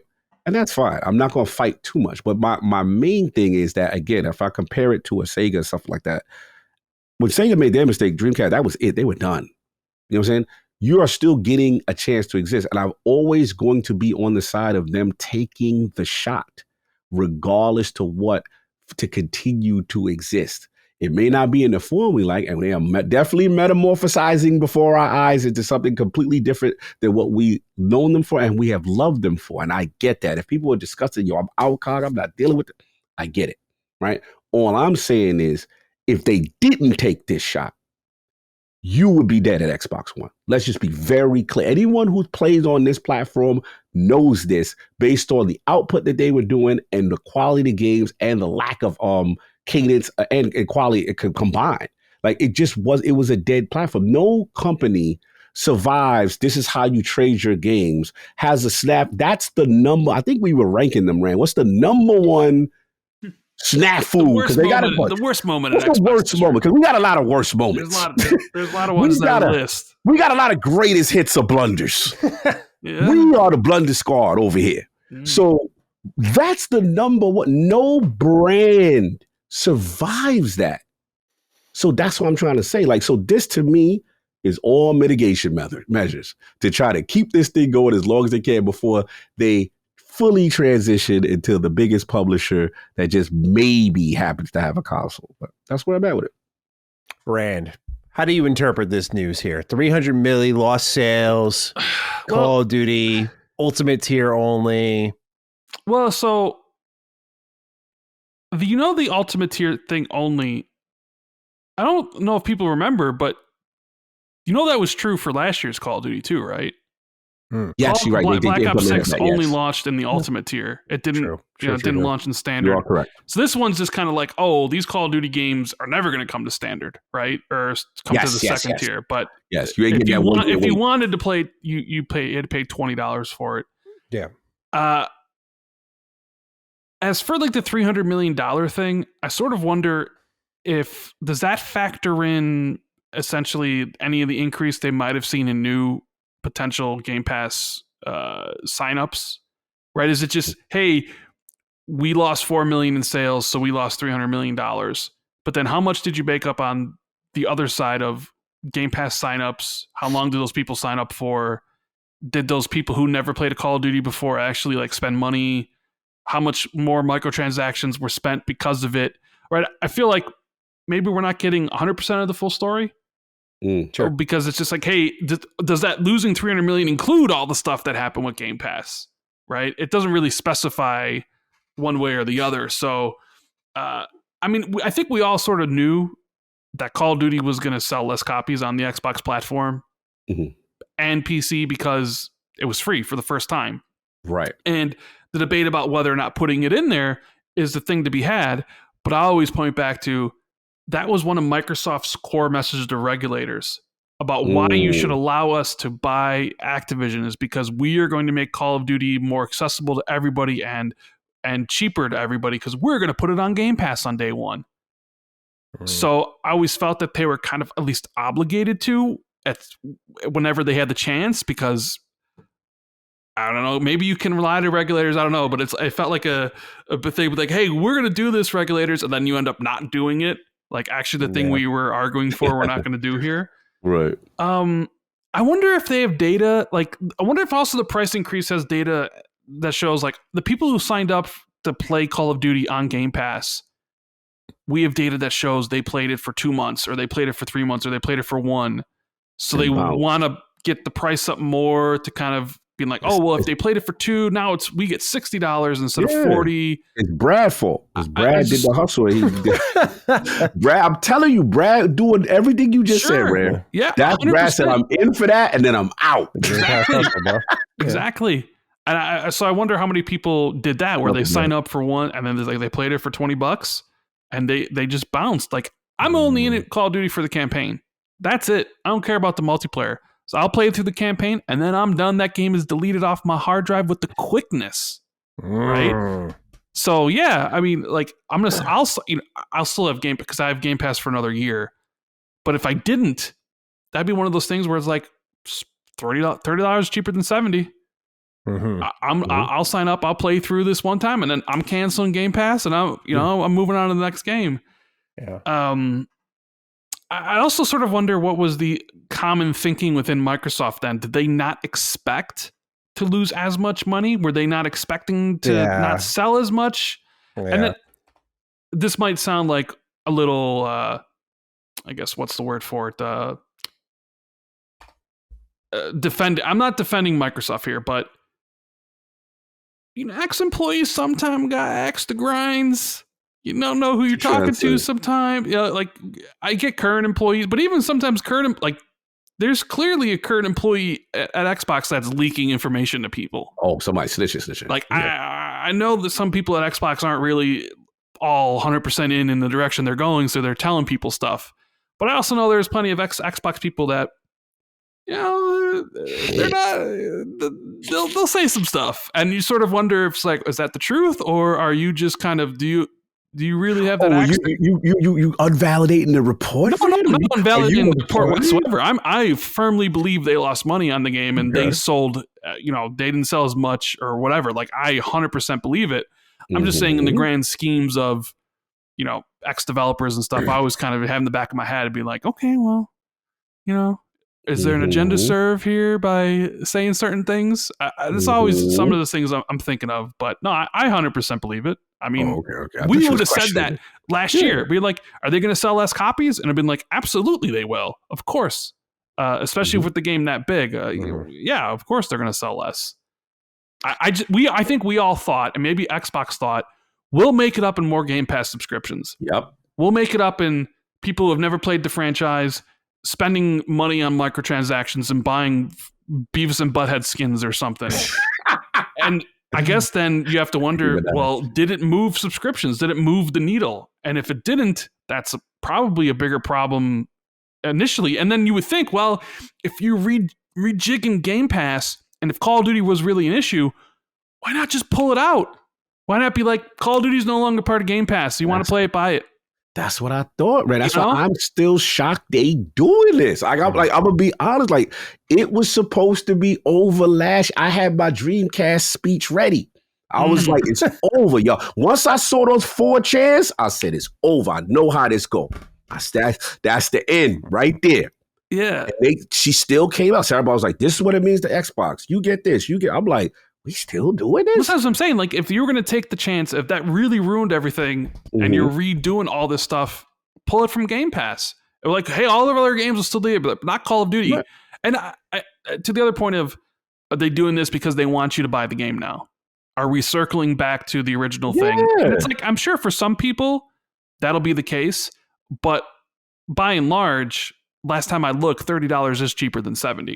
No question. And So, then, and to your point, we got to see, because you made a good point earlier about the echo chamber that is social media. How many people legitly did unsubscribe versus now? Let's just say, and I think you said this before the Xbox too, right? Where it's like you've got that number where it's like, okay, let's just say I'm just making up a theoretical number, like 10 million people, 10 million people left because they're like, you know what, $30 we out, right? We ain't doing that. But then the remaining that stayed are now paying at a $30 clip, right? Do it, because I think we had a situation like this with PlayStation Plus. Remember, they increased their price at one point, yeah, and they ended up making more revenue with less users. It's like if you have 30 million users playing $20 a month, 600 million. But then if you lose 10 million, you have 20 million playing 30. It's the same amount of money, right? So there's a scenario that Microsoft ends up making more money because of this, because not as many people dropped out. Right. And that's what we got to see. We got to see. Yeah, we don't know. I'll throw this out here. I think the way they have solved this is very interesting, because what we discussed earlier was the only Game Pass tier outside of PC to change in price was Ultimate. And I imagine what Xbox saw was most players who played Call of Duty on Game Pass were people who were at like the standard tier, now premium, and paid $5 to upgrade to Ultimate. And I think that's why they doubled the price from that jump, because now you get double the subscription value out of the people. And I think kind of what Rand's talking about is what a lot of people are thinking now. They're like, the people who single dip, we get 30. The people who are already in are giving us 15, so we're going to get 30 from them that month. Like, they're going to double dip on us. I think that's what they're trying to cut out, is like, they probably saw a huge jump in subscriptions. I mean, if we're to believe Satya Nadella, he said Call of Duty Black Ops 6 led to the biggest surge of subscriptions for Game Pass. To be fair, Starfield did the same thing and only moved the service 1%, as we learned. Right. So that's not saying much, right? So maybe Xbox realized in that moment, okay, we're not going to get a lot of new subs, but we get a lot of upgrades when these big games come out. Let's monetize the upgrade. People are going to leave in droves, but those who are at 30, we're going to, like, you guys just mathed it out. It's like, yeah, they're going to make a lot of money still. And you're probably going to get more selective upgrades where people feel like they're winning, but Xbox is still winning with their math. Or, it's more thought out at this point. That's my guess, is sort of why they kept it out of that tier, to drive you up there selectively. Would they love to have you month to month up there? Of course. But I think now the math really does try to account for like the upgrade rather than the new sub. I think the new sub is probably, they're looking at the data saying this is infrequent. Like, we got, the last number we got was what, like 34 million during the business update at the top of last year. I imagine that number is flat as fuck, if not declined. By this point, it's probably declined. And so they're looking at it like, all right, like, we're seeing a lot of people move within this ecosystem up and down. How do we keep them doing that? It's like a lot of people probably maybe didn't even unsubscribe, because that page that we were talking about, that crash for the Game Pass subscriptions, like, that's also just the place you change your subscription. You don't just unsubscribe. You could just be like, I am going to go down to premium now. I'm not paying 30. I'll pay 15 though. Like, I'll stay where I was at. Thank you. Or I'll do $5 less from where I was at for more now. Thank you. I think that's how they're getting people. That'd be my guess, is after assessing the Call of Duty data. They because at the same time, I do wonder if, like, again, did they expect more sales, and the 30% from the PlayStation platform actually didn't amount to as much as they would hope? I don't know. But I if I'm them, I would hope more people would come over and play this game on my platform when I spent like almost $70 billion to acquire the company making it. And like, it's no longer like, oh, Call of Duty is on the box of the PS4 Pro like it was once. Like, it's your thing. You got the marketing, you had the direct, and 82% of people still bought it on PlayStation. I mean, you got to shift that number a little bit more in your favor either way, I think. You made it the cheapest way to play it over on Xbox, but that's kind of my read of the scenario. I think they're getting the upgrader with this Game Pass price hike. Definitely possible. All right, gentlemen. Last topic of the show, and we're out of here. Xbox is reportedly adding a free tier for cloud gaming. This comes from Tom Warren of The Verge. He writes, quote, Microsoft is getting ready to announce an ad-supported version of Xbox Cloud Gaming. Sources familiar with Microsoft's plans tell The Verge that the software maker has started testing ad-supported game streaming internally, allowing employees to play select titles free without a Game Pass subscription. I understand that the free ad-supported version of Xbox Cloud Gaming will include the ability to stream some games you own, as well as eligible free play days titles. Apologies, I'm having trouble reading this one, which let Xbox players try games over a weekend. You'll also be able to stream Xbox Retro Classic games. Sources tell me the internal testing includes around 2 minutes of pre-roll ads before a game is available to stream for free through Xbox Cloud Gaming.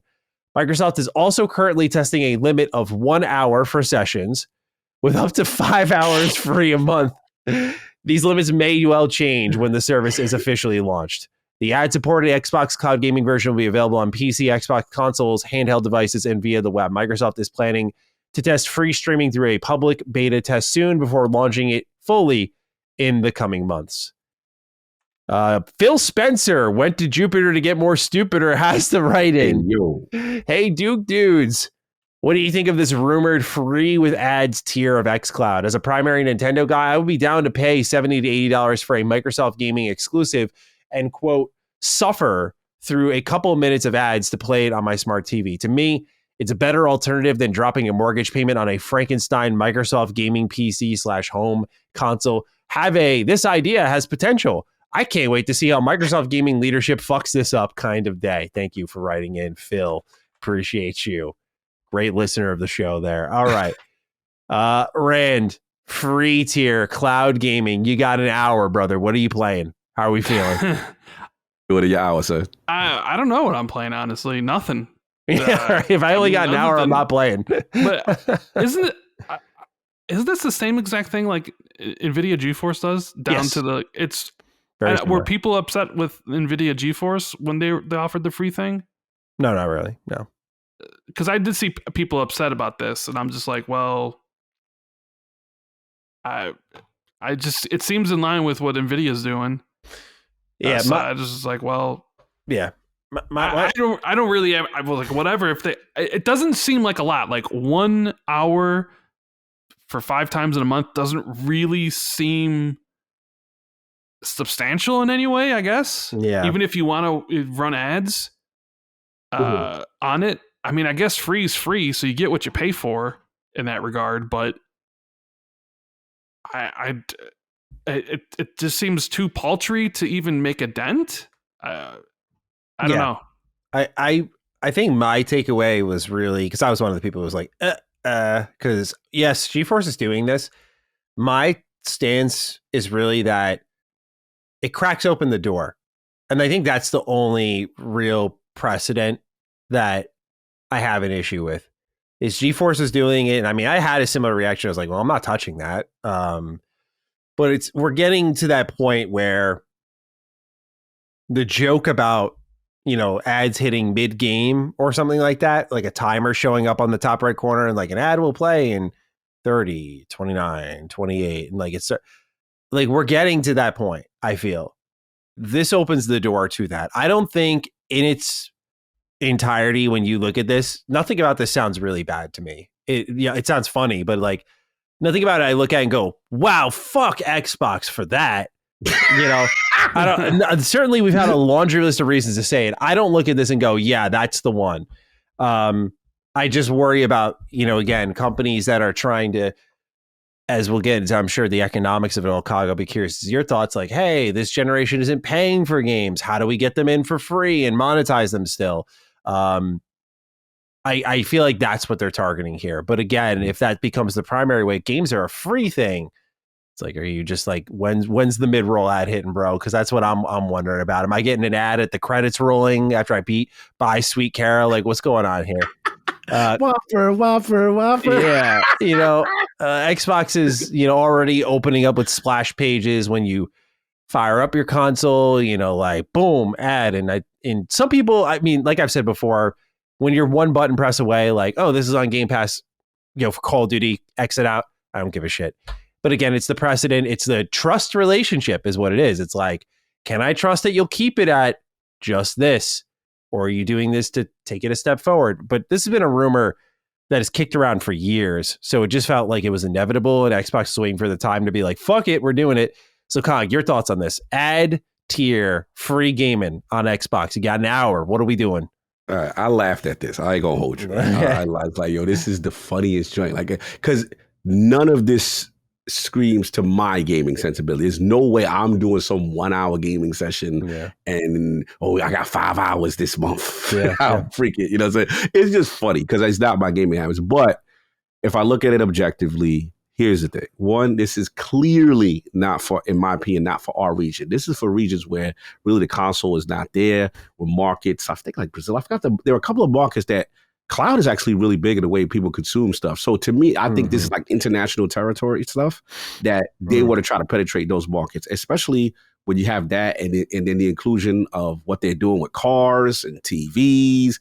They are getting into that future-proof stuff that even though I'm laughing, if the future goes that way, they're there. And we all agree, at the end of the day, for Game Pass to truly work, in my opinion, they needed that free tier from jump. You know what I'm saying? They needed that, and I'm still going to push for the family, even though they backed away from that. But you know what I'm saying? Like, those were the things to really get mass engagement. So look, they're going to start it with this, early entry kind of thing.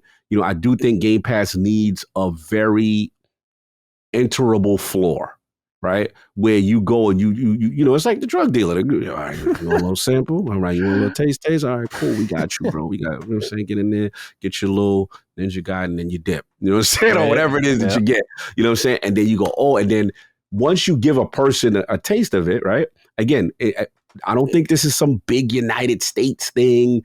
I think this is more regions that they don't really gonna access that. They not really have access to that console, and they really consume media that way. So yeah, I mean, we're in the age of, what is it? Watching NFL games ran on, what is it, Amazon Prime right now? You know what I'm saying? We're in that age where we are consuming boxing fights on Netflix. You know what I'm saying? Like we are there. So this is the future-proof stuff. Not for me, but there will be people that may consume it, and the hope is to get that hook in them, and then they go, all right, you know what? Let me upgrade this joint. That's just what it is.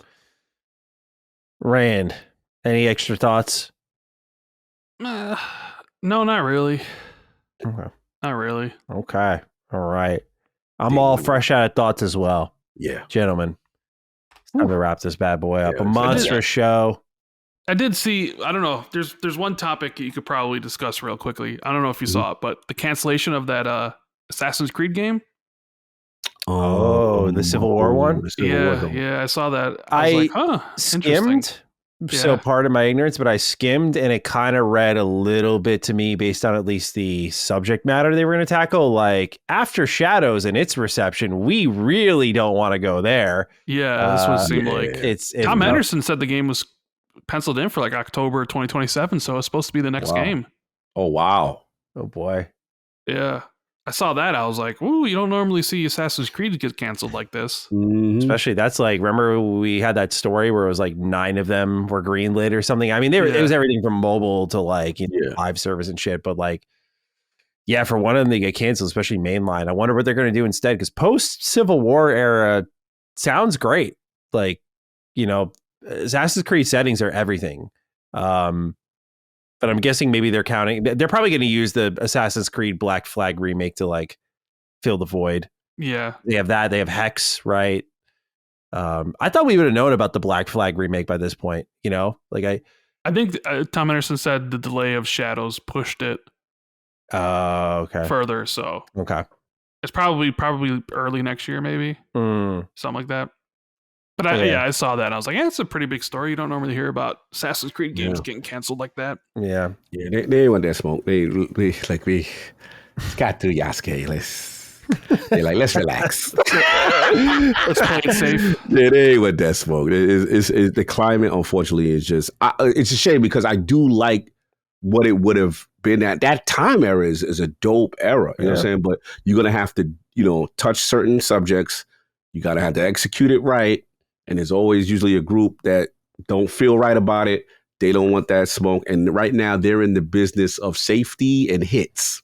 Yeah. And I think that's just where they at. Yeah. You got to have writing talent that you can trust to deliver a story like that. And I don't think Shadows proved anything in that regard outside of like, nope, probably not the team to tell this story. So could be a blessing in disguise. But yeah, definitely I did catch that news. And so keen to see what is next for AC though, because I am interested in whatever Hex will be. But I'm sure they'll have a big blowout of announcements soon. It feels like they've just been building up a powder keg. But gentlemen, it was a great time. Rand, anything you want to plug before we get on out of here? No, I'm good. I just want to thank you guys for letting me come on here talking to you, about Silent Hill and all the stuff that's going on in the industry. It's always we've been here for like what, 4.5? I don't even know. I'm hungry. I realize I'm starving. I'm starving. I need some texted my wife to get some pasta going. You're gonna have food ready to go. I got to go upstairs and cook my food, but it's a great invest time, in a wife. It's worth it. Invest in a wife. It's worth it. Must be nice, Maddie. No, I'm teasing, but yeah, she clutching up right now on Duke's Day. That's usually I gotta lean, but that's love. Yeah, I feel you guys. It's I had a protein shake before this episode though. That was a move that hung with me. There's some vitamin gummies, Oh, bro, those are they can't be good for your health, right? Like they taste so good. I know, right? They taste too good to sometimes be like. Have you ever had the vitamin D gummies or whatever they are? They got like a little sour sugar on them. I'm just like, damn, bro. It's like you want to eat more of these if you like you got to recommend it just 2 a day or whatever it is. I'm on the same type of time. Yeah. Anyway, Cog hashtag for the week. What are we doing? Jesus, man. Oh my God. So much Jesus, news. Man. Oh my God, DD. Yo, that's crazy. Yo, I don't even know what to do. OMG, DD. DD, I don't even know. Man. Hashtag DD Gin is no more. I don't know. Something about his Yotai. And Cog turning his back on his boy. Oh, turning back. That wasn't the focus of the show. Y'all just clowning. That was good though. That was a funny one. I kind of like Jesus, man. Oh my God, DD. All right, let's do it then. That's bad funny. It's just so ridiculous. Let's go for it. All right, you got this deep. You can tag us on Twitter. I'm at GT7 Status. Cog is at Lord Cognito. Rand, you're at Randall19, right? Yep. Underscores in between, but Underscores in between. Hit us up on Twitter. Use the hashtag Jesus, man. Oh my God, DD. If you don't got socials, that's cool. Use the comment section on YouTube. Otherwise, wherever you're listening from, we thank you for being here for a juicy episode of the Dukes. Thanks, as always, to Rand. Please check out Xbox 2 with our man, Jez Corden. Great show between those two. Otherwise, we'll be back next week for episode 250 of Defining Duke and Xbox podcast. Peace out. Defining Duke, an Xbox podcast, is a product and trademark of Last Stand Media and Collins Last Stand LLC, and is recorded from the United States of America. The show is conceived by Matthew Mr. Matty Plays Schroeder and me, Colin Moriarty, and is written and produced by Matthew Schroeder. Matty's co-host is Barry Lord Cognito Eversley. Defining Duke's executive producer is Dustin Furman. All of Last Stand's theme music is by Ramon Narvaez. As you know, all of Last Stand Media's shows, including Defining Duke, are fan-funded on Patreon at patreon.com/laststandmedia. The following names are at the producer support level on Patreon, and we're thankful for your kindness and generosity.